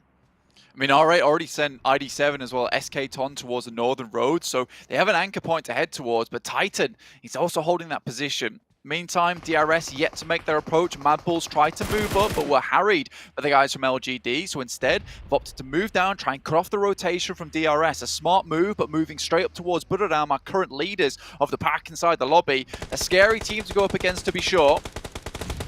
Crash in from Mad Bulls onto DRS's position. Backstop is taken down. Kengso's there from Buradam. Killer down first. The engagement, but Monkey skills follow quickly. Kengzo puts a nade in and towards Delta, but I think that might have bounced off the wall and hit Kengzo himself. Crash comes through from Sky Only towards Effect and Zerich in the meantime. My Name P looking to push through. DRS are swept aside as the Mad Bulls continue their crash. And now Buradam are up and into the breach. Mad Bulls, I mean, this is how you prove yourself if you want to stay in this. Great nades! 1, 2 fall, excellent nades coming through. Side swipes, pushes, Effect up to the wall. Tiger is there, wants to put a nade on into the compound. The wall's still under control. Kengzo repositions to back up the teammate. They're going to leave My Name is P and Sky Only in this one. Kengzo sending away. Mad Bulls locked in this fight by Tiger. Effect runs out into the open, spots the player, and Tiger drops the ball. Traded off across the way. That's LGD third partying here. Zerich rolls on up to Kengzo, goes for the crash. He dodges, he steps to the side and handles business. Kengzo stays alive, but his teammate's not so lucky. That is so unfortunate, John. I mean, that typically looked like it was going to be a perfect execution coming through from Zerich, but the immediate sidestep coming through from Tiger, from Kengzo at that last moment. Just too rough to make it happen. Still 6 limbs on the game. It's a decent result coming through for them. Yes, didn't get any placement points, but anything you can get here is good for Mad Bulls.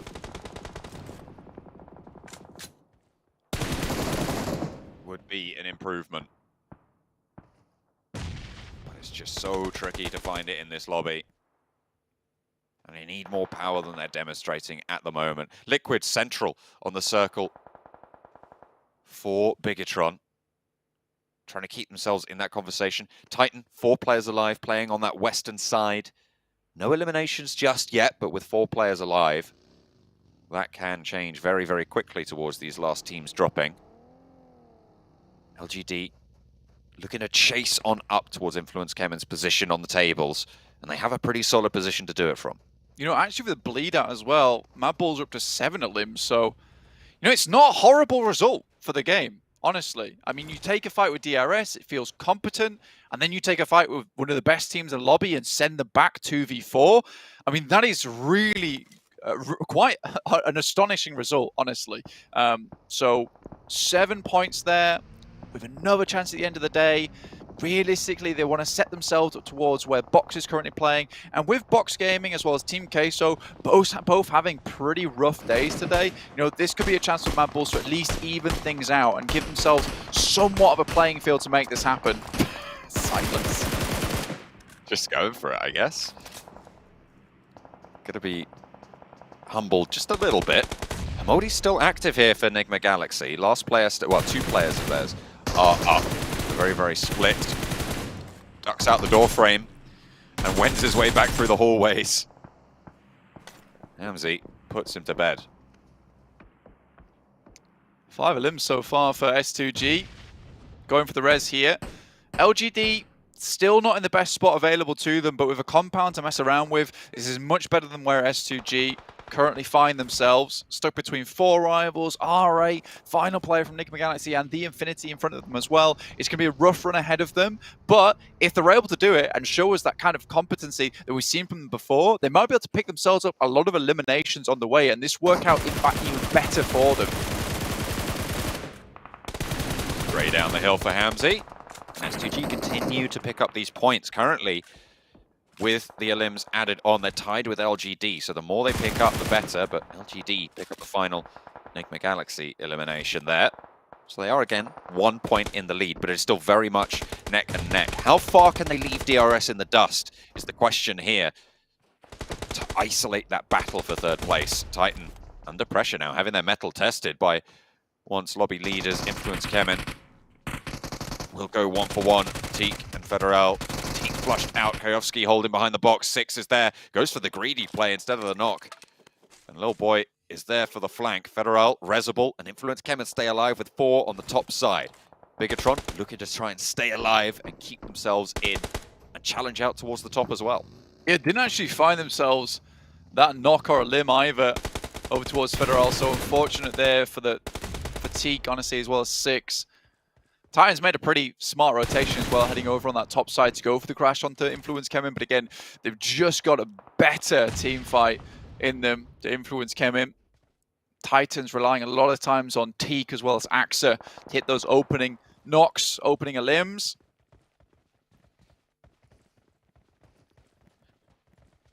Feels like the points you get for a play like that just aren't quite in line with the quality that we're used to for Titan.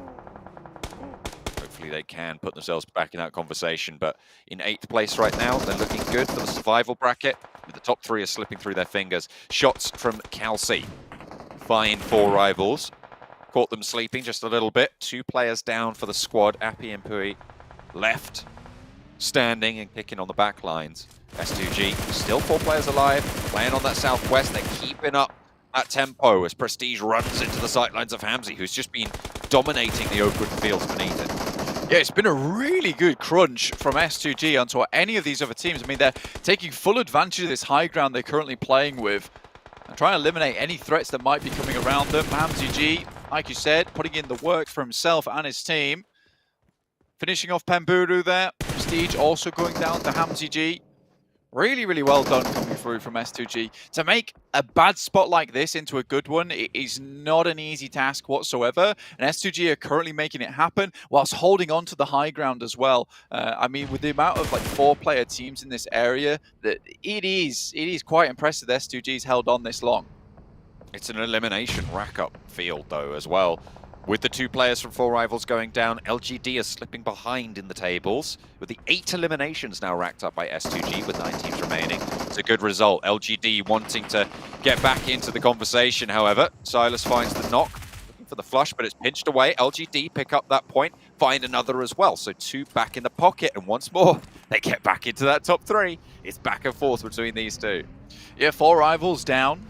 Only 1 elimination. Again, this is happy days for some of these teams down towards the bottom. As long as they can keep putting up points with 4 rivals on the bubble, not getting a lot of points here in this game, you know, there's a chance to battle out for that 11th place now. And with Mad Bulls also getting 7 points, we have a much more competitive bottom bracket at the moment, looking to breach in towards the survival stage. Influence Kemen pick up that 5th elimination on the game. Sorry, well, hang on a minute. They're up to 8. Buradam up to 5, sorry. The Infinity eliminated down in 8th place, and it really is a wide split in terms of the overall tables. And in the meantime, Liquid has just been chilling in the middle right there. Liquid has been holding since, I think, about 11 teams remaining as a solo for Bigatron. But with S2G and LGD both still in this, that gap will not close, but it might not move anywhere if Liquid can stay alive for longer. LGD currently sending grenades over towards the top side. If Hamzy G went down there to Federal, it could have been all over because they're taking fights on 2 fronts at the moment, with LGD also applying a lot of pressure over towards the guys from S2G. They're really hanging on to this high ground as long as possible. Silas has to kind of throw scuffed grenade over the top as he takes many, many shots from along the way. LGD still struggling to get up this hillside, and it's only going to get harder as more and more teams start to get sightlines over towards this position. At this point, though, for LGD, you know, this might just be a case of leaving, heading over towards where currently BTR Liquid is holding, and just making their way onto that spot, in which case they could dominate this game, and they have a very, very strong rotate towards it. Toman, the last player standing for MTech Storm.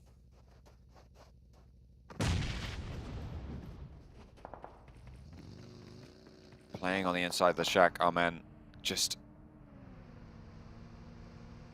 hiding away from the nades, the bombardment. from Influence Kemin. Kingzo spray down towards LGD as they descend. Doesn't find it on the first reload, but the second is lighting them up. Something awful. Gets a lot of damage along with that knock. Swaps over to the Mini 14 to try and pinpoint those final eliminations. As Influence Kemin rack up that 10. Is this a return to form for the once great Influence Kemin? I mean, 10 eliminations is absolutely nutty here on Miramar. Hamzy G takes a tumble down the ridge side. Not the place you want to be in, and Kengzo's absolutely spoiled the day over towards LGD. Looking to get all the way into where currently Liquid is playing, who could also cause some big issues, but YZZ aware there's probably players in there, drops a nade in, and that's going to open up more space for LGD to get in, but they have to make it fast. And with all the delays so far, it's giving more time for Influence Kemin and even S2G to get into position as Silas tries to steal away the spot. YZZ, though, very aware of what's happening here.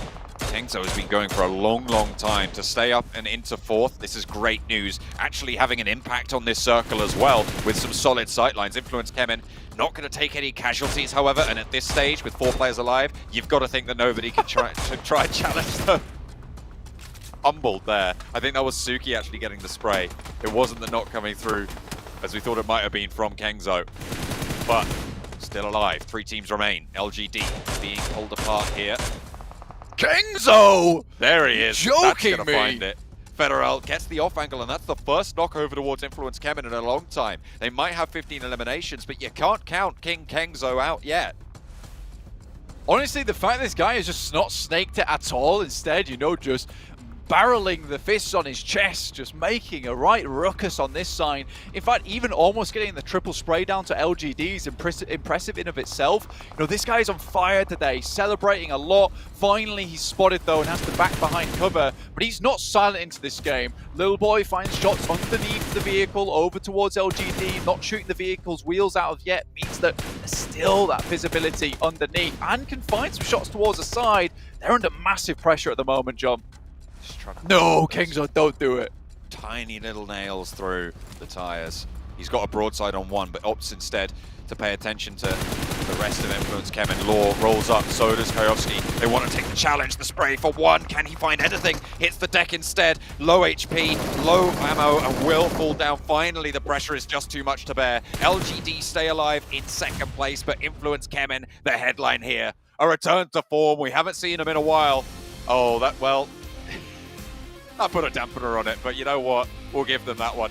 Influence Kemin with the chicken dinner here, Blank. Can they challenge back up to Budoram? Because they were staying alive for super long in that game. I mean, Kengzo, I think you see a lot of snakes just remaining put, but he kept putting pressure on both those teams to try and keep them away from him as long as possible before Kayovsky was ultimately able to send on over. I mean, that comes down to Lil Boy and Laura on the top side who are able to find some good shots towards LGD and keep them at bay. Even Suki sending a little bit too far out into that shack and just opens up the sightlines for the rest of Influence Kemin. Again, though, Kengzo just putting on so much pressure towards LGD, S2G, as well as Influence Kemin, allowed him to get that third place in the end, which realistically he lived from, I think it was 11th place that he went down into single player. Again, though, also Mad Balls challenging out, gets the crash onto DRS, gets all those players, and then takes 3 down from Budoram. That is a real good change of pace for them, taking it to, I think that's the 5th place team and the 1st place team as well. A very, very good result, though I'm pretty sure Influence Kemin with that 30-pointer should now be in 1st place, if I'm not mistaken. They were 25 points behind Budoram at the start of this game, and if Budoram were able to earn a pretty big chunk, I mean... Oh, that's true, it's going to be pretty close, but we'll have to wait and see. Influence Kemin, though, back in the running. They're back on form.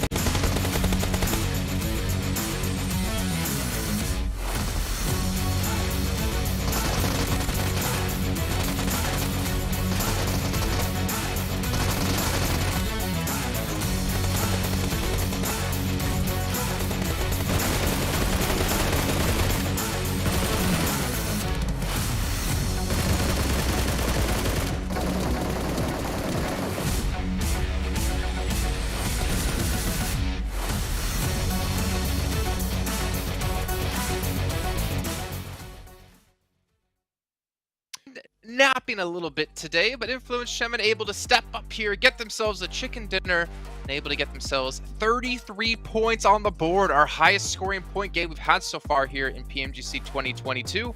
And you know what? Maybe they heard that Buriram United Esports were ahead of them in the leaderboard, and they're like, no. Let's start to catch up a bit here. They still have a little bit to go, but this is also important to note that they can maintain a level of consistency here, right? This wasn't going to be a full drop-off day like it was for Nigma Galaxy yesterday, and it's kind of been today for them, unfortunately. And we know this team is strong and can deal with the ups and the downs.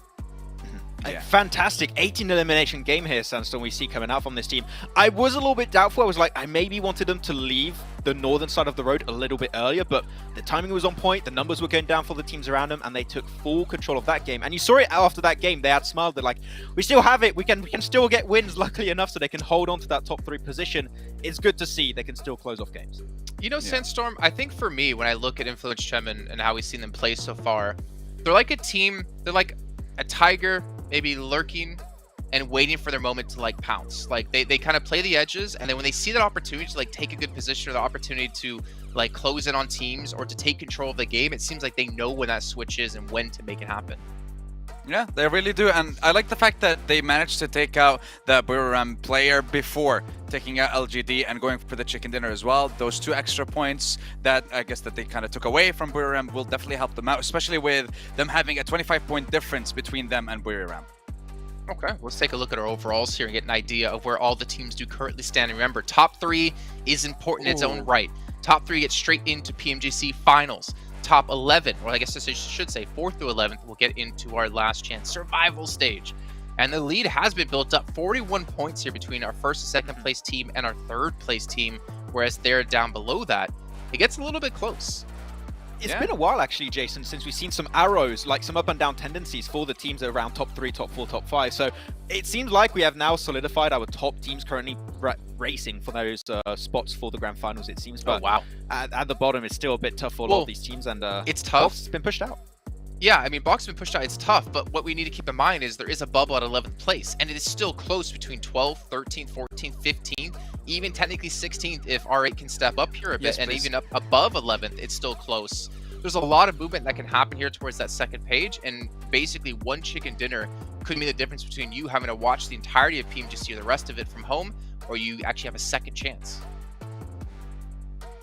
I feel bad missing out on a $4 million tournament on the first 4 days of play. Like, that is rough. You play for an entire year Max, here. you couldn't even get through one PMCO match, all right? Come on. Man, those bots are getting really good. I don't know what to tell you, Jason. Okay, they're getting real strong. Huh? AI and stuff. I don't know what to tell you. But to be fair, Max is way better than I am. I will give you that at PUBG Mobile, 100%. I can't believe you tried to run me over in that media day, Jason. That was hilarious. That was pretty. I got saved by my teammate at the time. I'll take it. It was pretty cool. But man, really, you have these teams. This is going to be their last opportunity. Of course, you have this last close off day 3. Then if there's any time to do a comeback and to push yourself barely up in that top 11 position, it is going to be tomorrow. And we know all these teams. I mean, they're qualified to PMGC, right? They're part of the 48 best teams in the world. It shows they have the potential to make greatness happen here. So the redemption arc could happen tomorrow, but hopefully they still got the mental strength to go through that. Speaking of mental strength, 5 matches here on day 3 of the PUBG Mobile Global Championship League here in Group Red. And before we kickstart our final round of our day 3, we are joined here with the Infinity, and we welcome on board their coach here alongside for his interview. So could you please introduce yourself to the rest of the world? ช่วยแนะนำตัวเองให้กับทุกคนนะคะ ครับชื่อเนียครับ Infinia ครับเป็นโค้ชครับ Hello everyone, his name is Nia and he's the coach of the Infinity. Thank you for joining us for this interview, Nia. And of course, I have a couple of questions for you and the team, where Infinity has come into this event with 3 back-to-back first place finishes in PMPL Thailand, PUBG Mobile Regional Clash, and recently the Championship of Southeast Asia. So there were a lot of high expectations for the team in general. So what do you think of the matches that you guys have been struggling with, and how have you spent your time between the past couple of days to prepare for this tournament? ก็คือว่าตอนนี้ทีมได้รับรางวัลชนะถึง3ครั้งทั้ง PMPL ของประเทศไทยแล้วก็โปรลีกของ C แล้วก็ PMRC ตอนนี้เนี่ยคือทางทีมประสบปัญหาอะไรบ้างไหมคะแล้วก็ในวันที่ 1-3 เนี่ยเรามีการเตรียมตัวยังไงบ้าง ก็เล่นแย่กันเองมากกว่าครับเป็นความผิดพลาดของทีมอะไรอย่างเงี้ยครับก็พยายามแก้กันอยู่ครับ they know themselves that they are playing not that good but they will improve And of course, we do see good improvements for Yeah. today, and you guys are still fighting for the tournament. So, how have you guys been dealing with the high expectation your fans and yourself are setting for the team? แล้วก็มีวิธีการที่จะแบบว่าต่อสู้กับปัญหาของคนที่ตั้งความคาดหวังสูงกับแฟนๆของเรายังไงบ้างคะ ก็พยายามทำเต็มที่อยู่ครับก็พยายามแก้อยู่ครับพยายามดูย้อนหลังพยายามแบบทบทวนตัวเองให้เยอะกว่าเดิมด้วยซ้ำไปด้วยครับ They will try the best and now they are fixing what they miss in the games but anyway he will do the best Yeah, and that's really good to hear. So I really want to ask you this, where there's a lot of great competition here from all the teams that are in Group Red. So what teams have caught you off guard with their strength in PMGC, and could you tell us why? ตอนนี้เราก็มีแบบคนเล่นนะคะเก่งๆเยอะเลยแล้วเราก็คิดว่าทีมไหนที่แบบเป็นตัวเต็งแล้วก็คิดว่าทำไมคิดว่ายังเป็นตัวเองครับที่เป็นตัวเต็งเพราะว่าที่เราแพ้ก็คือแพ้ตัวเราเองอยู่ครับ He said the biggest struggling is themselves and they will fixing it I see. And of course, I really want to know what is the current focus of the team? Is it still on the top 3 placement to the grand finals, or are you guys hoping to get into the survival stage by maintaining a 4th to 11th position? ตอนนี้คาดหวังว่าจะอยู่ในอันดับ 1-3 หรือว่า 4-11 ค่ะ1-3 ครับHe still have the high expectation to be the third place That's great to hear because Yeah. we see today PSG LGD have been able to climb all the way up with those chicken dinners, and I hope that you guys could still make it with a couple more games to go. So is there any words that you want to say to fans all around the world and of course fans back in Thailand? อยากจะพูดอะไรถึงแฟนๆทั่วโลกแล้วก็แฟนๆที่ไทยบ้างคะก็ฝากให้กำลังใจพวกผมครับเพราะผมพยายามจะกลับมาฟอร์มตัวเองให้ได้ครับHe would like all of the global fans and Thai fans should be supporting them. They will do their best to this game. All right, thank you very much. And of course, we'll be continuing on with our final game of the evening. So make sure you guys keep your eyes locked on your screen as we will see who will be the one to get the final chicken dinner of Day 3 in the PUBG Mobile Global Championship League.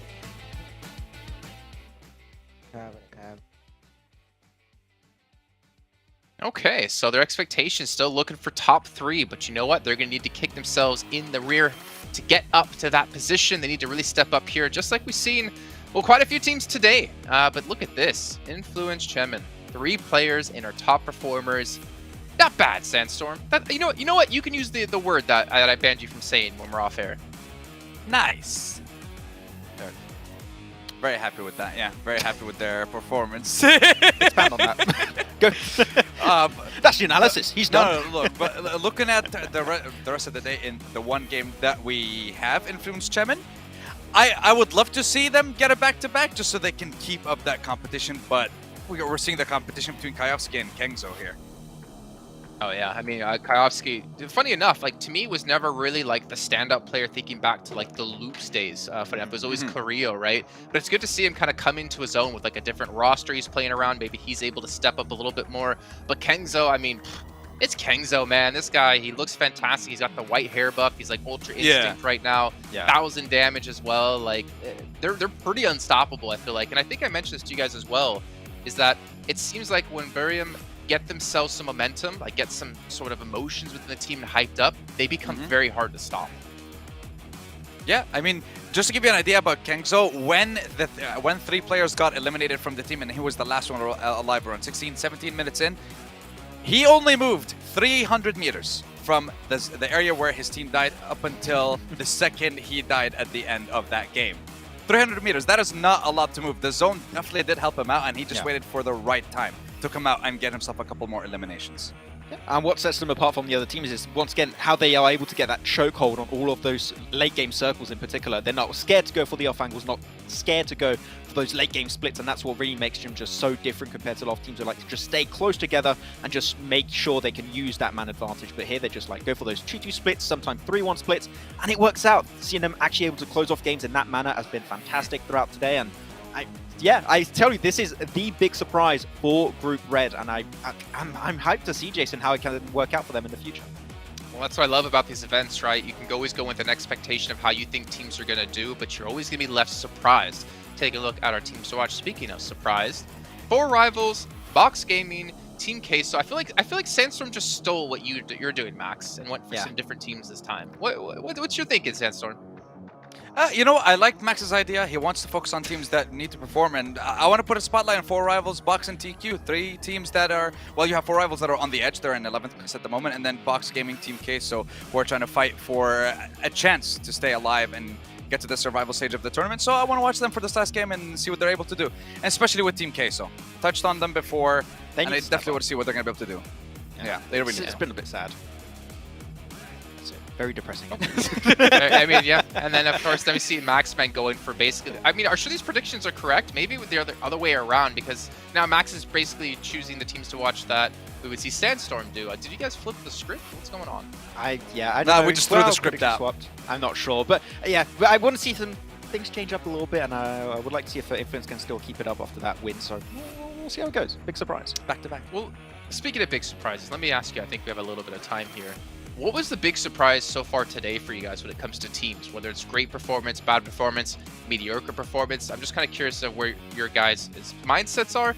But luckily for you, you have time to think about it. We'll ask you when we do get back here onto the desk after our 6th and final match of the day has finished off, as we go on over to John and Blank to kick it off. One more Erangel for today, then we'll be 3/4 of the way through our proceedings here in Group Red. Blank. It is right into the thick of it as we get into our last Erangel. Just hit me with a fat blank just straight out the gate. That's fine, I like it. Blank.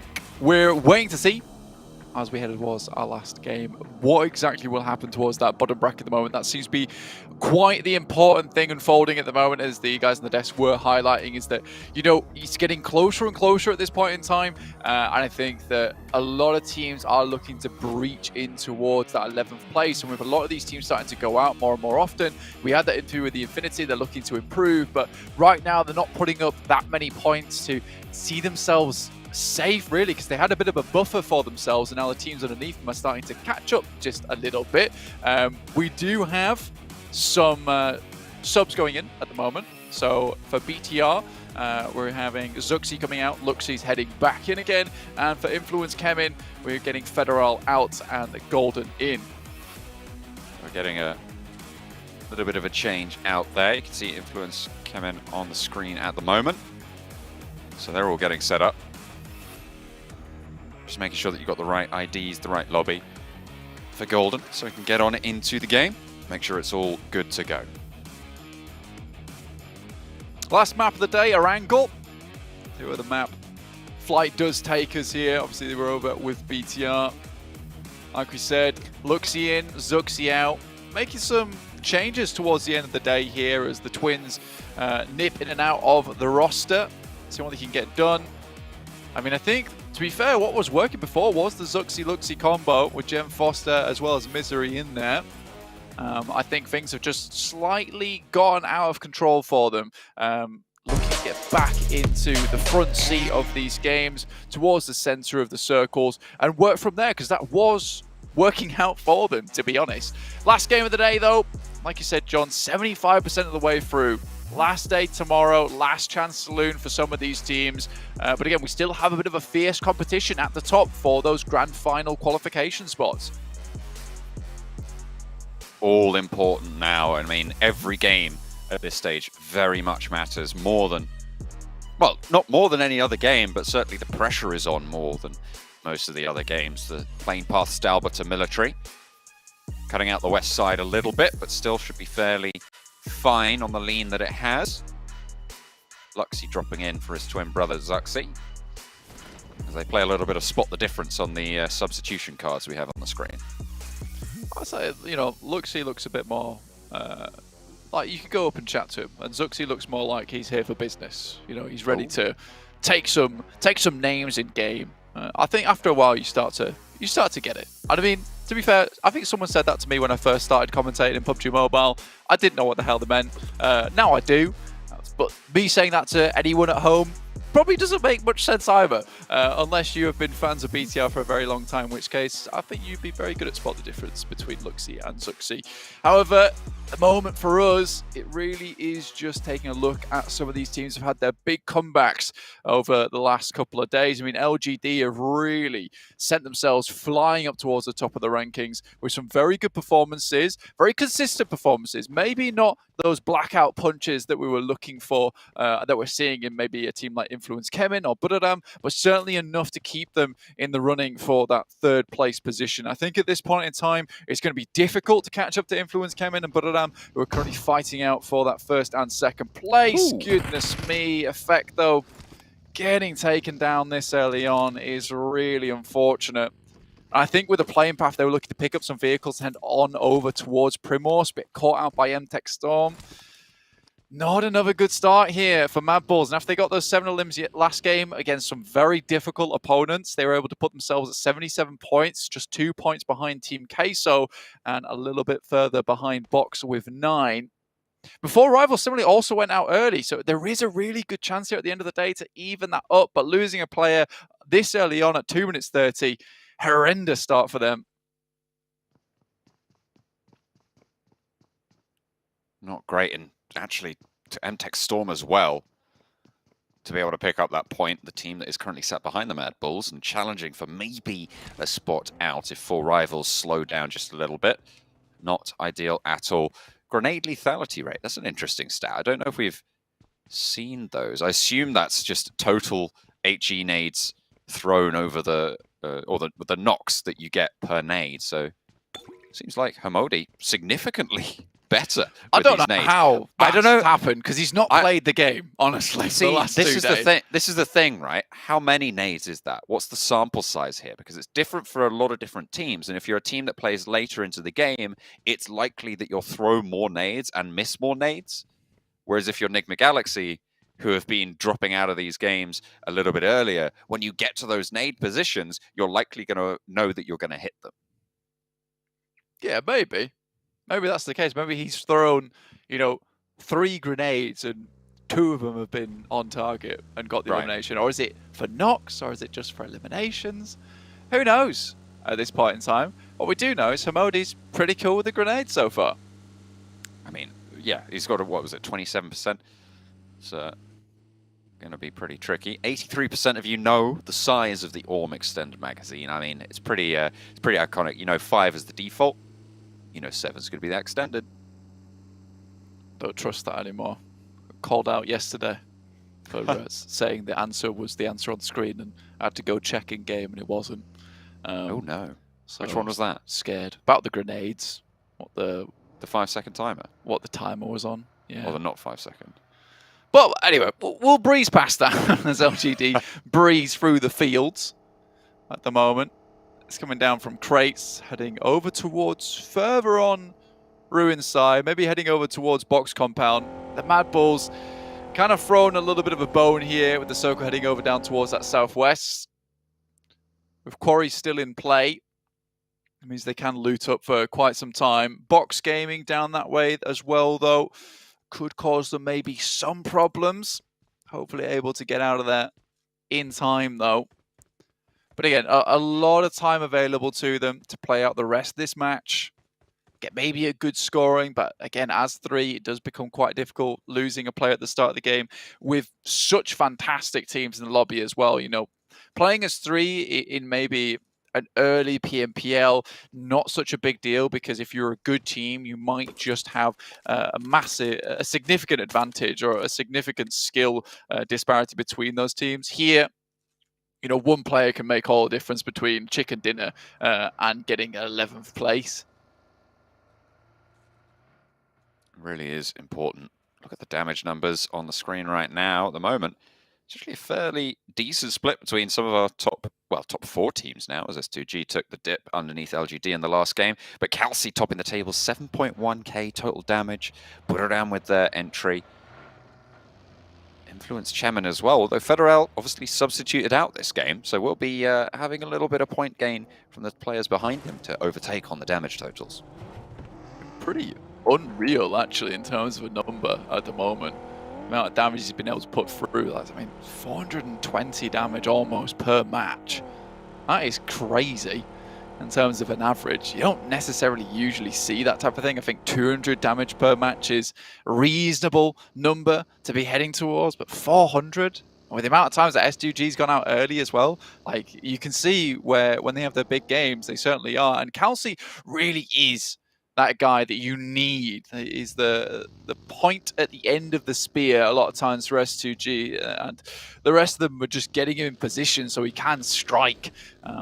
But yeah, fantastic stuff from Calci so far, and I think S2G will be patting him on the back after this concludes, but not before they try and pick up this 3rd place to get the grand finals in. You can see he's upset about that one. That's... Oh, I mean, the that's... big sigh. Oh, he gets it out, yes! There we go. No celebration, though. Wedges the cheese. Just another day on the job. Gets it. I mean, it's got to, you know, that's the sort of grind that you need to put in if you're S2G. Influence Chemin just drive by, no mercy. Team Queso pulled apart there. Melted down. Forged into points for Influence Chemin. Golden swinging the phone all the way up there on the gyro. It's good to see. Yeah, so no love for the fellow Americas team there from Influence Chemin. Everyone is an enemy at the end of the day. Doesn't matter where you come from. We'll be taking you down. DRS on their way up from Novorepnoye, picking up a lot of loot down there. Titans similarly rotating over their top side. Shouldn't get into too much trouble with them early on. Mad Bulls will be looting out for quite a while. I mean, I can't really blame them for being this late in towards the center of the circle, purely because they were delayed, they weren't able to loot as much as they would like, and now their looting phase is coming far into the game. Again, 2 minutes 30 is around about the average looting time for a lot of these teams, but if you can get as much as possible on board now, where these games last so much longer, you know you're gonna need a lot more of those nades, a lot more of those smokes, a lot more ammo to get through the game when you can't be looting as much anymore. It's kind of a dead central push. Now that is really important for Mad Bulls in particular, being able to get up on that western coast and pick up a compound that everyone on the eastern side doesn't have the chance to head over towards. You can see why they're instantly grabbing vehicles and sending upwards. They do need to get a move on though, because those compounds, you say they won't have a chance to get there. Well, until they do is the caveat to that. If the Mad Bulls don't regroup fast enough, they might lose out on that position. But you can see Enigma Galaxy looking to move west. So are MTech Storm, and on the north side of them, S2G will be looking to make progress into this next circle as well. These foothills of Everest compounds, highly contested. Very important parts of the map as well. As Silas backed off it, Hamodi stands forwards for Enigma Galaxy. Lethal Grenader here on the screen. See if you can get any of those nades out and kick him. Mad Bulls taking their time on that western coast, going to rely on an edge style play, and I think that's fair enough considering so many teams are coming in from the east right now. It is very difficult for a lot of these guys to find space within the circle. There'll be pretty much a lot of conflict going on early on in this game, John. That is somewhat unavoidable.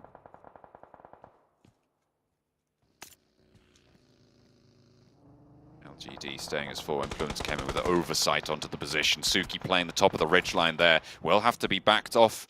Has to dive pretty fast. Might take a little bit of damage from the drop. My name P out spots Suki, and there's backup from Sky Only. I feel like Suki playing a little bit too fast split on the LGD 2-2 right now when they knew there were going to be players up the top of Everest, and the crash comes through from Buriram. However, it is turned around a little bit. The nade in, forces the push, and it's good. CC falls with a nice heads-up move from Sky. It's MVM now struggling for LGD. Buriram dispatching them, and S2G are pretty happy about this turn of events. Yeah, LGD floundering a little bit as Buriram make a very much aggressive push on towards him. And now this opens up the lobby for perhaps Influence Kemen to get ahead with Buradam losing one player, but again with the display that Buradam just showed us, like they're not afraid to take away some of these important compounds. MTech Storm testing the guys from Mad Balls at the moment as Tarman moves up. Maybe don't want to make too many shots over towards him just at the moment, with guys in the back from MTech Storm able to have oversight towards this position. But I think that right now Mad Balls fairly pleased with this spot that they have. It's a ditch to play in. You know, they can play in and out of it, over the top, gives them cover. It's not so bad. Again, this relies on the next circles coming through, but they've made a good situation out of a bad one after losing that player early on, being delayed on the rotate, losing late in the game as well. They found at least somewhere to play. Circle centers up, brings Buradam into the middle of it. Influence Kemen, if they can hold control against S2G on the east side, have the top of Everest, a major feature, of course, in this next circle, and a major factor in terms of the direction that teams can rotate. It splits the rotational paths kind of in two and isolates a lot of the ground. The fields out to the south of Georgia Pole will be very open as well, so the ground here is difficult to navigate for these teams. A little bit rough, yeah, like you say, a lot of fielded area here, high ground that is held by Influence Kemen and S2G, cuts out a lot of zone to be played in.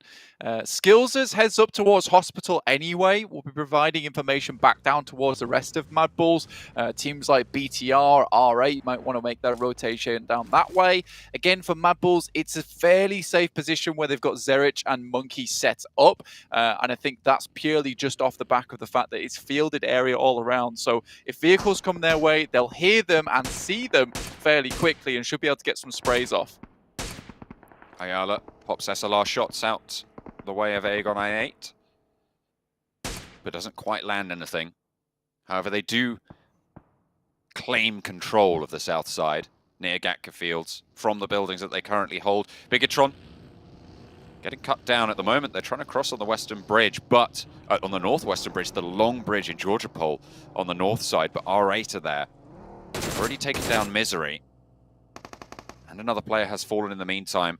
Luxy and Liquid moving in, the only two players remaining. Bandar maybe on the chase there, wants to hop out and go for the spray, but no, Prestige onto the bike, covers the cross, unscoped, just at the wrong time to catch it, but it was pretty quick anyway, might not have been able to find anything. SK2 not in a position to slow them down, and R8 gonna let the duo get ahead of them. Managed to find their way out of there. Just barely. Luxy and Liquid move it towards the position that Skills is currently holding. That information will be passed back. Again, Skills does not want to go down at this point in the game. A very crucial bit of the map. Waiting for this next circle because hopefully for Mad Balls, you know, we get a northern shift, in which case the rest of them can regroup with the rest of the team, just razzing it across the field over towards Skills's. If it moves back down towards the two players in the middle of the field, Skills's can head down that way. For the guys on the east, though, a little bit difficult. Mox Gaming currently holding a nice compound towards Gatka Fields, but on the edge, and S2G still have to push through Influence Kemen, although Calcium Razy underneath towards Ruins might be able to provide a better rotational path. I'm surprised no one's actually challenged out LGD's spot, though, with YZZ, the lone player, underneath 4 rivals in Everest, as you can see on your screen now. I mean, the teams that could potentially move there are Box, Nigma Galaxy, 4 rivals, but they've all got solid positions already. S2G may be the main team that could go for this. I mean, right now, yeah, this might be a case of one team just tries to instantly take that spot up for themselves. It's just being YZZ. I think most teams might assume that there's a 4-player team already holding in this building, but it is practically free real estate for a team if they want to take it. And LGD being in that 3rd place, if S2G take it away from them, that would be absolutely huge. But at the moment, S2G have their sights set even higher than that.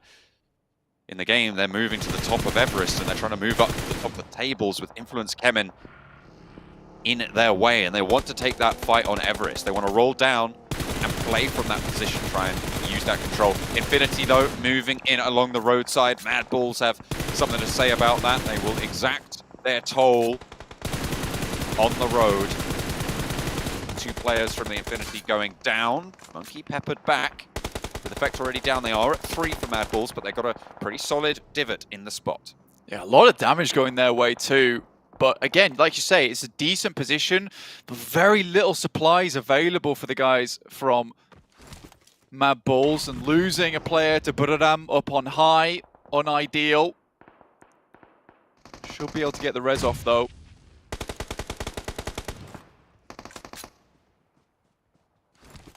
Titan, 4 players, west side. Egon IA skirting around, scampering across the fields.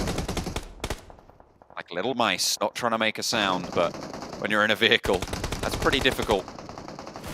Try and stay safe like that. Mad Bulls will be taking shots out this way. Titan going for it. Over to the top of Everest, though.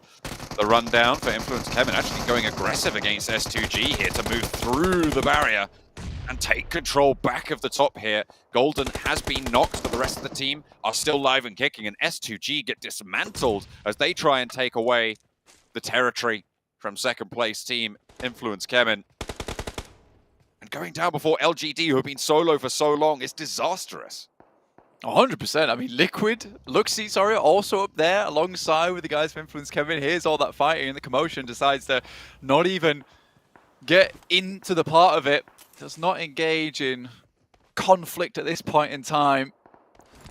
Mad Bulls, though, stopped short. I think they would have loved to head in towards where Infinity are currently playing, and they got a good couple of shots off at the start of that engagement. Did a lot of damage, but couldn't make their way all the way through as suddenly so many other teams were taking shots their way. Buradam also have purview of their position. Box Gaming haven't moved down from that south side, and Enigma Galaxy slowly making their way in from the east. Finally, YZZ goes down from LGD as 4 Rivals take up position, post up where he was playing originally. Ooh, IQ for 1, but spray down from the UMP at close range. Leaves Titans at 4, playing on the west. They have finally gotten rid of that difficult players in front of them, but there's field to cross ahead, and a lot of teams now starting to be on the swivel in these compounds. Mad Bulls in their ditch that they've been holding down for a while. They're ahead on that field crossing. Of course, MTech Storm with 4 players playing on that curve in the road will be fairly solid. Luxy spotted, flushed. Influence Kevin not letting up. Finding even more on that side. R8 also taking a bunch of damage. Circle shifts down. DRS now firmly in the center. But only 3 players, though. Not the most defensive of a position. The Infinity keeps putting pressure on towards Mad Bulls, knowing that they're now on the edge of the circle. But Buradam also have to leave as a 3-man unit. Titans crossing the field, a difficult push for them. They might have to rotate over towards the south side or even head up towards the north. But either way, it is all held out. Not many central teams, and Box Gaming's position actually quite valuable at this point in time. With both LGD and S2G eliminated here, Blank, they maintain that 6-point difference. If DRS have a big game, they might be in the conversation. But going into the final day, there is a massive point of contestation around this 3rd place bubble, which is the difference between instant qualifications over to Jakarta in the grand finals and having to go through the gauntlet of the survival stage. It would be a massive upset for whichever team doesn't quite make it. Titan, though, being drawn short here as they try and crash in. Armen holding out, goes for 1 and 2, but can't quite find the 3rd. Tizzy rolling on over to try and get the crash back into Titan, and the rest of the team is good for it. Armen slowed them down for long enough on the southwest side for Titan to go down fully. It was always going to be a rough push there for Titans, but a really nice nade comes through from MTech Storm. Takes down a lot of the players. Influence Kevin, though, currently 10 eliminations, just dwarfing a lot of the other eliminations in the lobby. Other than MTech Storm with 6. I think the rest of the players, highest other than that is 3. Most of the teams on 1, 0, or 2. Which is a little bit terrifying for them. Again, though... Do you think Influence Kevin remembered to turn their phones on this game? Or last game, and now they figured it out? I was like, oh, guys, we should actually look at our screens. Yeah, 100%. Feels like they are back in it. Yeah, it feels like also Golden's added a little bit into the lobby, and you said that Federal wasn't doing too much today, and we expect him to do quite a bit. So the fact that he's able to bring himself back up into the fold as Golden and bring like a really good game out of the bag, I think Federal might have just needed a quick break, and having the substitution there was a good idea for him. Maybe not necessarily that he's a bad player, but just he's a little bit burnt out at this point in time. I mean, Well, they he's have definitely not had a an bad player. insane run so far. He's definitely not a bad player. Like, there's no question about it. This is part of the team that qualified and had excellent days 1 and 2. Day 3, a little bit of a slip, but to be back on form like this is excellent news. Law for Influence Kemen will be able to move on down, keep crunching in south. 4 rivals, the main threat in this position. And this is really actually bad news for the bubble teams towards the bottom, that 4 rivals have such a strong spot. Box, kind of, if the circle shifts away, or if the circle shifts towards Box, they have a great position, but otherwise not great. MTech Storm really caught out in the open as well on that southwest side. Looking at all of these teams, the Mad Bulls as well, it's not going well for them on that side of the circle. It does keep Box for the next time around, and it loops in 4 rivals compound. Yeah, over down towards Gatka. Gatka not exactly easy to hold, having to take that 4-man split across all of the northeast, northwest, southwest, and southeast directions. I mean, for Mad Bulls, now they have to move. MTech Storm also in a really good spot this game, 8 eliminations, so they'll be sending themselves up the rankings alone just on elimination points. Able to find loads up towards Titans as well. And now for the Infinity, they know it's more important than ever to actually find some eliminations over towards Mad Bulls, because that would be a position that Mad Bulls would love to take up. So if they find even a single knock over towards the Infinity, you know that Mad Bulls are going to try and capitalize on that. Influence Kemen lose a knock up close. Kayovsky does have a little bit of cover, but it's nowhere that Influence Kemen are going to want to push to try and recoup that. So Nick McAllick holding out well. The difficulty is, Blank, even though MTech Storm, Box, and Mad Bulls are still in this, 4 rivals have a better position. If they can hold out Influence Kemen on the north, and with Kayovsky going down, that's going to be all the easier.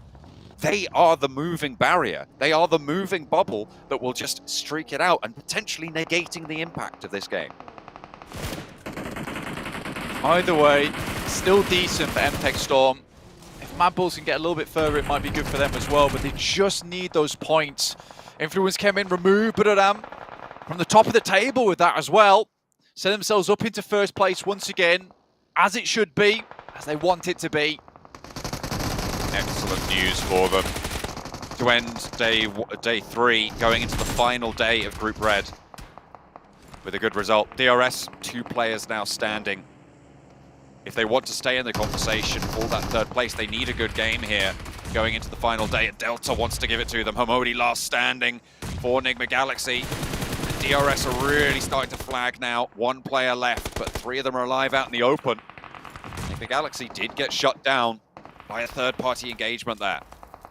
Tons of grenades go through, and Hamodi even nades his own teammate, so certainly lethal with them, that's to be sure. In the meantime, Mad Bulls are able to just about get themselves into the circle itself, looking over towards the guys from the Infinity now to pick away at that position just a little bit. 4 rivals will have to move back down. Only 2 eliminations found for them on the game. Similarly, a lot of these other teams towards the bottom haven't found much other than MTech Storm. Nice nade there from Monkey, opens things up towards the Infinity, and now Zerich looks to throw a little bit further over the top. 1 more knock found. This is perfect for Mad Bulls. 4 rivals playing on the roadblock. Spray and lay down Influence Kemen. 2 players failed. 1 player still remains. They have a rooftop as well from Pembura, and that is an excellent visual sightline for everybody. Golden, the sub in for Influence Kemen. Lost seems to be the theme.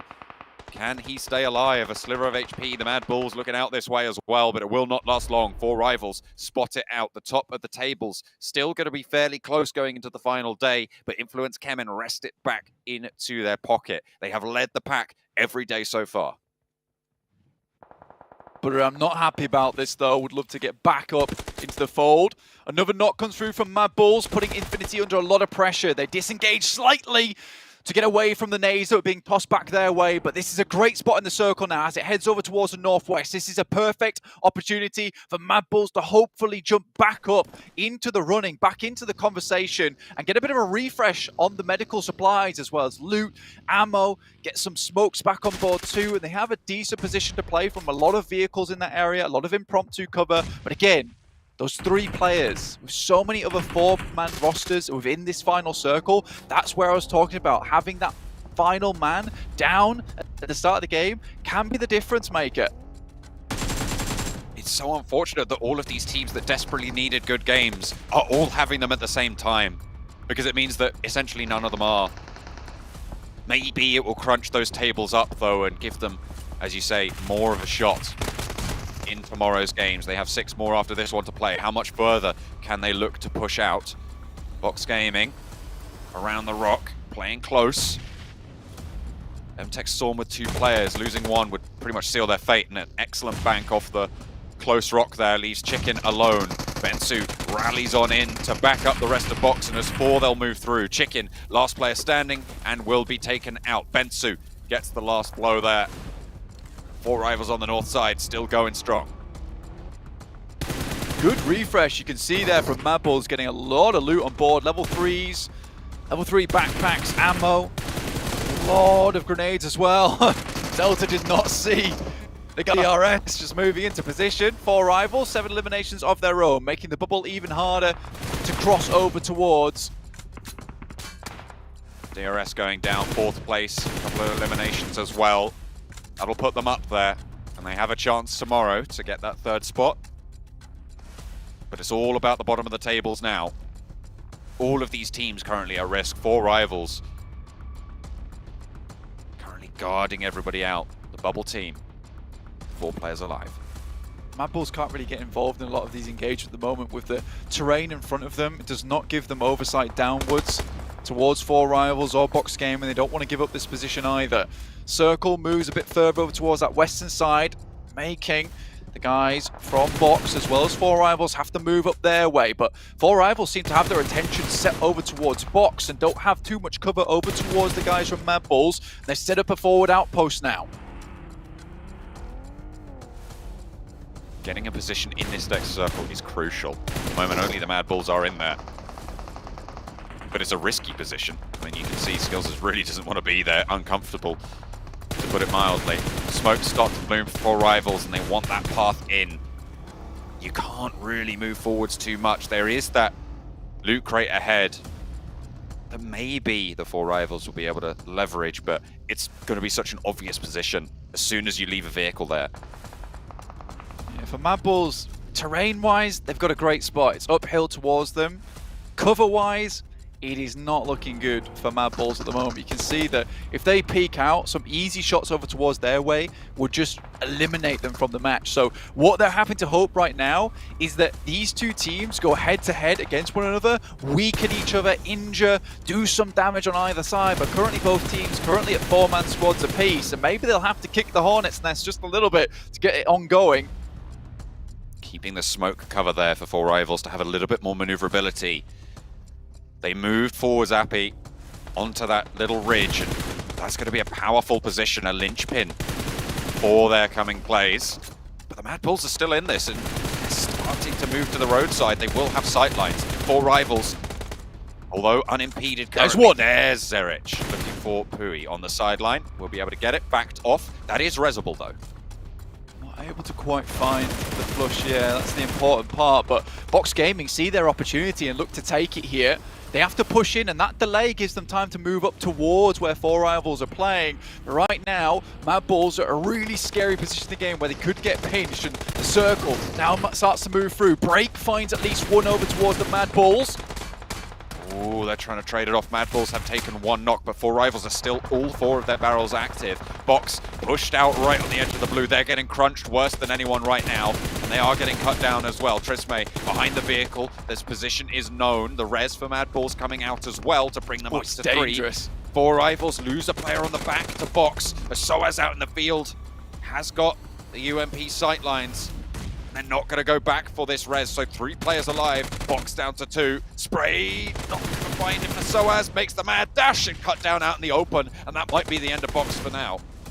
Trisme still up, and the Mad Bulls just playing their cards slowly. But Trisme on the side swipe here could be a big problem for them. Luckily, it's Voki who has eyes on. 3v4.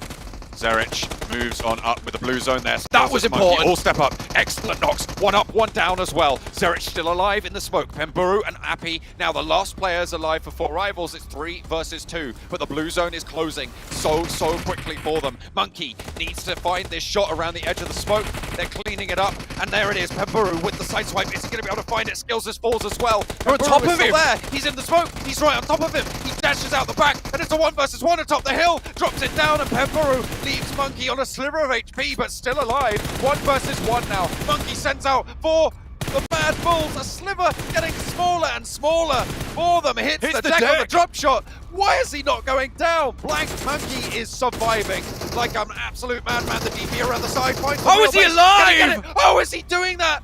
And he finds it. Somehow, some way, surviving so long, but in the end, will not be able to stay alive for much longer. It is the 4 Rivals chicken dinner. Goodness me, I thought he might have had it there, but the Mad Bulls denied right at the post, and the Bubble team stay alive with a chicken dinner. Still a fantastic performance coming through from Mad Bulls, much better than usual. But there it is, John. The 4th man, the difference maker in the end, to not get that far. Again, they played things a little bit slower because of it. Maybe it supported them, but it was not an easy game for Mad Bulls. 4 Rivals had the zone a long time, a great compound that they found coming down from the top of Everest, and they played out from it marvelously. A lot of nades thrown. And I think for Mad Bulls, if they had more nades in the back pocket and they had longer time to loot, maybe this could have been a different game for them. But again, from the back of a very difficult start, I think Mad Bulls can be happy to get this far in the game. You see, full squad time went down at 1 minute and 34, losing that first player. So still, great stuff. Difficult though, John, because so many of these bottom teams got so many points. Yeah, really difficult game to swallow on that one for a lot of these players because they did so well, but so did everybody else around them. It's definitely going to be all to play for tomorrow as 4 Rivals take the chicken dinner.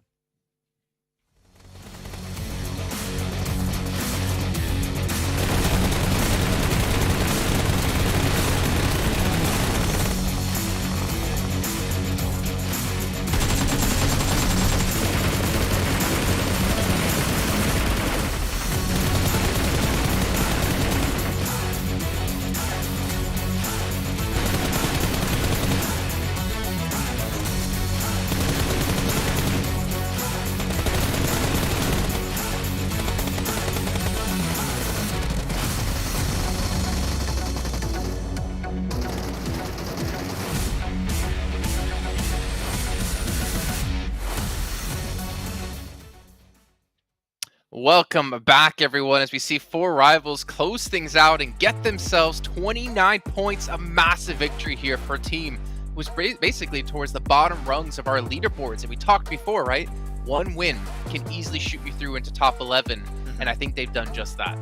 I think throughout this entire tournament so far, Jason, this is the game that's going to have the biggest impact on who's going to make it to the survival stage. Because before this match, 4 Rivals, they were in 11th place. Box, they were in 12th. Mad Bulls were in 14th, and MTech were in 15th. And they're all in that top 5 kind of position in this game. This is going to have a massive impact on who will be able to make it to that survival stage. And 4 Rivals, they were just on the cusp, but they needed a big time. They showed up big time with that central position. And those nades in particular were massive on the other teams around them. It gives them a nice buffer, Sandstorm, now to kind of have a little bit of playing room to potentially have a bad match or two, or potentially see someone else step up. Honestly, that was a good finish for them, and a finish they desperately needed. And now obviously leads into just 6 final matches to determine their fate before Rivals. What was your thoughts? I mean, 4 Rivals definitely needed that game, and it was at a perfect time as well to wrap up day 3, to relieve some of that pressure going to the 4th and the final day, the last 6 games, last 6 chances that they're going to have. But I feel like the fact that we have Box Gaming and Mad Bulls also pulling their way, also getting a couple of points, they're still right behind them. But now we got to set our sights on who else is going to be in danger. What other teams are there going to be stuck on that 11th spot fighting?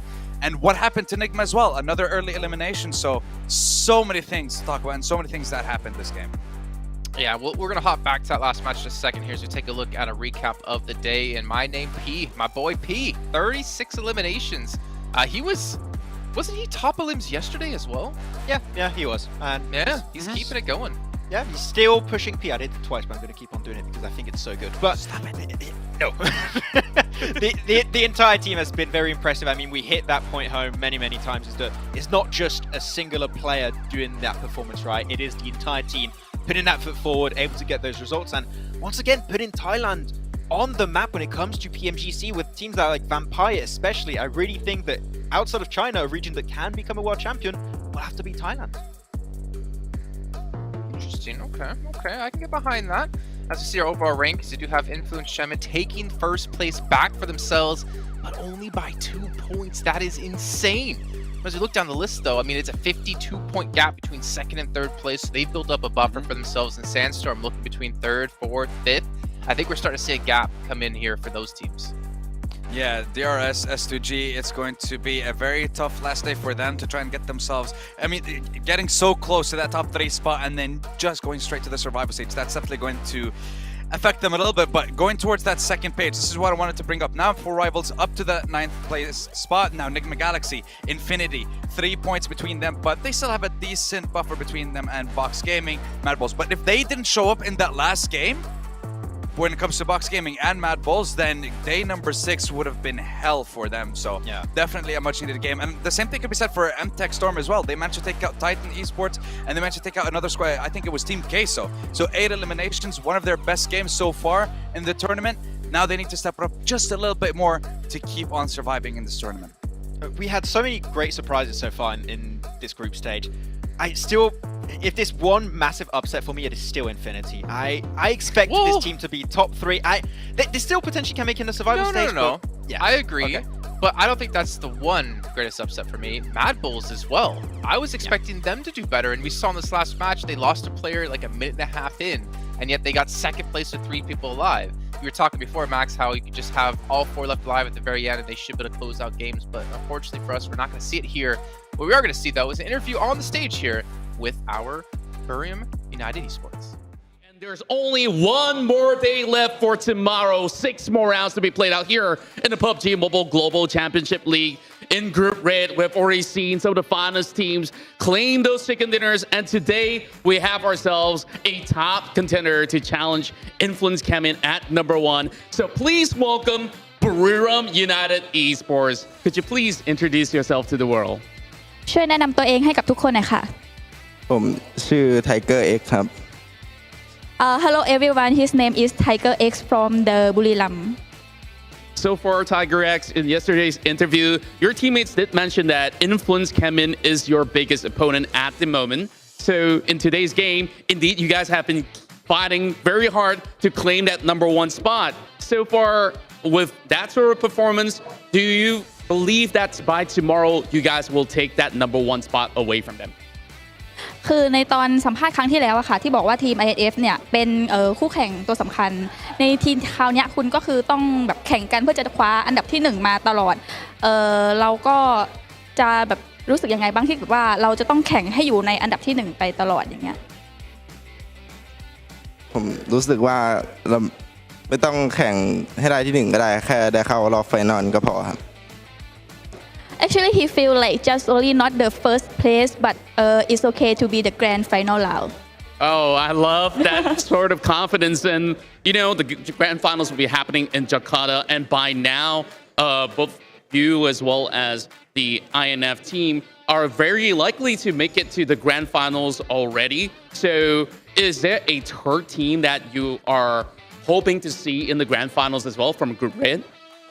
คือตอนนี้เหมือนทั้งทีม BRU และ IMF เนี่ยจะได้เข้าไปทางรอบแกรนด์ไฟนอลแน่นอนอยู่แล้วเราก็มีการแบบคาดการณ์ว่าทีมที่3เนี่ยจะเป็นทีมไหนคะทีมที่3 LGD ครับผมคิดว่าhe guessed like maybe LGD I see. I really do like those choices out there. And also, before, of course, we end this interview, is there any words you want to say to Influence Kemin and also PSG LGD?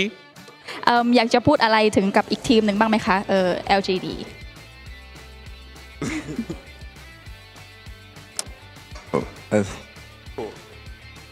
ไว้เจอกันครับ He said see you on game All right, so we definitely will see them tomorrow with those 6 more rounds to be played out. So with that being said, we have concluded day 3, and tomorrow will be the very final day of Group Red to be performing. Some teams will have to say goodbye, and 3 of the teams will make it to Jakarta, Indonesia for the grand finals. We'll see who will make it to the survival stage as well. But for now, we take ourselves a great rest, and we thank all you guys for tuning in. So we'll see you guys tomorrow, same time, same place here in the 2022 PUBG Mobile Global Championship League.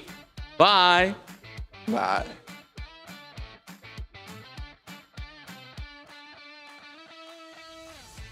We heard it here. The gauntlet's been thrown. We'll see you in the server. I feel like if I ever said that to Max, actually, I feel like if Max ever said that to me, I would laugh, first of all, because look at Max. I mean, he's a little bit threatening with his biker jacket.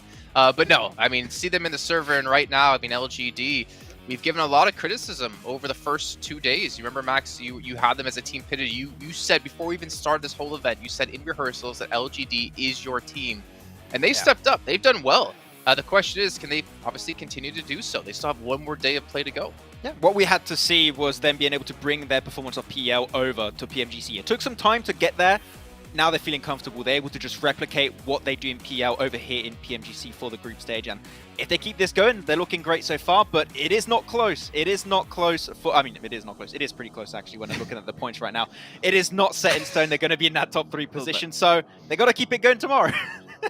I mean, the upside for them, though, Sandstorm, there's only a couple teams in reach of them, I feel like, at least where we currently stand, because we do have those gaps between, like, 2nd and 3rd, and between, I believe, like, 5th and 6th, or 6th and 7th. I don't have the overalls in front of me right now. So they do have a little bit of a buffer, but the problem is the teams right behind them are still really good teams. And knowing if you mess up in any one of these 6 matches, that could be the difference between you having to go to survival or you go straight to the finals is a lot of pressure to deal with. Yeah, I mean, so 2 of the teams that did manage to get the back-to-back chicken dinners, or rather 3 of them, are in 2nd, 3rd, and 4th. LGD only has a 6-point buffer, just to give you guys an idea. The difference between them and going to the survival stage rather than qualifying to the grand finals. And also, I liked what Influence Shemin were able to do in the last 2 games. The reason I brought him up is because I thought that they were going to demolish everyone, and the fact that they managed to get first place again, and the fact that they took out Buriram before getting eliminated in 7th, but still managing to get 12 eliminations, 13 eliminations. If they get the ball rolling, these guys are just beasts on the map. So great to see them keep that first place, but now they have 1 more day, 6 more games to stay on top, get that $90,000 prize pool, and of course, heading to the grand finals. So let's wait and see. Well, I don't want to know how much of that $90,000 prize pool that they're required to give you for talking them up so much. But to be fair, you've been right. We have seen them do exceptionally well here in these first 3 days. But like you said, Sandstorm, we've got 1 day left, 6 matches left to go before we can crown our victors to go through into the finals and to see which teams unfortunately have to go home and the teams who get to play on another week. But that's going to wait till tomorrow at the same place, same time as your Contra said. And we'll see you guys then.